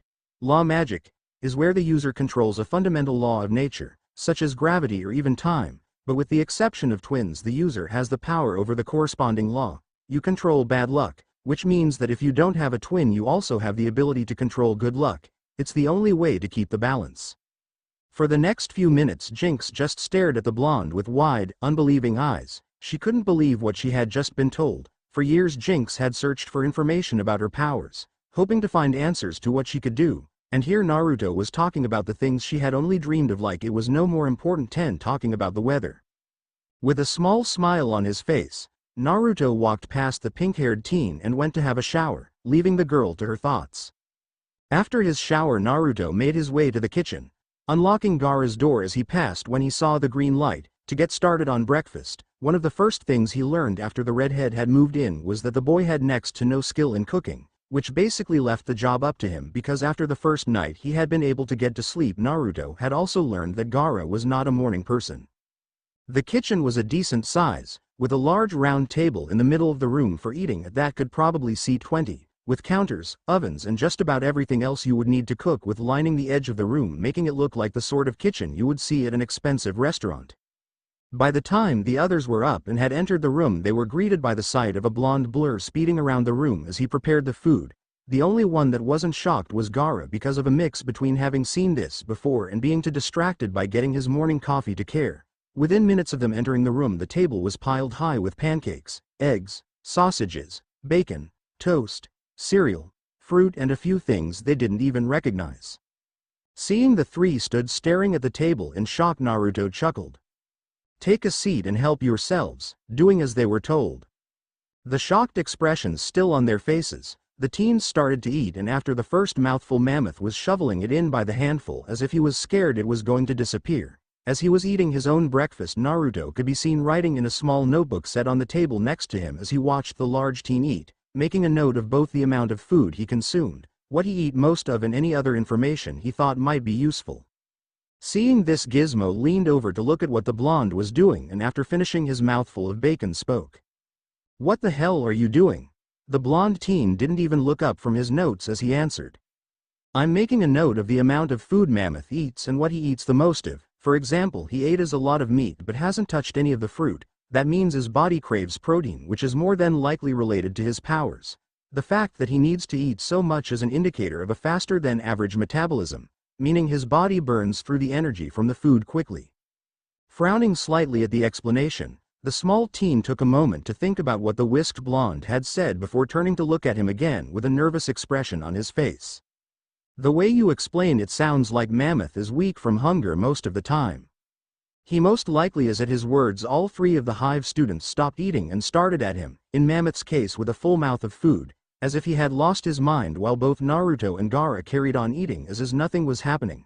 The silence was finally broken a minute later when Gizmo summed up the three's thoughts in just 3 words.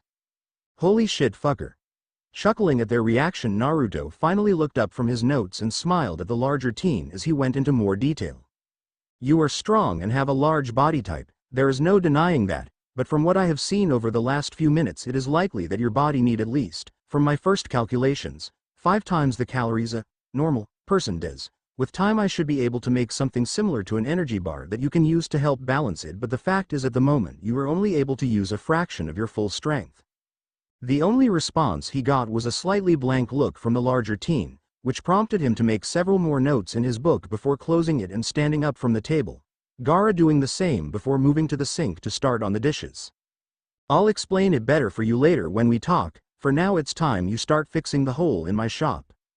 XXX. By the time lunch arrived, the 3 teens had actually made a lot of progress with the repairs. Between Mammoth's strength, Gizmo's brain and Jinx's leadership, they had cleared all the rubble in no time and had already started on rebuilding the wall. They had gotten quite a few odd looks from people passing by, and the reporters seemed to be having a field day, but for the most part they were left alone out of fear. With the shop closed while it was being repaired, Naruto had Gaara watching the 3 Hive students. It wasn't that he didn't trust them. After all, he gave each of them a reason to stay. Pulse the seals he had put on the back of their cloths didn't hurt. The idea was simple enough. If they moved more than 100 feet away from the center seal, which Gaara had, a small electrical charge would be sent into their muscle tissue and would stop them from moving. He had told them this, though avoided telling them about seals exactly, so they understood that there was no point in trying to run even if they wanted to. While they were working, Naruto and 2 clones had started to work on adding a workshop for Gizmo and a specialized training room for Mammoth. Luckily, with the earth jutsu he had learned from the scrolls his father left him and the use of mass shadow clones for training, it was a simple matter to manipulate the earth into what he needed. Gizmo's new workshop was a large circular room with 4 metal desks he had retrieved from one of his ceiling scrolls and a few basic tools like screwdrivers and hammers. He would ask the small teen for a list of materials later. Mammoth's training room was a lot harder to make, because of the teen's power. Things like weights would be all but useless. So he was using the 2 clones to help him apply gravity seals to every surface in the room so that when it was done he would be able to adjust the room's gravity. This would put strain on even the large teen's muscles, and when he was done he added a few reinforcement seals on some weights so they wouldn't be affected by the increase in gravity and put them in the room. He also added a control room that wasn't affected by the gravity seals, with a large window inside so he could observe and alter the seals in the room where needed, and the equivalent of an emergency stop button inside the room, the control room, and outside the room that didn't need chakra to be activated. That was also one of the things he had learned in the 3 years since he arrived in this worlds. Combining seals with science, they couldn't be used for anything too complicated because for some reason it made things explode, but after 3 years of trial and error he was able to incorporate things like buttons into a seal matrix that didn't need chakra to use. It was also how he was able to add the red and green light system to Gaara's room and had been able to make it so they ran off of the excess energy that was created by converting demonic chakra into nature chakra. The control panel that he would use to control the seals was actually just a table with seals engraved on it that he had connected to the ones in the room. He couldn't help but laugh when he saw their faces when Gaara brought them back down for lunch. The sudden appearance of another door next to Gaara's hobby room seeming to unnerve them slightly, not that he could blame them. In the elemental nations things like that were considered the norm. Almost anything could be accomplished with the uses of jutsu, but in this world, even with people having a wide range of powers and abilities, things were different, and they were used to the idea that things like building rooms took time. After lunch, in which Naruto made more notes of what Mammoth eat, the blonde teen showed Gizmo his new workshop and told him to make a list of the things he would need for his projects. The moment the words left his lips, the little genius was practically jumping off the walls in excitement and thinking out loud about all the things he would need and be able to make. He was talking so fast Naruto couldn't even understand most of what he was saying, and in the end he left the boy in the workshop to make the list. When he went to show Mammoth his training room, both Gaara and Jinx came with them, interested to find out what the blonde had made for the gigantic red head. After leading both spectators into the control room, making sure to tell them not to touch anything, Naruto had Mammoth stand in the middle of the room before walking to a wall and pressing a big green button that was next to the emergency stop, a large red one. The seals around the room lit up, starting with the ones around the button and snaking their way to the others, filling the room with a bright blue light. The moment the last seal lit, Mammoth fell to his knees with a grunt, his long red hair seeming to glue itself to his frame. Both Jinx and Gaara watched as Naruto slowly made his way over to the larger teen, seemingly unaffected by the gravity, before stopping in front of the kneeling boy. "This is a gravity room. At this very moment the gravity in here is 3 times Earth's natural gravity. I want you to spend at least 1 hour in here a day, using the weights while the gravity is higher, and when you adjust to this level 1 will increase it." Looking at the whiskered teen, though he seemed to have trouble doing it because of the increase in weight, Mammoth gave him a confused look. "I thought you were going to help me control my strength, not increase it?" "I am, but first I need to learn your limits. If I taught you to control your strength now, it would be a problem later when it increases. The more I understand your power, the more I can help. Plus, until now your strength has come from your powers, and unlike most people you haven't needed to work for it. By training in this room, everything you do will put strain on your muscle, and unlike your strength that you always have, this will be natural, which means it will be easier for you to understand and control." "Is that what you did?" Smiling, Naruto shook his head in the negative. "No, my strength is the result of intense training. All of what I do is learned." Turning his back to the boy, Naruto walked back to the wall and hit the red button, deactivating the seals and nodding to Gaara and Jinx to let them know it was okay to come out. They left Mammoth in the room after a quick explanation on how to use it, and the 3 teens moved to the main room again. Letting out a sigh, Naruto turned his attention to Jinx. She was going to be the hardest to help out of the 3, her powers being an actually force of nature, making it harder to understand. Law magic was a lot like elemental magic, though depending on the law they had the potential to be a lot stronger. The user was born with it and would be trained by family in how to use it from a young age. Unfortunately, it seemed Jinx had the same problem as Terra in that she didn't have any family that could teach her. This resulted in her powers being used completely by instinct and with next to no control. which, assuming she didn't have a long-lost twin, meant that the first time she used her powers it was while she was feeling negative emotions such as fear or anger, and it had manifested as bad luck. Again, assuming that she was an only child, this meant that if she had first used her powers while in a positive frame of mind, they would have manifested as good luck instead. Luckily this time Naruto didn't have the voice of a screaming girl that had been turned to stone inside his head, which meant he was able to create a group of 10 shadow clones last night, and after everyone was asleep led them into his vault, as he had started calling it. They did all research for him, and when they were done he had them make a book similar to the one he had made for Terra. After telling the two to wait for him, Naruto quickly went to his room and returned with a large, leather-bound book in his hands that was more than twice the size of the book he made for Terra. Unlike the one he had made on Earth Elementals, the cover for this one was black, with the exception of an odd symbol imprinted on the cover in gold. It looked like a triangle with a straight line balanced on the end with two smaller triangles on both ends of the line.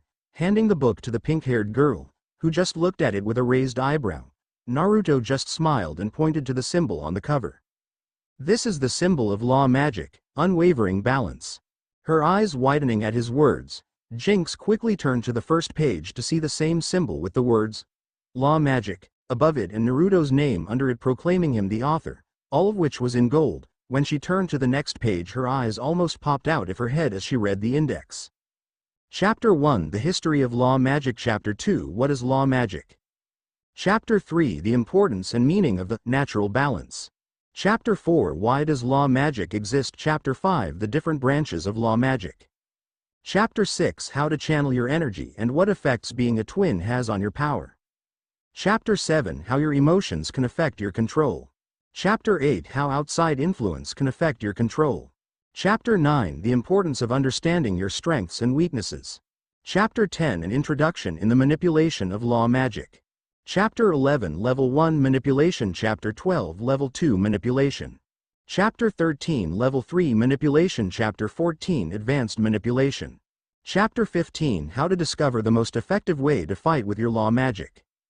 Chapter 16, How to discover the most effective way to defend with your law magic. Chapter 17, Personalizing your law magic style. Chapter 18, Other facts you may need to know. After reading the index, Jinx quickly flipped through several pages, taking note of the charcoal sketches and perfect handwriting. Everything about the book seemed perfect, even the paper that was used was expensive and of the highest quality. Looking up at the blonde, Jinx threw herself at him and pulled Naruto into a one-armed hug, the other holding the book to her side, before running off toward the living room to start reading. When the door was closed, Gaara turned to look at Naruto with his usual blank expression on his face. You do realize that you just gave away a lot of valuable information that could be used against us in the future. Yeah, but she has a right to that information and I didn't want to withhold it from her. I guess because of all the things that were hidden from me. I don't like the idea of not giving people information that they have a right to. After taking a moment to consider his friend's words, Gaara nodded his head before walking to his hobby room and locking the door behind him. Not a minute late, Gizmo came running out of his workshop with a long list of things he would need trailing on the floor behind him. XXX. Ever since they had returned to Titan Tower, Raven had locked herself in her room, ignoring her friends when they came and knocked on her door several times throughout the day, and spent the entire time thinking about what Gaara had said. Was Naruto really giving her clues? She thought about every conversation they had had and every word he had said, but no matter how hard she tried it just didn't make any sense. The most she had learned about him was that he was Japanese, an orphan. He lived in a village called Konaha before moving to Jump City, and that it was basically run by a dictatorship with a heavy military background. Did that mean Naruto was a trained soldier? But that was impossible. He would have been only 13 when he first moved to the city, which would mean he would have been trained since he was a kid.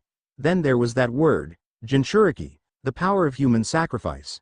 Just the idea that sentence brought to mind sent a shiver down her spine. Was Naruto meant to be a human sacrifice only to run away before it happened? And if so, what for? From the way he described his home, she knew he had no attachment to it. If anything, he sounded like he hated it, especially when he was talking about the people that lived there. Then there was Gaara, the quite red head with the scar seemingly carved into his forehead. What did he have to do with it all? He acted more like a robot at times than cyborg, his face almost always completely lacking any and all emotion. And from what he had told them, he had a bad past and had killed people before meeting Naruto. He had apparently even tried to kill Naruto, but failed. Gaara was strong. With his ability to control sand, he could be a terrifying opponent, especially if he wasn't sane at the time, but Naruto had won. Did that mean he was stronger than Gaara? Just how strong is he really? She spent hour after hour thinking over all this, even spending time talking to her emotions in an attempt to make any sense out of it all. But in the end it came down to one thing, and she was a little upset that it had taken her so long to realize it. She didn't care. Of course Raven wanted to know, but more than anything she wanted Naruto to tell her himself, to trust her enough to tell her. But after spending time talking to her emotions, all of which were in agreement about the blonde, a rare thing indeed, she realized that she really liked the whiskered idiot. He was smart, charming, funny, handsome and so much more. He made her laugh, even if not on the outside, and they got along so well. It wasn't love, at least not yet, but she knew that given time it might lead to it, and the thought both terrified and thrilled her to her very core. Now the only problem was Robin. Raven didn't blame him for the way he acted. He was just worried about them, but the fact was that he did have a tendency to go a little overboard. If anything, she blamed Batman for training him to be so paranoid. She knew that the next time Naruto and Robin met it would result in one of two things happening. Robin would apologize and try and talk to him, most likely try again to recruit him, or they would fight, and from what she had seen of the way Naruto had dealt with Jinx, Mammoth and Gizmo, Robin might actually end up in the hospital. Taking a deep breath, the purple-haired girl braced herself for what was to come before leaving her room and making her way to the common room to see her fiends watching the TV. All but Robin had a confused look on their face, the boy wonder having a small frown on his as they watched a video of Mammoth, Jinx and Gizmo clearing rubble from outside Naruto's bookstore under the watchful eyes of Gaara. Walking over to stand next to Robin, she couldn't help the feeling a dread that twisted in her stomach when he looked at her out of the corner of his eye, well, mask really, and said two words. Call him, not even bothering to argue with him. Raven pulled out her phone and pulled up Naruto's number, hesitating for a moment before hitting the call button. It rang 3 times before he answered. Hello? Naruto. It's Raven, Raven-chan. Nice to hear from you. So what's up? I need you to come to the tower as soon as possible. Traffic light, San? Yeah, I'll be right there. Before she could say anything else he hung up, and, not even having the time to take the phone away from her ear. The sound of the doorbell rang throughout the tower almost ominously, and without a word all 6 teens made their way to the door in complete silence.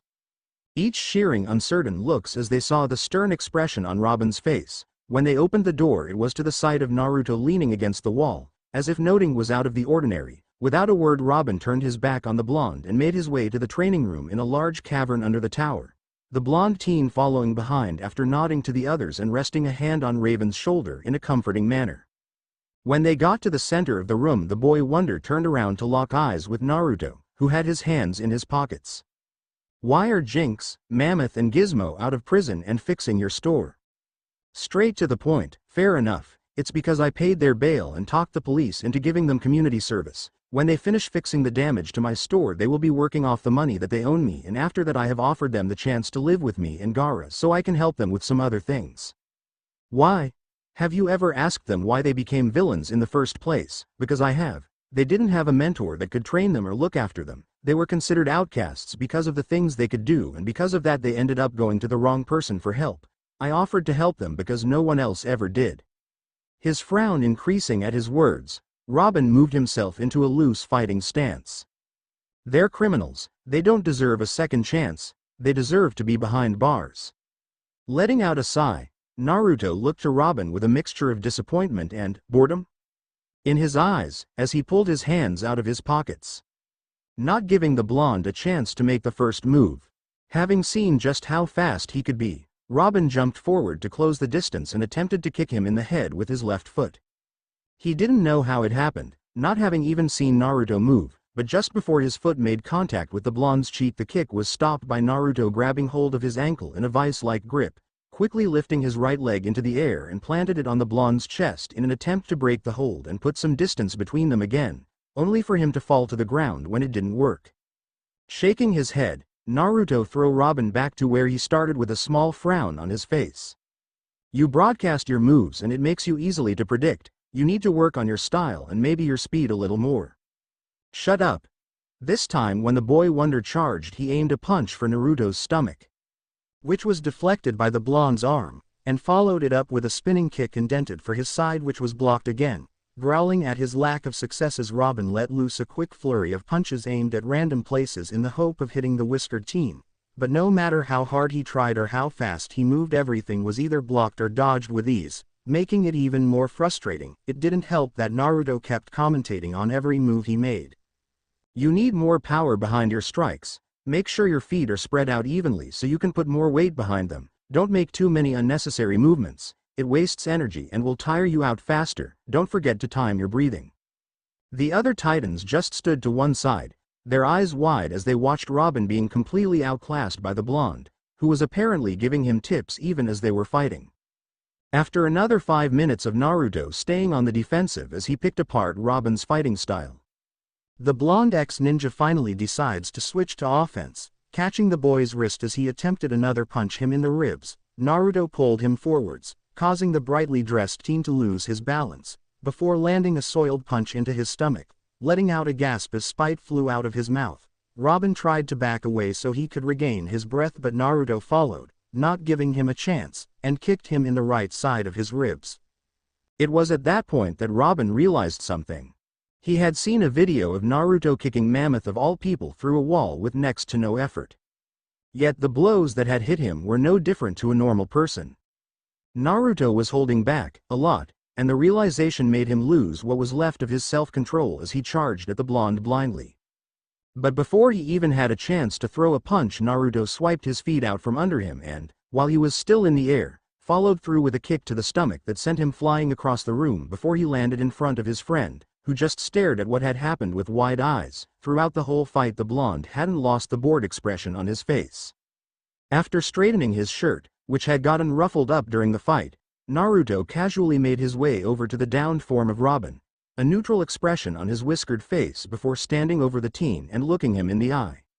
"You're good, but still rough around the edges. You also need to keep your temper under control. The longer the fight went on, the sloppier your style became until you were little more than a brawler." Taking in huge gulps of air in an attempt to get his breath back, Starfire having knelt down next to him to make sure he was okay, Robin glared up at the blonde. "You don't know anything about me. Bothersome. You're right-handed but taught yourself to be ambidextrous.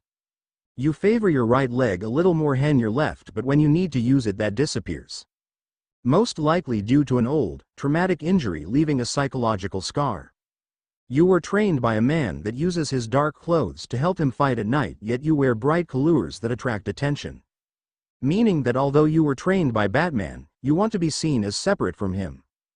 Despite what most people think, the bright colors help in your fighting style, which relies on your speed and acrobatics, because they can confuse your opponent as long as you are faster than them. You see your team as family and go to overbearing lengths to protect them, yet the fact you never take off your mask around them means you don't completely trust them and keep everyone around you at arm's length. Most like because of a traumatic event, probably the same one where you injured your leg, considering your inability to let it go. That caused you to lose at least one if not more people that were important to you. Taking into account the fact that you became the boy wonder at such a young age means that it was most likely your family that died, and probably at the hands of one of Gotham's many supervillains. Explaining why you became a hero in the first place, you suffer from paranoia and an almost compulsive need to control everything in your life and have a very strong view of right and wrong in which there is no gray area, a childish view that you need to grow out of if you plan on being a hero for the rest of your life. If they hadn't already been staring at him in complete shock because of the fight, the Titans would have been now. Naruto knew more about Robin than any of them did, and it sounded like he had learnt half of it from the fight they had had not 2 minutes before. What the blonde just did scared them, especially Robin, who looked like a deer caught in headlights. How did I know? Because it's what I was trained to do, what I needed to learn in order to survive. I was raised in a place that lived in the gray, where good and evil was rarely a clear line, and those that believed it was, didn't last long. You wanted to know why I gave those three a second chance? It's because everyone, no matter what they have done in the past, deserve at least that. Walking towards the door, Naruto stopped to give a quick hug to Raven, who returned it on instinct. Before leaving, the room became completely silent as they all thought over what he had said, Robin not being able to look any of his friends in the eye. After a few minutes passed, they all made their way out of the room except Raven, who stayed behind to think more on what had just happened. Naruto had said that he was trained to do what he did with Robin. Did that mean she was right the first time and he really was a super solider, trained from birth? Was that what being a Jinchuriki meant? Was it the name of a child that was trained from a young age? For some reason she didn't think that was it, at least not exactly, but the idea that the blonde might be a trained killer worried her. He had said that he was raised in the gray area of right and wrong and that he needed to learn to fight in order to survive, and that could only mean one thing. What about Gaara? Was he a solider too? Only he wasn't able to take the pressure and snapped? Was that why he had trouble showing emotions? Nothing made sense, and Raven had a feeling that the only way it would was when, or if, Naruto finally told her the truth himself. But before she could think on it anymore, the alarm went off and she had to rush to the common room to see what was happening. When she arrived, the others were already there watching as Robin, who seemed to be perfectly fine now if a little bruised, quickly typed on his keyboard. Before she could ask what was happening, the boy wonder stood up and spoke. There are reports of some kind of fight happening in the middle of the city between metahumans. Titans go XXX. After using the Hiraiishin to get off of the island that Titan Tower was built on, Naruto decided to walk home instead of just transporting all the way. Using the time it would take to get there to think. His fight with Robin had surprised him, not because he wasn't expecting it, but because he wasn't the one fighting the boy. Normally when it came to fighting, wrath would influence his behavior, making him more aggressive and, though he didn't like to admit it, stronger, but for some reason it didn't happen this time, because before the fight had even begun, sloth had taken over, forcing his mind into an odd sense of calm that he didn't usually have in a fight. Letting his mind run on autopilot as he walked through the city, Naruto sent a mental message to the lazy Sin that he wanted to talk. It wasn't until 5 minutes later that he finally got a response. Bothersome. What do you want? I was taking a nap. The response just made the blonde roll his eyes. Why did you interfere back at the tower? Normally you would have just slept through the whole thing. Hearing a worn-out sigh in his head, as if the fact that he was asking why the Sin had taken over his body was a pointless question, he felt the mental equivalent of a shrug. If I let Wrath do his usual thing, then you would have put the kid in the hospital and it would have upset you, girlfriend, so I beat him to it. For a few seconds Naruto didn't know how to respond. He just stared ahead, blinking. Thanks. I guess whatever. His head now quiet. At least for him. Naruto continued his walk as he thought about what had just happened. In fact, he was so caught up in his thoughts that he almost missed the 10 kunai that were flying towards him from one of the roofs to his right. Catching movement out of the corner of his eye, Naruto flipped forward just in time as the throwing blades sunk into the ground where he had been standing not a second before. Narrowing his eyes, the blonde teen followed their path to the roof of one of the buildings. Ignore the crowd that was gathering to see what was going on. And couldn't help the smirk that slipped onto his lips. Standing on the building were 3 dark figures dressed in identical black cloaks with the hoods pulled up to cover their hair and blank white Anbu masks to hide their faces from view. He had been expecting his old friends to make a move at some point, though he thought he had more time before they did and that they wouldn't have the nerve to challenge him in broad daylight in public, but at this point he really didn't care. His smirk turning into a full-blown grin, Naruto decided to throw causation to the wind and, after throwing his jacket and white shirt to one side leaving him in a black muscle shirt, showing the numerous scars on his arms, raised a hand and gave the 3 figures the finger. Faster than anyone in the crowd could see, the 3 men disappeared from the rooftop and were suddenly in the middle of the road, facing the whiskered blonde in a triangle formation with the tallest of the 3 stood at the front. He took a small step forward, separating himself from the other 2 even further before talking in a voice Naruto knew all too well. This is your last chance, Naruto. Come with us peacefully and save yourself some pain. We don't want to hurt you. Bending his legs slightly so that he was in a ready stance, Naruto tilted his head to one side as he stared at Kakashi with a small smirk that reminded the 3 of a certain Uchiha in his youth. That's a shame, because I could use a workout, though 3 against 1 isn't really fair. Maybe you should go and get the rest of your team, Inu-san. Kakashi stiffened at the mention of his Anbu name, for more than one reason, though the other 2 didn't know that, and after a moment had passed, the crowd around them steadily growing bigger and bigger, the Jonin stepped back into formation before nodding his head. So be it. Without warning, the cloaked figure on Kakashi's right ran forward, his form turning into little more than a blur as it ran straight at the blonde before jumping in the air a few feet away. Spinning, and attempting to kick the whiskered teen in the head, only to be blocked by Naruto's forearm. The moment the two connected, a small shockwave was released, not enough to affect either of the two but more than enough to knock a few of the civilians away. The moment they realized that this was a fight between people with powers, the crowd scattered, some screaming as they went, though some stayed to watch from a distance. Locking eyes with his opponent through the eyeholes of his mask, Naruto's smile grew slightly as he whispered so that no one else could hear.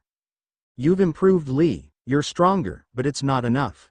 Leaping back so that he was several feet away, the now identified Lee got into the first stance of his style before replying. "Then I will have to step it up a little more." Closing the distance between them again, Lee aimed another kick at the blonde's midsection, which was blocked yet again. However, unlike last time where it ended in a stalemate, this kick was stronger, and even though he was able to block it, Naruto wasn't able to stop himself skidding back several feet, not giving the blonde a chance to get his bearings. Lee followed up with two more kicks, one at his shoulder and the other at his stomach. Both were blocked, but both sent him several more steps back, before he made an attempt to sweep his legs out from under him. Jumping over the outstretched leg and landing in a handstand, Naruto spun on his hands and, catching Lee by surprise, kicked him in the side of the head as he stood back up. The kick knocked him off balance, and before he knew what was happening, Naruto had jumped back into the air and kicked him in the chest with both feet at the same time. The force of the kick sending his opponent back to where he had been stood before they started to fight. Quickly flipping back to his feet, Naruto had just enough time to realize that one of his opponents was missing. Right before two hands burst from the ground, only to grasp at thin air as the blonde pulled his legs into the air with his knees to his chest before slamming them into the group with enough force to shatter the pavement. Moments later, the two hands reappeared out of the ground between the other two cloaked figures, followed by a head and body as Kakashi pulled his out of the ground. For a moment nothing happened, both sides staring at each other as they waited for the other to make the next move. Naruto made sure to keep an eye on the one opponent that had yet to attack, them being the only one he was yet to identify, thus making them the most dangerous at the present moment in time. He doubted it was Ino or Hinata. Ino had already proven ineffective against him, and Hinata was not a fighter at heart, so both were out. Sakura was unlikely too, seeing as after her training with Tsunade she had become a close-range fighter and would have attacked him with Lee in an attempt to overwhelm him. That left Sasuke or Shikamaru as his prim suspects. The fact that he had only watched so far made him lean slightly closer to it being Shikamaru, the lazy but brilliant Nara being the most likely to stay back to plan out everything before making his move. However, at the same time it could be Sasuke pretending to be Shikamaru in order to surprise him. It definitely sounded like a plan the Pineapple Head would come up with. Before he could think on it any more, his thoughts were interrupted when both Kakashi and Lee charged at him at the same time. His old sensei aiming to swipe his legs out from under him while the bull-haired teen aimed a kick at his chest. Crouching down on one knee, Naruto ducked under Lee's kick while blocking Kakashi's leg by pinning it to the ground with his hand. Before either could react, the blonde teen flipped himself into a handstand and brought his foot down of the back of Lee's head, causing him to face plant into the pavement. Pulling his leg out from Naruto's grip, Kakashi quickly sped through hand seals before putting one hand where his mouth would be under the mask. Water style. Water bullet technique. The projectile hit the blonde in the center of his chest, knocking him off his feet and the wind from his body. He landed on the ground gasping for breath about 10 feet away from where he had been standing. And before he was able to regain his breath, Naruto was forced to roll out of the way as Kakashi attempted to stomp on his head, his feet leaving creaks in the ground when it missed. He kept rolling for several feet, Kakashi following him and attempting to stomp on him again and again, until the blonde regained his bearings and, planting his hands on the ground, swiveled around and knocked the older mon's feet out from under him. When he hit the floor, Naruto lifted up his left foot and brought his heel down on the silvered-haired Jonin's chest, hearing a satisfying crunch as several of the mon's ribs broke under the force. Not giving himself time to celebrate the small victory, Naruto leapt to his feet and, taking advantage of Kakashi's and Lee's momentarily weakened state, charged straight at the third figure, who was still yet to move. Pulling his fist back, Naruto punched the figure in the face, cracking the mask in the process. Out of the corner of his eye he had just enough time to see the Titans arriving, his eyes locking with Raven's, right before the figure in front of him exploded. The ground shook from the force, the sound of glass shattering from the shockwave as a small mushroom cloud of smoke shot into the air and covered most of the street. obscuring it from view. The few people that had stayed to watch the fight ran, screaming as they went. Raven and the other Titans could only look on with shocked expressions on their faces at the sight before them. They couldn't see what had happened to Naruto, but the fact he had been right at the center of the explosion could only mean he was dead. Another thing that shocked them was the fact that one of the people he had been fighting had actually blown themselves up. What had the blonde done that had inspired such commitment to end his life? It was then that Robin saw the other two cloaked figures getting back up, although slowly, and stood on the edge of the smoke as if waiting for something. One of the two's masks was broken on the top right side, leaving a single black eye in view, and the other seemed to be holding their side in obvious pain.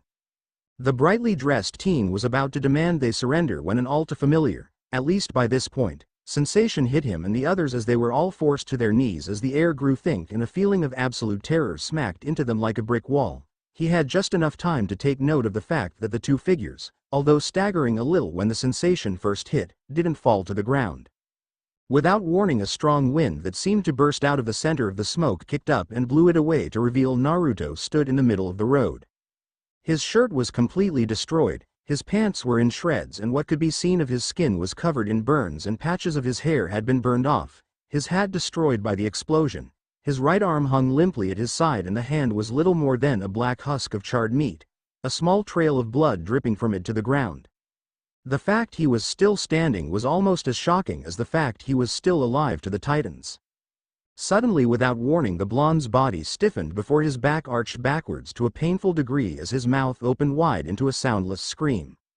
His knees almost buckling in the process. It started slowly at first. The smallest of the cuts and burns on his skin shrinking. Small whips of steam coming off of them as they closed with a low hissing sound. Then it got faster, his hair started growing back, and the burns on his chest healed in a matter of seconds. It was at this point that his scream became vocal, echoing around the street as his arm and hand healed. Just as suddenly as it had started, the healing stopped, leaving the blondes in the same condition he had been in before the explosion, minus his shirt.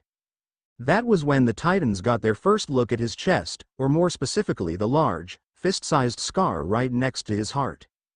However, for Kakashi and Lee, who had a clear view of Naruto's back, they saw something that both worried the older Jonin more than the fact that Naruto had just healed himself before their eyes. Even if the explosion wasn't supposed to do that much damage, on either side of the teen's spine were 6 kanji, one for each of the hand seals used for jutsu inside a circle. In the center of his back were 3 more circles in a triangle formation, one with the kanji for wind, one with the kanji for water and the last with the kanji for lighting, which were connected to each other and the 12 others on his back by curved lines. Standing up straight, his breathing heavier than normal, Naruto let his ki fade and turned to his old comrades, his eyes alight with barely controlled fury that was so intense it actually made them take a step back. The next words he spoke filling the veins of all that heard him with ice. "I'm surprised at you, Inu-san. That explosion was said to kill, and here I thought you were supposed to take me alive. Well, I guess if you're not holding back, neither should I." His eyes widening beneath his mask, Kakashi quickly stepped forward with his hands held in front of him in an attempt to calm his ex-student down. It wasn't like that, Naruto. It wasn't supposed to be that strong. Unfortunately for the 2 injured Leaf Nin, the blonde wasn't listening. From their possession behind blonde, the Titans watched as several of the tattoos, at least that's what they assumed they were, on either side of Naruto's spine started lighting up in a seemingly random sequence before ending with the kanji for wind. Putting both hands to his mouth, Naruto took in a deep breath before shouting out his technique. Wind style. Concussive force technique. Wind style. Concussive force technique. From between Naruto's hands a small bullet of air shot out towards the 2 Leaf Nin, almost invisible to the naked eye, before stopping in the air about 5 foot away from them. It seemed to be creating a high-pitched buzzing sound, and for a moment nothing happened, the small ball of compact air just hovering. Then the noise started to get louder and higher in pitch, the air inside it seeming to spin faster and faster as if building up to something, his eyes widening as he realized what was happening. Kakashi quickly grabbed Lee by the back of his cloak and jumped away, trying to put as much distance between them and the ball as he could. The Titans watched as another of the seals on the blonde's back flashed, and not a second later the barely visible ball of air exploded outward, still keeping to its spherical shape, and pushing everything it touched outwards. Realizing that they were still in range of the technique, Kakashi and Lee braced for impact, right before they were thrown off their feet. Despite the fact they were using chakra to hold them rooted to the ground. Before smashing into one of the buildings that lined the street. The force of the jutsu had destroyed almost the entire street, the buildings looking like they had been hit by a bulldozer. In the center of the destruction was a shallow indent in the ground with a circle of completely empty space around it for about 100 feet in every direction. Stood at the very edge of the destruction was Naruto. Staring at the two ninja embedded in the wall in front of him, his face completely blank of all emotion.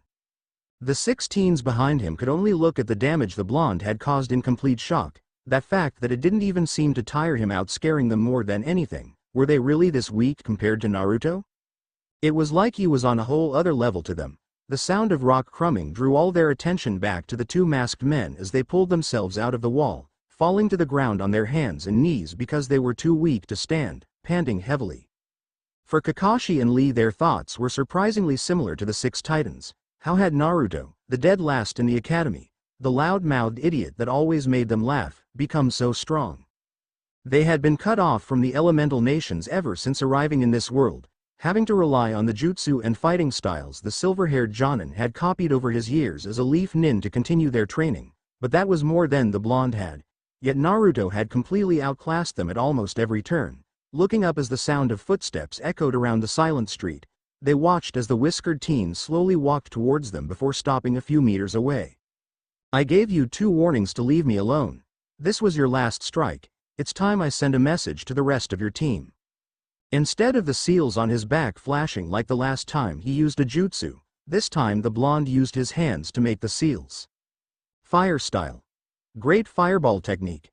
The large blazing ball of heat charged at the 2 injured leaf nin, who were unable to move out to the way, the titans staring in horror at the spot they had been before they were blocked from view by the smoke that covered the erupted on contact. But when the smoke cleared, nothing was there, the 2 masked men seeming to have disappeared into thin air. Then they saw where Naruto was looking and followed his gaze to the top of a building that had survived his last attack to see 2 more masked figures holding the 2 that had moments ago been about to be cooked. For a moment nothing happened, Naruto and the 2 uninjured figures just staring at each other in complete silence before, without warning, the 2 on the roof disappeared in a swirl of wind and leaves. After a few seconds had passed and he was sure they had gone, Naruto let out a deep sigh, his expressionless facade disappearing in an instant to be replaced by his usual calm one, as he turned to look at the 6 teens that were all staring at him with mixed expressions of amazement and fear. The only exception to this was Raven, who had a thoughtful look on hers. Shrugging his shoulders, Naruto closed his eyes and smiled at them all. "Well, that was fun. XXX." The moment they got back to the warehouse, both Kakashi and Lee were rushed to the makeshift medical wing they had built, at Sakura's insistence, and were laid down on 2 of the 4 beds. Seconds later, the pink-haired medic nin came rushing in, Hinata and Ino right behind her, and started to run diagnostic jutsu in order to determine the damage as the 2 figures that had saved them removed their masks to reveal Sasuke and Shikamaru. Lee had a broken nose, 4 broken ribs, 2 cracked ribs, a punctured lung, a minor concussion and several bruises on his arms and legs. Kakashi was in an even worse state, 5 broken ribs, 4 cracked, a punctured lung, internal bleeding and a burn on his right arm from the fireball that had been fired at them before they were saved at the last minute. While the 3 girls rushed around the room getting what they needed to help the 2 injured leaf nin, Sasuke watched them with an unreadable expression on his face as the lazy Nara crouched down in a corner of the room and put his hands into a familiar seal, his eyes closed as he tuned out everything that was going on. The plan had been simple: have Kakashi engage Naruto so that they could get an estimate of his skills and use a shadow clone with an explosive bomb attached to it as a decoy as a backup plan. They would have used the Great Clone Explosion technique. But apparently that was one of the few jutsu Kakashi didn't know. The exploding tag was supposed to have enough power to disorientate the blonde, giving himself and Sasuke enough time to swoop in and grab the teen while Kakashi and Lee made a quick getaway. But the seal had been stronger than they were expecting, the only Jonin of their team having just enough knowledge in the sealing arts to create a basic exploding tag. He could only assume that a mistake in the seal matrix was the cause of the larger-than-planned explosion. The biggest problem was that now Naruto thought they were trying to kill him instead of capture, a perfectly reasonable assumption given the circumstances, but the fact that he had went for the kill shot meant that any restraints he had been using before were gone. Then there was the fact that Naruto had apparently found a way to use jutsu without hand seals with the use of fuinjutsu, which, while impressive, was also very dangerous, though he didn't miss the fact the blonde had used hand seals for the Great Fireball. They knew from what Sasuke and Hinata had told them that he could use wind manipulation without hand seals to at least some extent, but this was beyond anything they were prepared for. The fact that his already impressive healing ability had increased so much was just a bonus. That just left the question of how he had learned so much about seals. He knew for a fact that the blonde would never have been able to learn about such a complicated art in Konaha. As much as he and the others hated the way he was treated, it didn't make a difference right now. Which meant he had learned it in the last 3 years since being in this world. But how was that possible? Had he been going between worlds to steal scrolls? Not likely. If Kakashi couldn't use summons, then neither could Naruto. Had he stolen them before leaving the village? Again, not likely, because they would have been told about it before being dispatched to bring him back. That left option 3. Naruto already had the scrolls before he left. It was the most logical answer, though where and why he had them to begin with was something to think about at a later date. And with his clones passing on everything they learned back to him, Naruto could read and learn almost anything. What would take most ninja years would only take him hours if he made enough shadow clones, and with his higher than average chakra reserves he could make as many as he wanted. The only other thing Shikamaru had noticed was that, with the exception of when he was using ki, Naruto seemed to be in complete control over himself. He had seen the blonde right eye change to red, just like Sasuke had said it did, right as the smoke had cleared before turning back to normal. That meant he had better control over his other personalities than they thought he did. When he put all of the information together, it all added up to one thing. They had underestimated Naruto, severely so. For all they knew, the blonde team could be at cage level by now, though that was a bit of a stretch, and they had no real way to determine his true level because of his clones, and the fact was that until they did, they had almost no chance of beating him without lethal force. XXX sitting on the couch in his fake living room, Naruto couldn't help the sweat that was pouring down his forehead. He had gotten lucky after the end of the fight, Robin and most of the Titans having stayed behind to talk to the police and look for clues as to who the 5. Them not knowing that the man that exploded had been a clone. People were and where they went. That was where his luck had ended, because while the others had stayed behind, Raven had decided to come with him back to his apartment. If there was one thing he had learned from the pervert of a Sannin, it was that, no matter how strong you were, no matter how many jutsu you knew, when faced with a pist of women it made no difference whatsoever. The moment they had arrived he knew he was screwed, and not in the good way. She had just been stood there for the last 5 minutes, staring him down with a frown on his face as several things in the room would suddenly be covered in black energy before exploding. Finally, after what felt like a lifetime to the blonde, she spoke, though he was honestly surprised at the words coming out of her mouth. "I still have 2 questions, right?" Nodding his slowly, not sure where she was going with this, Naruto sat up in his seat and waited for her to continue.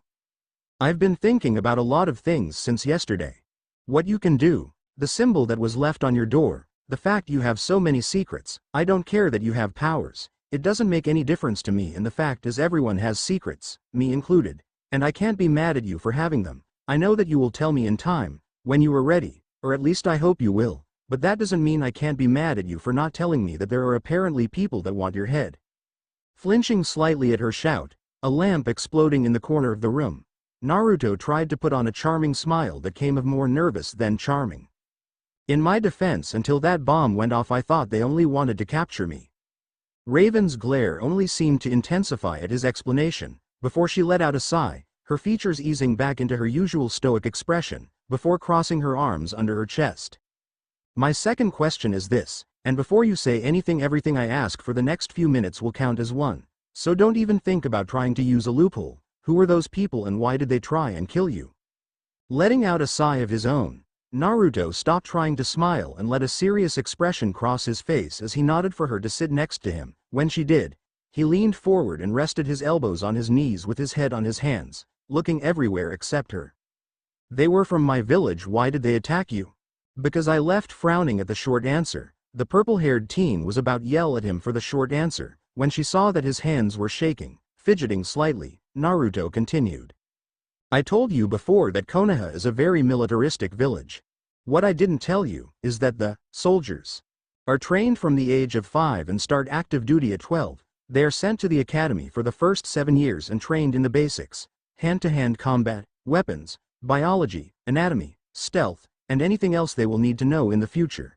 Then when they graduate they are put in 4-man teams, 3 students and an experienced soldier of high rank who will train them until they advance themselves, to go on missions for the benefit of the village.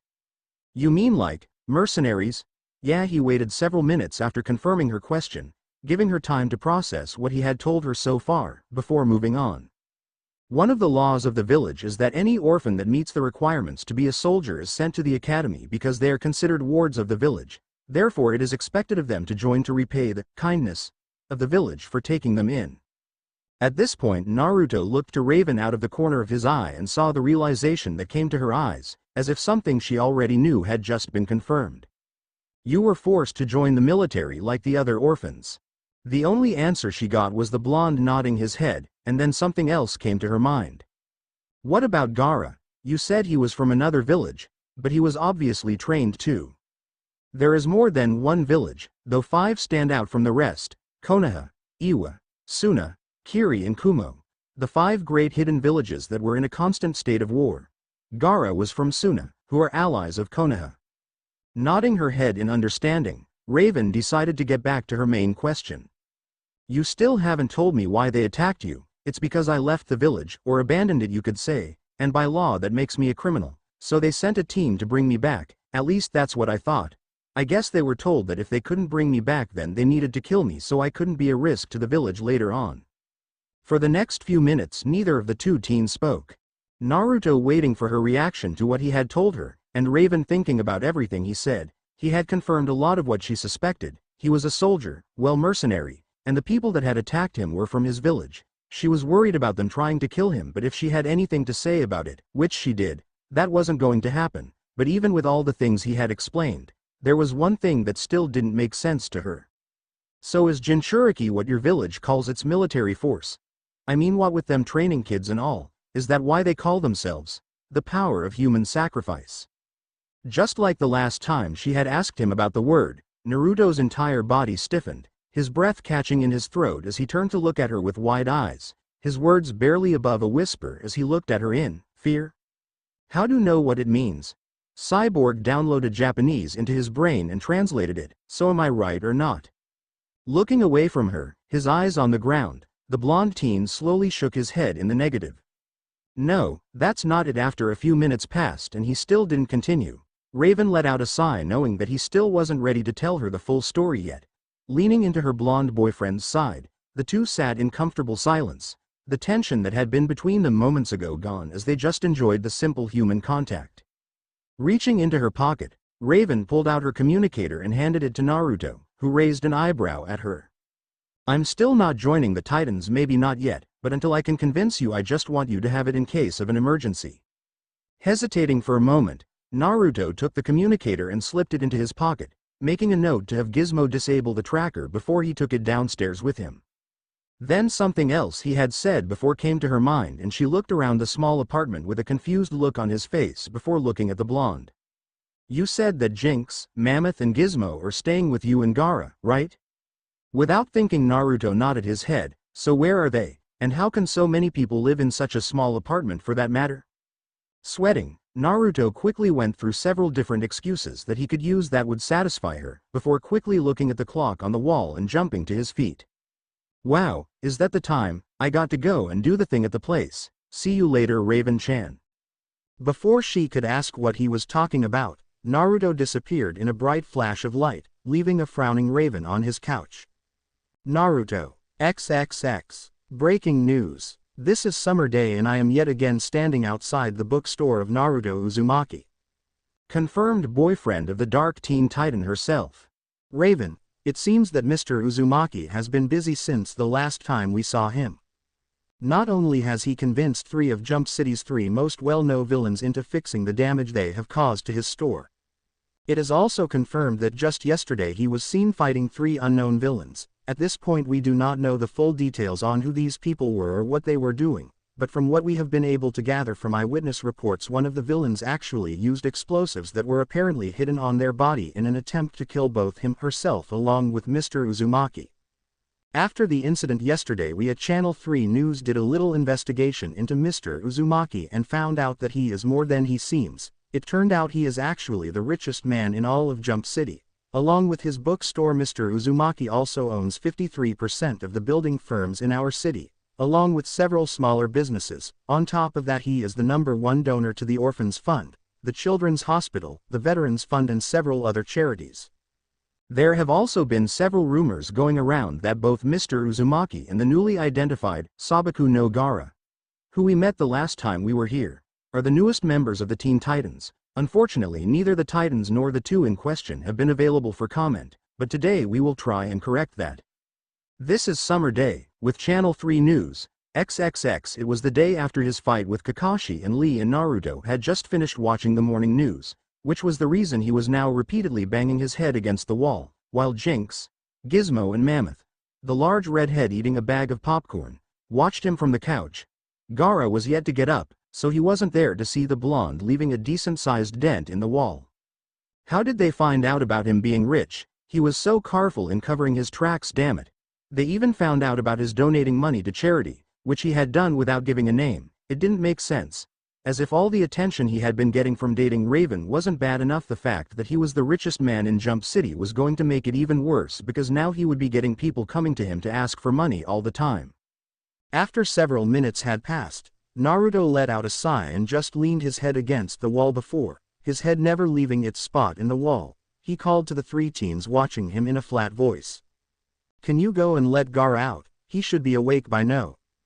Shrugging their shoulders, the three Hive students got up from their seats and made their way towards the large metal door that was Gaara's room, leaving Naruto to his thoughts. When they got there, the three stopped for a minute when they saw that the light was still red. Turning to the other two, Mammoth scratched the top of his head with one of his large fingers with a thoughtful look on his face. What did Naruto say about the red light again? Shrugging, Gizmo walked up to the door with a bored look on his face as he grabbed the handle. Who cares? Let's just wake the bastard up already. What's the worst that could happen? XXX. Naruto was brought out of his self-pity by the sound of three screams, followed by running feet and what sounded a lot like a roar. His eyes widening, the blonde looked up just in time to see Jinx and the others run into the room and slam the door shut behind them, which was almost broken off its hinges a moment later when something slammed into the other side of it. Turning to look at the whiskered ten with wide eyes, Jinx let out a panicked yell as the door was once again slammed by the unknown force. Running to help them keep the door shut, Naruto grit his teeth when he felt the all-too-familiar demonic ki that Gaara gave off whenever he was possessed by the One Tail. You opened the door while the light was red, didn't you? We didn't know that he was going to go insane. They stopped talking as they were forced to brace themselves as the door was hit again, this time with almost enough force to throw the four teens back, before Naruto turned to the three again with a serious expression on his face. I need to get him out of here before the transformation is complete. I should be able to get him to the surface, but I won't get far because of the energy he is giving off messing with my own. When we're gone, get to the surface as quickly as you can. Nodding their heads, the three tens backed away from the door as the blonde motioned them to and stood on the other side of the room. Not a moment later the door flew open and a dark shadow slammed into the blonde. Before they could get a clear look what it was, the two disappeared in a bright flash of light. XXX. They reappeared in the middle of Jump City, Gaara's demonic chakra messing with the seals Naruto used for the Flying Thunder God, making them land there instead of the outskirts of the city like he had planned. Quickly separating himself from the out-of-control Jinchuriki, Naruto looked at his friend with concerned eyes when he saw how far along the transformation already was. The sand had already covered the right side of his face along with his arm, which was now in the form of a giant claw with purple markings on it, and a long tail trailing behind him. His right eye end changed from its usual blue to yellow with a cross-shaped pupil and black sclera, and his teeth on the right side had sharpened into demonic fangs. One look at the boy was enough to send everyone within seeing distance running, several letting out screams as they went. Unfortunately for them, the sound attracted the redhead's attention and he turned to chase them before being slammed into a wall by Naruto. No you don't, gritting his teeth as he was thrown back. Gaara's full attention now directed at him. Naruto watched as several pieces of glass fell from the windows above his friend that had been shattered by the force he had used to slam the teen into the wall. The moment the glass hit the floor, Gaara used his demonic right arm to pick it up and absorb it, the glass turning into sand at his touch and spreading over more of his body. When all he glass was gone, the only thing left of Gaara's face was his left eye and the scar on his forehead. Letting out another blood-curdling roar, the possessed teen made a fist with his right arm and sent it towards the blonde, making it stretch, jumping out of the way just in time. Naruto's eyes widened when the arm kept going and slammed into the wall on the other side of the street, knocking more glass loose in the process, which was again absorbed into the sand. Pulling out a seal tag from his pocket, Naruto was about to charge forward and slam it on his friend's head when the Teen Titans arrived. Gaara too far transformed for them to recognize, and without thinking attacked. Starfire and Terra drew his attention by sending starbolts and rocks at the strange creature, which turned to glare at them in hatred, before he was wrapped in a streetlight that Raven had bent around him, holding his arms at his side. This was followed by Beast Boy turning into a rhino and charging at the sand monster, slamming him into a wall, before Cyborg used his arm cannon and sent a beam straight at the spot he hit, sending dust into the air and obscuring their view of the creature. Booyah! Direct hit, whatever that thing was, it's toast now. The other Titans gathered around, thinking that the fight was over and discussing what they thought the creature could have been, none of them even realizing that Naruto was there. What the 6 teens didn't notice was that Cyborg's cannon had shattered all the glass on the side of the wall it had hit, causing it to fall to the ground right on top of Gaara. Turning angry eyes on the teens, Naruto made his way over to the group, getting their attention, before practically growling at them. "Do you have any idea what you just did?" Grinning at the blonde, Beast Boy gave him a thumb up as he boasted. "We just totally kicked that thing's ass is what we did." Glaring at the green teen, the others finally noticing his irritated mood, Naruto grabbed him by the front of his shirt and lifted him off the ground. "You just made it worse. If you had stayed out of the way, I could have put the bloody seal on him and he would have woken up. All you did was piss him off." Before any of the Titans could ask what he was talking about, the blonde teens heard something coming from the dust cloud. Eyes widening, Naruto was able to push Robin out of the way just in time as a large arm made out of sand slammed into the ground where he had just been stood. The dust clearing, they could all see what looked to be a giant raccoon made out of sand with purple markings and human feet staring at them with yellow eyes. Before any of them could react, the raccoon leapt at Starfire and backhanded her into a building, doing the same to Terra with its tail, before trying to slam both its hands onto Naruto and Robin, who had fallen to the floor when the blonde pushed him out of the way, rolling out from under the fists just in time. The 2 teens stopped next to Raven and watched as the raccoon turned its attention to Cyborg and Beast Boy. Quickly getting up, Robin turned his attention to the blonde with a serious face. "What the hell is that thing?" Stuffing the seal back into his pocket, Naruto frowned as he saw Beast Boy avoid being caught between the raccoon's giant hands by transforming into a hummingbird, before turning his attention to the brightly dressed teen and his girlfriend. "We don't have much time. The longer he fights, the stronger he will get. If I had gotten the seal on him before you arrived, it wouldn't be a problem, but now he's too far gone. Any minute now he's going to finish transforming." Floating to stand next to Robin, Raven frowned at the idea of the creature getting even stronger. "What do you mean finish transforming?" Before he could answer, the three's attention was pulled back to the creature, who had caught Cyborg's right arm with his own and had covered it with sand. The reason they had all turned to look at the two was that moments after his arm was covered up to his elbow, the mechanical teen let out a shocked yell and fell away from the creature, his right arm now ending just below the elbow where the raccoon-like creature had crushed it. Rushing forward, Naruto kicked the possessed Gaara away before he could get a hold of Cyborg again with a frown on his face, crouching down next to the metal teen, the whiskered blonde being careful not to turn his back away from Gaara, and rested a hand on his shoulder. "You okay?" "Yeah, it only got robot parts." Nodding, Naruto sent a quick look towards the raccoon before turning back to Cyborg with an apologetic look on his face. "Sorry about this about WH."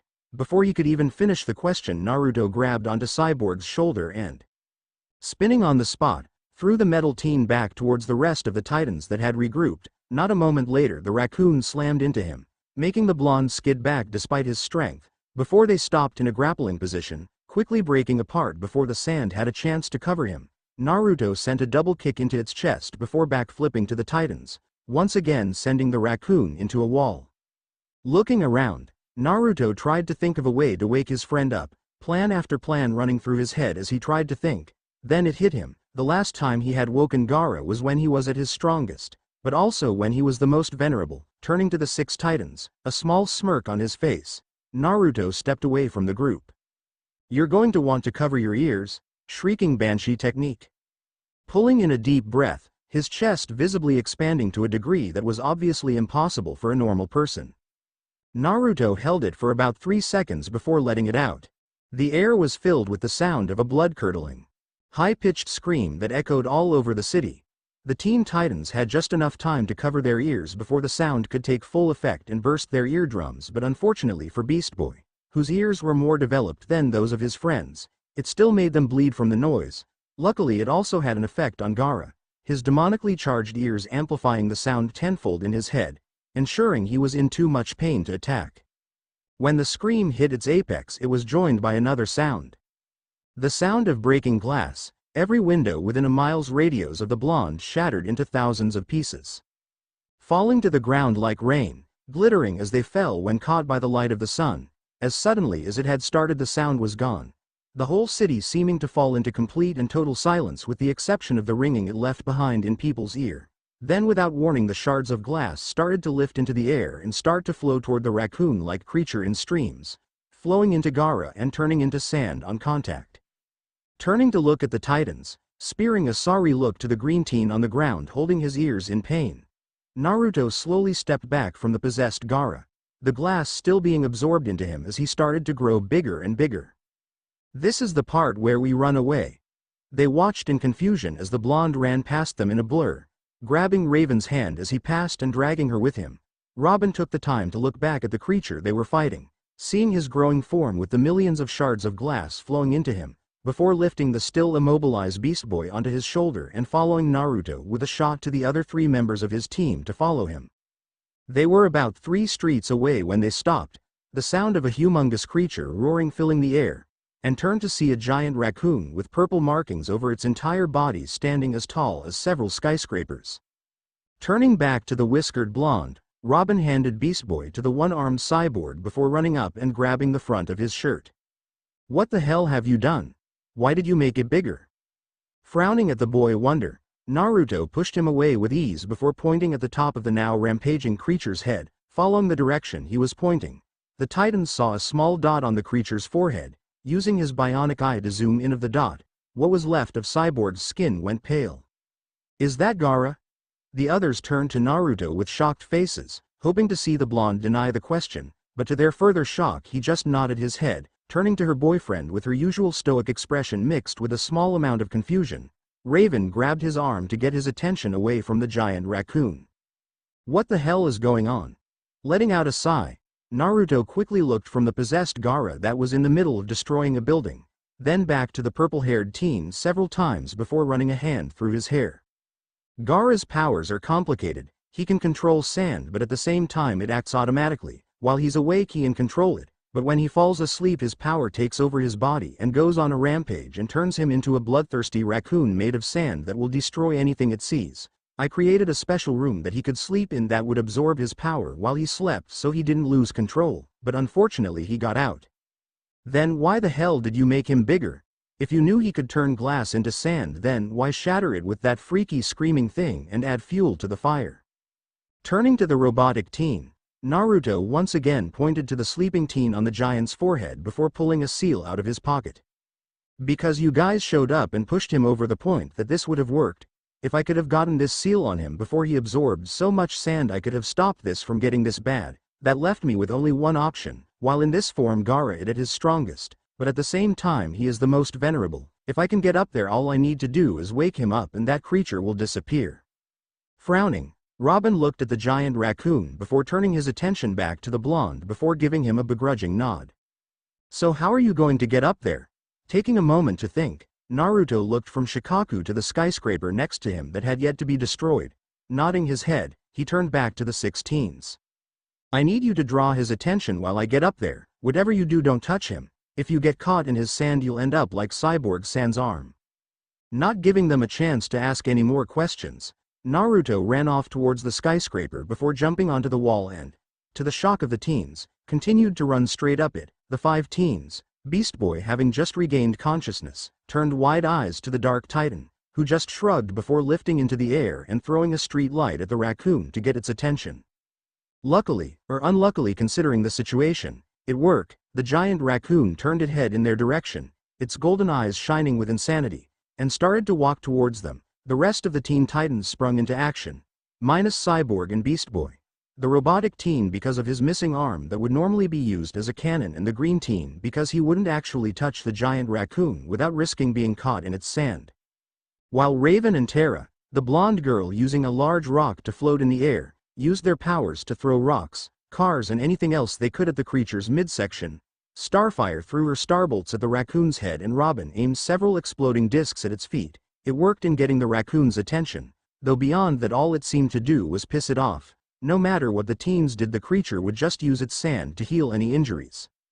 It was then that Raven caught sight of Naruto, still running up the side of the skyscraper, and realized that he wouldn't be able to reach the unconscious Gaara on the sand monster's forehead with the distance between him and the skyscraper. She was about to fly over and help when without any warning the blonde kicked off from the top of the building, twisting in the air as he went, and cleared the distance between the skyscraper and the possessed redhead in one big leap. Pulling his arm back in preparation as he approached his target, Naruto braced himself, took a deep breath, and punched his best friend in the face. The effect was instantaneous. The red-headed T's eyes shot open. The giant raccoon let out a roar of anger and seemed to melt away as it lost control of the sand that made up its body. Eyes locking, Naruto saw the confusion on his friend's face turn into sadness before it was covered up by impassiveness. Then the next problem arrived. They were hundreds of feet in the air, and the sand monster that had been holding them up had just dissolved. Luckily Raven and Terra were there to catch them, the purple-haired teen grabbing her boyfriend's hand while the blonde brought a large stone under Gaara to use as a platform. The four slowly made their way to the ground, the red-headed demon container keeping his eyes on the ground as the other titans approached. The moment his feet touched the ground, Naruto thanked Raven for catching him before running over to his friend and placing a hand on his shoulder in comfort. For a few minutes nothing was said, the titans just looking at the two, waiting for something to happen. "Did I?" No, nodding his head. Gaara turned to look at the 6 teens, his face completely blank, and gave them a small bow in respect. "Thank you for helping to stop me, if not I might have destroyed the city without even realizing it." For a moment they all just stood there, staring at the scared teen, unsure of what to say before Robin let out a sigh and stepped forward, his eyes moving to Naruto before turning back to Gaara with a small smile on his face. "It's okay, no one was hurt, somehow, and you couldn't help it." Naruto raised an eyebrow at the brightly dressed teen's behavior. Considering the way he had been acting lately, the half expected him to try and arrest Gaara, not that he would have let him, of course. Seeing the look, Robin let out a small sigh before nodding his head and turning away, walking back to his friends. "Come on guys, we need to get back to the tower and have Beast Boy checked out, plus Cyborg need to get another arm from his room." Nodding in agreement, all of the titans except for Raven headed back to the tower, walking over to her boyfriend and his friend. The dark titan waited for a moment was Gaara made to walk away, stopping only to look back at the blonde. "I'm going to make my way back on my own, I need same time to myself." Nodding, Naruto watched as the redhead walked away until he turned a corner and turned to face his girlfriend. Well, that's one way to start the day. Let it be said that Gaara is not a morning person. In response to his joke, Raven slapped him in the back of the head in the same way she did Beast Boy on a daily basis, before letting out a sigh when he turned to her with wide, sad eyes and a quivering lip. Looking away from the pure cuteness that was being aimed at her, she couldn't help the small smile that crossed her lips at his antics, turning back to the blonde teen, rolling her eyes at the smirk now on his face. "You're almost as bad as Beast Boy, yet you're still my girlfriend." Placing his arm around her shoulders and pulling her into a one-armed hug, Naruto continued to smile as they walked down the street towards the blonde leading them. "Speaking of you being my girlfriend, how about a second date, right now?" Looking the blonde up and down, taking in the fact that he was only in tracksuit pants and a sleeveless shirt, Raven raised an eyebrow. "You're not exactly dressed for going out in public."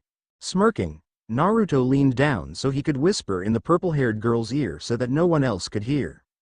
"Well, if you like I could take them off, if you agree to help, of course." He couldn't help but laugh as a letterbox exploded as they passed it, Raven's face practically glowing bright red from the intensity of the blush on her face. "What do you mean you're going away for a while? letting out a sigh as he picked up a pair of socks and, sniffing then, grimaced before shrugging his shoulders and adding them to the storage scroll with the rest of his clothes. Naruto turned to his 4 roommates. It had been a week since Gaara's rampage. There is a certain book that I need to acquire and the owner is not keen to part with it, so I'm meeting them in person to try and convince them. Narrowing his eyes slightly, Gaara moved to stand next to his blonde friend and leaned close so as not to be heard by the others. Is this one of your special books that would require you to take drastic measures to acquire it? Class 2, possible Class 1. Eyes widening slightly, Gaara nodded in understanding. Shortly after he had moved in, Naruto had explained about the book that were kept in the vault. Things of such power that they could be extremely dangerous in both the wrong and the right hands. He had even come up with a rating system to gauge the threat level of the books. Ranging from 1 to 5, Class 5 was barely dangerous, with almost nothing worth mentioning but could still be a problem if not kept in check. Books that weren't high up on the list, Class 4 wasn't much better. Class 3 was where it got interesting, these being the books that were dangerous, with spells that could cause a lot of problems if not contained. Class 2 were books that had been around for a long time and were able to influence people that read them, not control exactly, nor actually talking, but kind of like giving the reader the impressions that they should keep reading and use specific spells. Then last but not least was Class 1, books that could talk and control people that read them. The longer a person held them and the more they read, the stronger the influence became. If this had anything to do with a Class 2 or higher, it could only mean trouble, which explained why he was going to collect it in person. If news of one of these books had reached Naruto's ears, and that it was in someone's possession, it could only mean that said book had latched itself onto someone and was causing trouble. Stepping back to stand with the other teens, who were still confused as to the importance of some old book, they watched in silence for a moment as the blonde teen continued to seal everything that he would need, raising an eyebrow as the strange teen added a sledgehammer and a rubber chicken to his ever-growing supplies. Jinx let out a sigh of her own. Can you at least tell us where you're going? Pausing for a moment with a thoughtful look on his face, and wind-up toy mouse in his hand, Naruto shrugged his shoulders before turning back to his packing. Some city called Gotham, something like that anyway. Gotham. Turning to look at the 3 shocked ex-villains, Naruto was forced to stop himself from knocking back Gizmo when the diminutive T jumped at him, grabbing his collar and planting his feet on the blonde's chest to keep him at the same height. Are you fucking nuts? Gotham is one of the most dangerous cities there is. Two-Face, Bane, Riddler, Killer Croc, Poison Ivy, the Joker and Harley Quinn. Why the hell would you go there just to get a book? Slowly bringing his hand up and flicking the toddler-sized genius, sending him flying back into Mammoth with a yell in the forehead before turning back to his packing. It's complicated. Now while I'm gone, Gaara is in charge. Jinx, keep reading your book and practicing. And remember to meditate at least an hour a day. Mammoth, keep training, and if you get hungry between meals, eat one of the bars I made for you. There should be enough in stock to last you until I get back. Gizmo, if I find out you blow anything up while I am gone, I will make you wear baby cloths while working in the shop for a week, and don't think I can't. After getting 3 nods and a shudder, Naruto picked up his scroll and put it in his pocket. He had one more stop before he left. XXX appearing outside the Titan Tower in a flash of light, Naruto quickly straightened his clothes before walking up to the door and ringing the bell. He should only be gone a week, providing all thing went well, but thought it best to let his girlfriend know he was going out of town for a while, especially when said girlfriend could probably beat him to a pulp, as girls were able to do to any man when angered, when he got back for not telling her. He was waiting for about 2 minutes when the screen next to the door came on and the image of Cyborg came into view, the sound of explosions and smashing rocks in the background. Hey Naruto. What's up, man? What the hell are you doing? Pausing for a moment was a small shock wave blow a cloud of dust across the screen. The mechanical teen rubbed the back of his head in embarrassment. Ever since your little spare with Robin, he's been a little intense about training, though I agree more can't hurt. He's going a little overboard, so you want me to get Raven or something?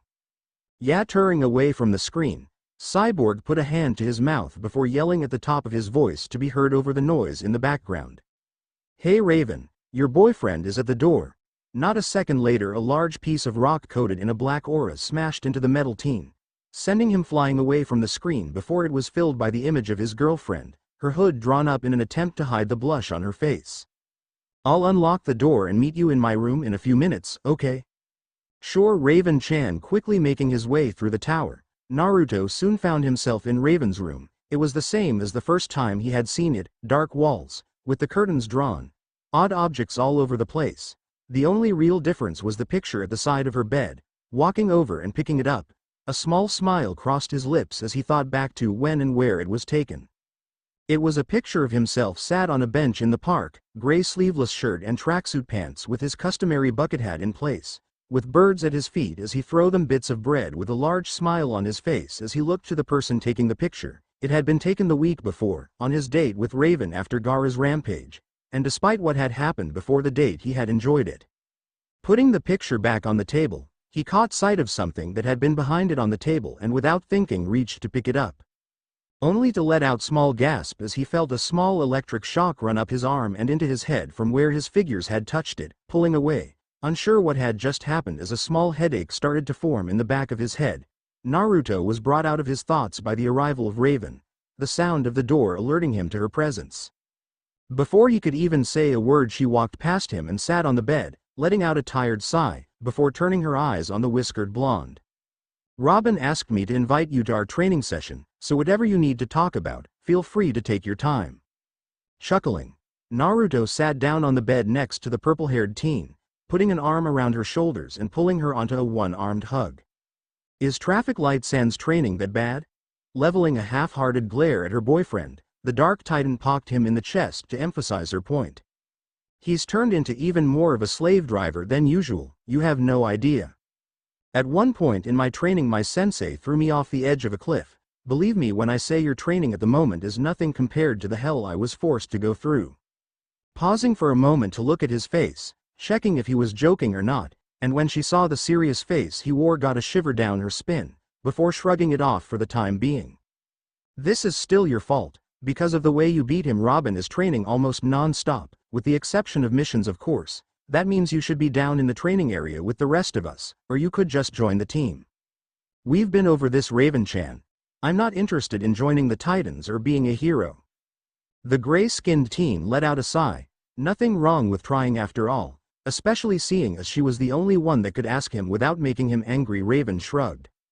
Not yet, but I will wear you down eventually, but until then you still don't get off with the training thing. You're coming back down with me even if I have to drag you there with my magic. Smiling good-naturedly at the girl, Naruto rubbed the back of his head. Actually I can't, I came to let you know I'd be out of town for a few days on business. It shouldn't take long, a week, 2 at the most. Frowning slightly at the last minute's notice, Raven turned to look at her boyfriend. What business? Just a book that caught my attention. The sort of book that you put on display or the sort that you lock up? Locked with chains around it this time. Sorry I can't really say more. You know, for a guy that says he doesn't want to be a hero, you spend a lot of time finding and hiding these books. Falling silent for a moment while he tried to think of a retort, Naruto just shrugged his shoulders. I'm not going to dignify that with a response, XXX. When she returned to the training area it was to the sight of Terra sat cross-legged on a rock in a meditative state with her eyes closed and several smaller rocks floating around her in a circle, one of the exorcises she had read about in her book. Beast Boy was shifting between large animals and small animals over and over again as fast as he could, while Robin and Cyborg spared with Starfire floating in the air to the side of them watching. After a few minutes of trading punches with Cyborg, Robin caught sight of Raven out of the corner of his eye and called for a timeout. Walking over to the blue-clocked girl, the boy wonder frowned when he saw Naruto hadn't come. Naruto turned down the invitation then. That was one of the things that had changed after their little fight. Robin had been less of a pain when it came to Naruto. He didn't push her for details on whenever she got back from hanging out with him anymore, which was a relief. Not exactly, he came to let me know he'd be out of town for a few days, but said he'd stop by when he got back. Nodding, the masked teen turned back to continue his fight. Raven moved to stand to the side and watch, placing a hand to her head as a headache started to form. XXX. It took Naruto about 5 hours to drive to Gotham, the scroll with his stuff in it strapped tightly to his belt, and the only sound being the roar coming from the engine of his bike. He had tried driving a car, several in fact, but they all made him a little claustrophobic. He was used to moving at great speeds under his own power, the wind rushing past him as he went and the world left bare. That's how he ended up with a motorbike. It wasn't exactly the same, but it was the closest he could find and he liked it. The bike itself was black with red highlights, custom made. Being rich had its advantages. He wore a thick leather jacket with the same color scheme as the bike over his usual clothes to help protect him from the wind. Not that it actually bothered him, but he didn't want to attract unneeded attention and normal people needed to cover up from the cold wind. With similar pants and fingerless gloves, the thing that stood out the most about him though was the helmet. Again custom made, it was designed in the shape and color of a blood-red fox's head, with the screen set inside its open mouth and with red slitted eyes glaring at anyone that looked at it.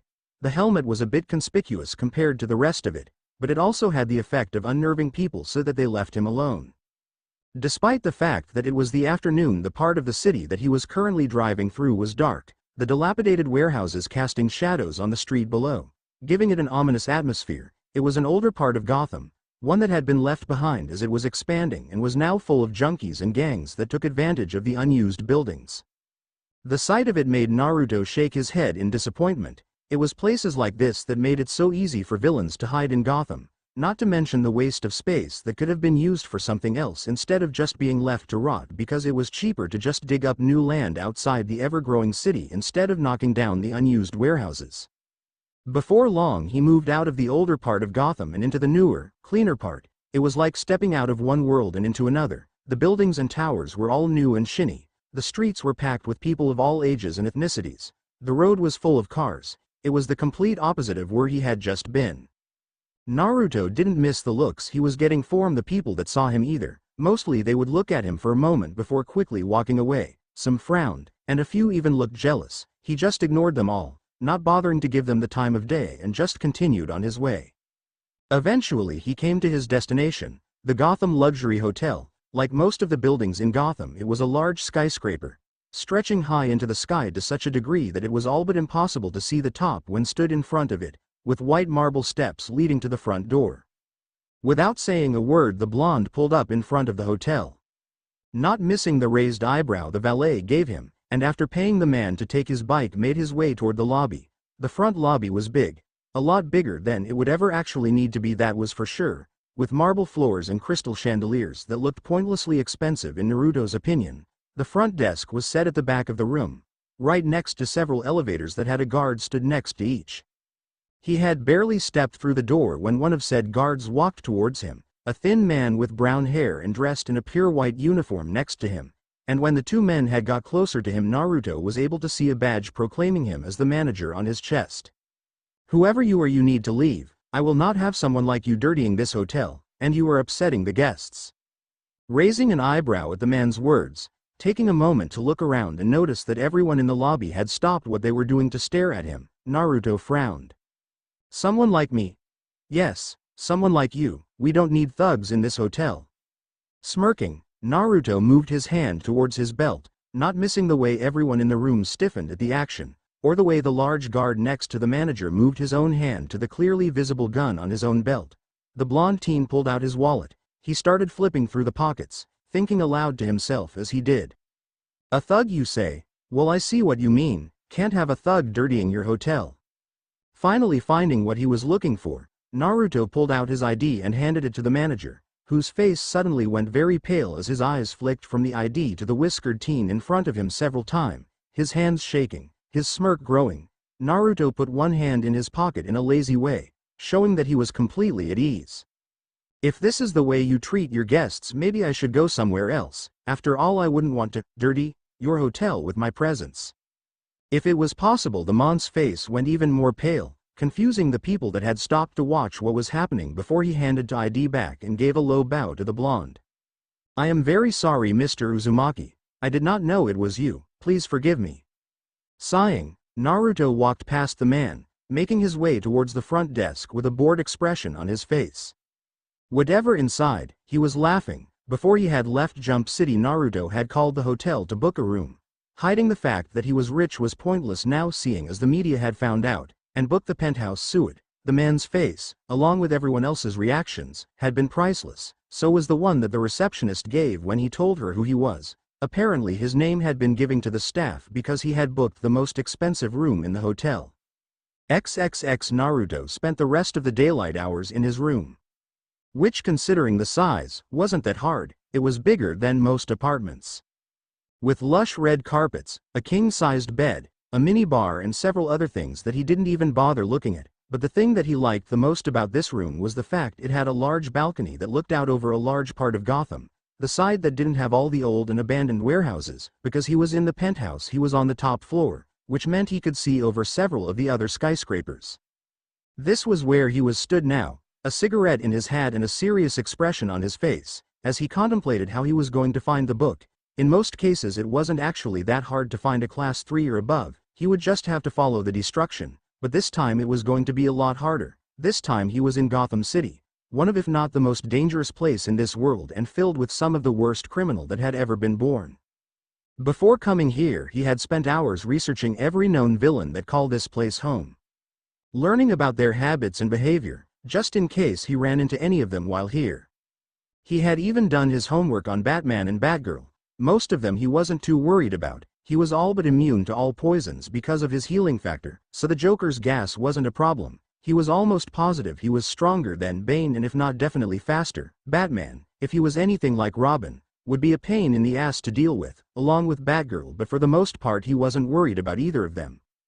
The only one in Gotham that he was worried about was Poison Ivy.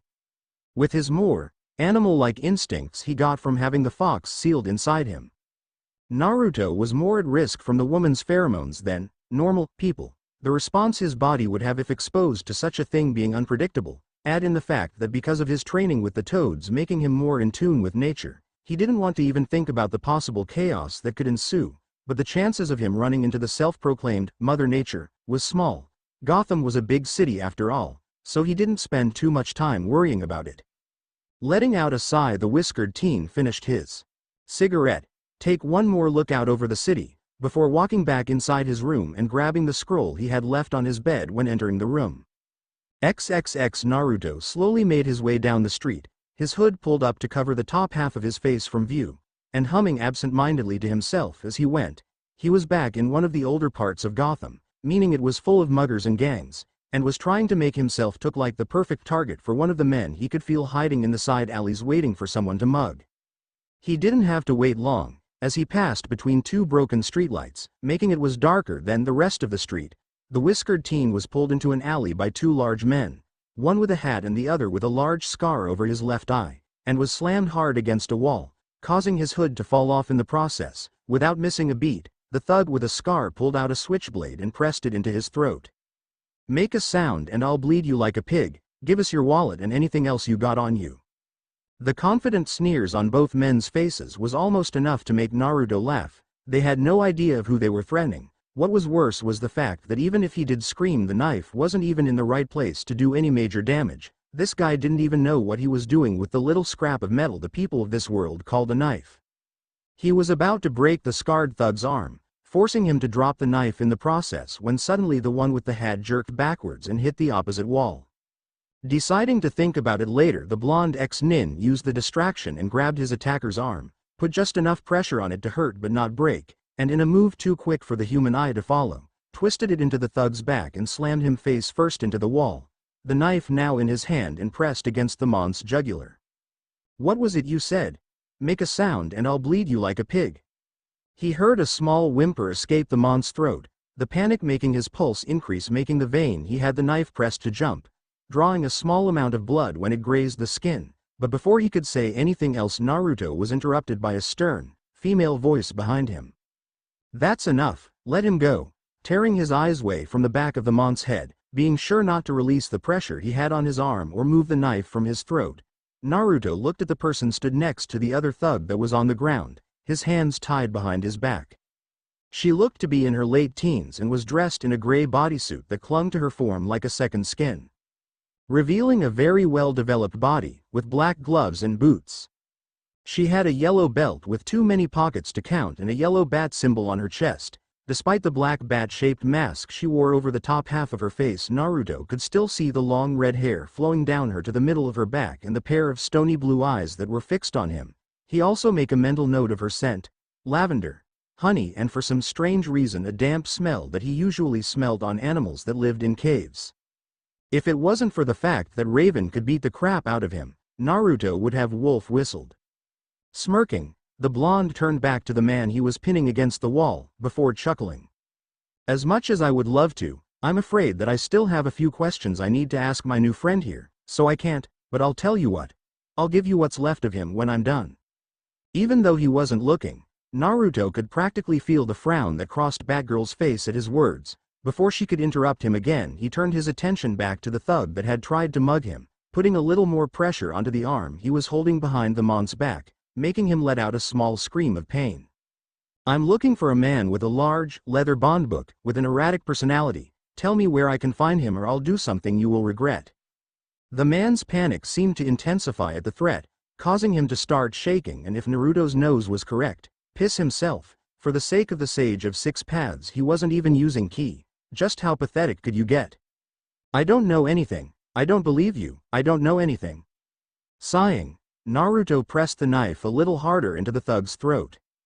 Tell me what you know. I don't know anything. Before he could go any further, a black-gloved hand wrapped around his wrist and pulled the hand with the knife away from the back of the no-crying man's neck. He didn't resist it, though he could if he wanted to, and after the knife was knocked out of his hands, Naruto turned his eyes back to the frowning face of Batgirl. Can I help you? Her response was little more than a growl. I said that's enough. I don't know who you are, but I'm taking you to the police for questioning.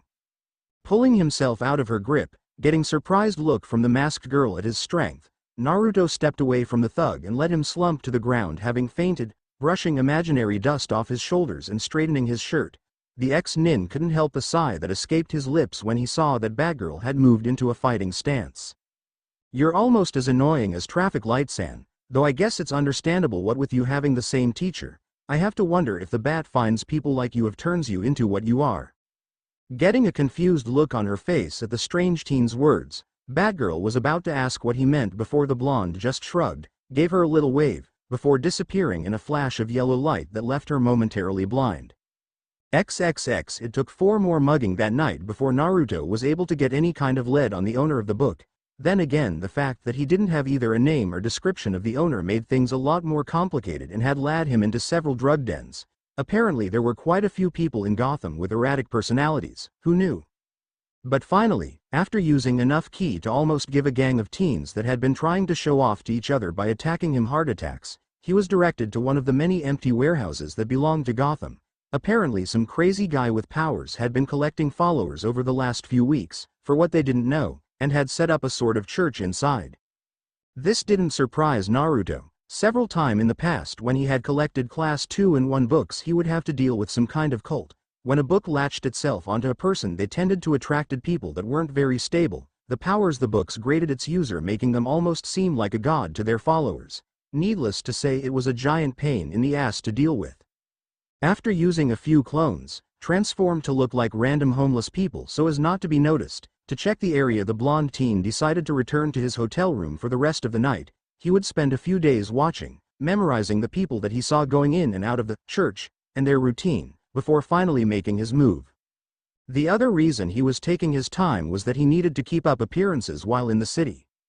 Which was why, after spending time going around Gotham to say the sights like a good little tourist, he was going to a ball later in the day to meet with the rich and important of Gotham. It was supposed to be a fundraiser to help the homeless of Gotham. The fact that he had now been revealed as being rich, meaning that an invitation had been left on his pillow of the hotel room when he had first arrived. The fact was that although he was known for collecting rare books, Naruto didn't want people to know about certain books that he collected, which meant he needed a cover story as to why he was in Gotham. The ball had been an unexpected advantage in this sense. He had been planning to arrange a meeting with the mayor in order to buy several plots of land, namely in the old part of the city that had been left to rot, for several reasons. Now he would have the chance to talk to the man himself at the fundraiser. So after returning to his room, showering and getting a good night's sleep, Naruto did exactly what he had planned. He spent several hours wandering around the city, visiting all the touristy spots and even a few bookstores. Naruto found himself wandering around the Gotham Zoo. He never liked zoos. He understood that they served a purpose in protecting animals from going extinct and other things along those lines, and that it was necessary to charge people to come and gawk at the animals to keep them going. But the look in the animals' eyes was not something he enjoyed. Animals were meant to be free, not locked away in a cage. and he could never get used to the almost dead look that a lot of them developed after being in a zoo for several years. It was while he reading a sign that proclaimed a group of foxes inside the cage it was attached to as being a rare breed that was all but extinct in the wild, that the sound of something banging against metal reached his ears. Turning towards the sound, Naruto was met with a strange sight. At the hyena exhibit a few cages down was a woman dressed in a skin-tight black and red leotard, with a matching jester hat. Her faces was painted white, with the exception of her black lipstick and the black painted around her eyes to look like a mask, and had bright blue eyes and the largest grin he had ever seen stretched across her lips. In her hands was an oversized sledgehammer, which the woman was using to bash the cage in front of her into pieces. He recognized her immediately, as did the other people around them that had started to run away, as Harley Quinn. It didn't take the deranged woman long to break though the metal bars that surround the pen, creating a bridge with the twisted metal for the two hyenas to run out of the pen. The moment they were out, the two deadly animals started rubbing themselves against Harley in affection, making a giggling-like sound that was matched perfectly by the insane clown girl. It took her about 2 minutes before she realized had all but one of the people that had been walking around the zoo had fled. Grinning, Harley skipped towards that blonde teen with the bucket hat on his head that seemed to be ignoring her in favor of reading the sign with information on foxes, and coming up behind him, leaned over his shoulder as if reading the sign herself. "What cha ya reading?" "I was just reading about how only 57 of this particular breed of fox are left in the wild and the rest are bred in captivity." Frowning for a moment when he didn't even turn to look at her, Harley quickly returned her usual grin to its rightful place before draping one of her arms over the teen's shoulder and resting her head on the other. "That sounds boring. Why the hell would ya wants to read something like that when the world is full of cartoons?" "I like reading," pouting, the clown-like girl decided to get to the point. "Ya do know who I am, right? Harley Quinn, what's your point?" Giggling into her hand, Harley leaned in closer so that she was only an inch away from the teen's ear, before talking in a sexy voice that had made more than a few men fly back with a nosebleed, right into his ear. "Aren't ya scared of little old me?" Finally turning to look her in the face, his expression one of complete and total neutrality, Naruto raised an eyebrow at the now wide-eyed clown girl. "Should I be?" For a moment nothing happened, Harley seeming frozen in place as her wide blue eyes wandered his face, lingering on his checks a little longer than the rest. Then, without any warning, she let out a high-pitched squeal, throwing her arms around his neck and pressing her cheek against his own. Cute. After a few minutes of her strangling Naruto, whose face had started to turn purple, before letting him go and started rubbing his checks instead. At this point there was only one thing going through the blonde's head. "In the name of the sage, don't purr." Unfortunately for Naruto, his body wasn't listening to his brain and a small purr escaped his lips, making the overexcited clown girl squeal and pull him into another hug, smothering his face into her breasts. "You're so cute. I think I'll keep you. From now on I'll call you Foxy, 'cause of your whiskers and the fact you were looking at the foxes." He couldn't help but the sweat drop that formed on the back of his head at Harley's words. What were the bloody chances of her picking that name? Finally having enough, Naruto pulled himself out of her surprisingly strong grip, and after taking a few deep breaths after almost being suffocated straightened his clothes. "You're a very strange woman, you know that, right?" Putting on a large, innocent smile, Harley just nodded her head happily. "If I try and run you're just going to chance me, aren't you?" Again she nodded, letting out a deep sigh. Naruto rubbed the back of his head in exasperation, taking a moment to think before nodding to himself. "Then it's a good thing that the guy dressed as a bat behind you is about to tie you up." Getting a confused look on her face, Harley had just enough time to turn her head before it was met with a black glove fist. She fell to the ground, unconscious, which left him an unobserved view of the man behind her. He was tall, almost a full head taller than him, with a gray bodysuit, yellow belt, and a mask covering the top half of his face from view with a long black cap, with a bat symbol on his chest. He could smell the same dampness that had clung to Batgirl on the man, along with the scent of sweat and metal. They looked at each other for a moment, neither saying a word as they sized the other up, before Naruto put a small smile on his face and pointed to something behind the dark crime fighter. "Thanks, but you forgot about the hyenas." Eyes widening behind his mask, Batman was suddenly hit in the back by one of the giggling hyenas. They rolled around on the ground, the hyena trying to latch its jaws into the man's body as they went. Naruto just stood to one side, Watching was the Dark Knight rested with a hyena, wondering what the hell was going on, before the sound of giggling brought his attention to the second hyena on his left.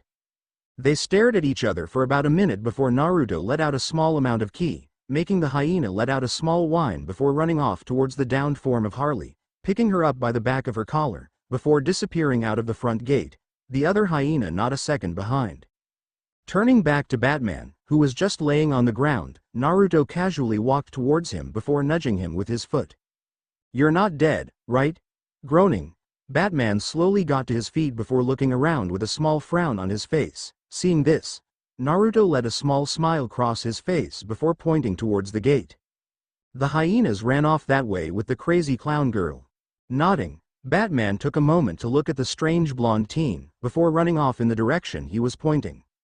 XXX An hour later Bruce let out a tired sigh as he sat down in front of the computer in the Batcave, his hood pulled down, and after taking a moment to think started typing. He had lost Harley and the hyenas after chasing them across half of Gotham, much to his annoyance, but for now there was nothing he could do about it. He would just have to wait until she or the Joker next showed their faces. Speaking of face, for some reason he couldn't get the whiskered teens out of his head. He couldn't put his finger on it, but Bruce was positive he had seen him before, but he just couldn't place it, like an itch in the back of his mind he just couldn't reach.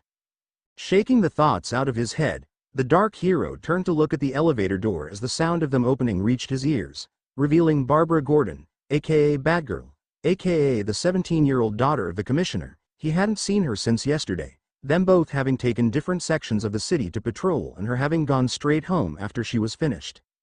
When he saw the small frown on her face, all traces of tiredness vanished from Bruce's face instantly.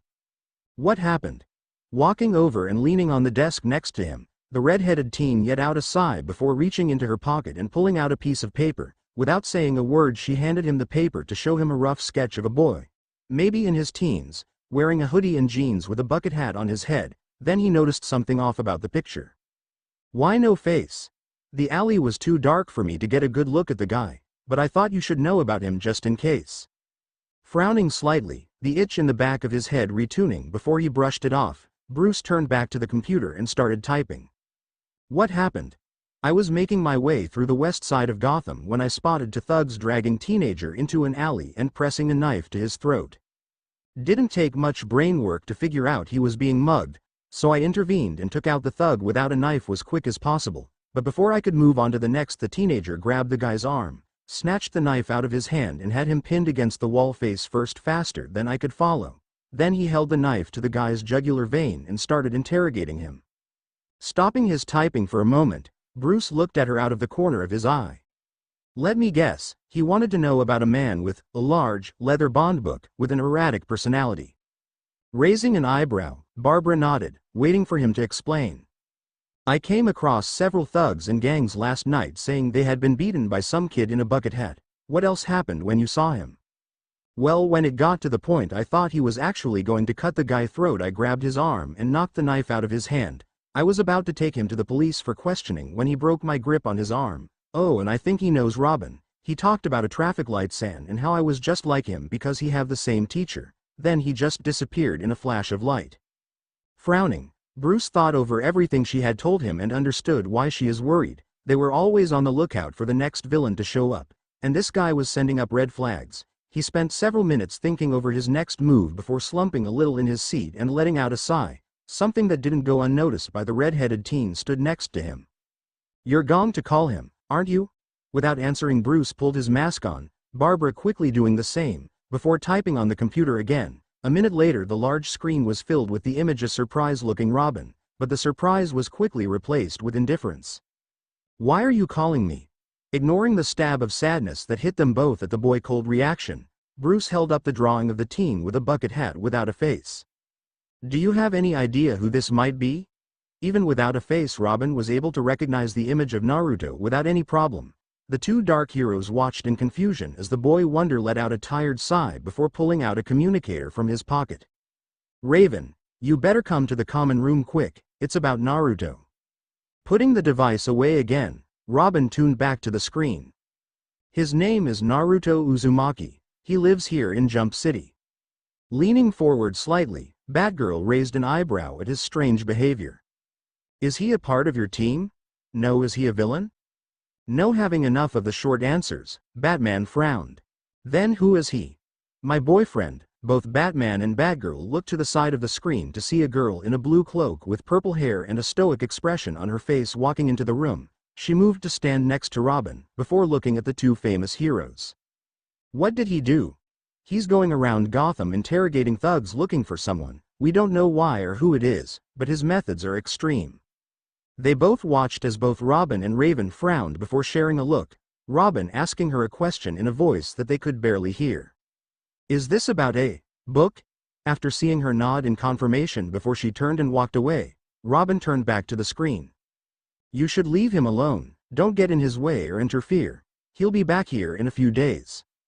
Getting a confused look at the slight edge of fear she could hear in his voice, Batgirl crossed her arms over her chest. Just who is this guy and why are you scared of him? Quickly looking around to make sure Raven had gone, Robin let out a sigh. Several reasons. 1. If anything happens to him, Raven will kick my ass. 2. Even though I can't tell you why he's in Gotham, I will say that it's important he finds what he's looking for as soon as possible. The third reason is that even though I don't know much about him, what I do know is that you can't beat him in a fight, he's too powerful. His frown deepening even more, Bruce sat back in his chair with his hands gripping the sides tightly. What do you mean we can't beat him? I don't know everything he can do. He's even more secretive than you are, but what I have seen is enough to make me weary. Super speed, super strength, transportation, control over wind and fire, regeneration, healing.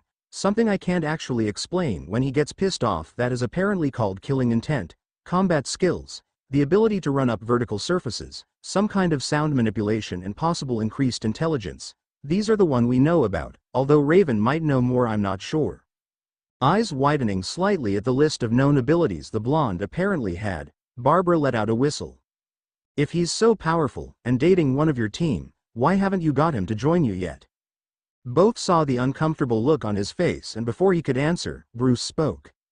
He refused, pretty much. Yeah, he doesn't want to be a hero. What else can you tell us about him? Not much, not even Raven knows everything. Though I'm positive sure she knows more than she's telling us. And the only one that does know him wouldn't talk. He moved here about 3 years ago from Japan. I checked his papers, and although they are good, it's obvious they're fake. He is the richest man in Jump City, donates to a lot of charities, runs a bookstore and lives in a small flat behind it. For the most part he's laid back, but has serious moments, and when he gets pissed off, I really don't know how to explain it, but it's bad. He recently paid bail for 3 of our regular villains and has them fixing his store, which they broke, and I don't know what he did, but they are living with him and the guy the first mentioned before and haven't committed a crime since. They spent several minutes in silence, thinking over everything Robin had told them, before Batman nodded. Can you send us a picture of him? I already did. I sent you a file a few weeks ago with the information I had on him at the time to ask you to look into him. Nodding, Bruce was about to say something else before he was cut off. Robin, I've got to go. Talk to you another time. Without another word, the boy wonder cut the connection and the screen in front of them went black. Letting out a sigh, feeling the hand Barbara lay on his shoulder in an attempt to comfort him, Bruce brought up the file Robin had sent him a few weeks ago, his eyes widening slightly when he saw the photo. It was the blonde teen he had seen at the zoo earlier in the day, the one that Harley had taken a shine to. Thanks for watching.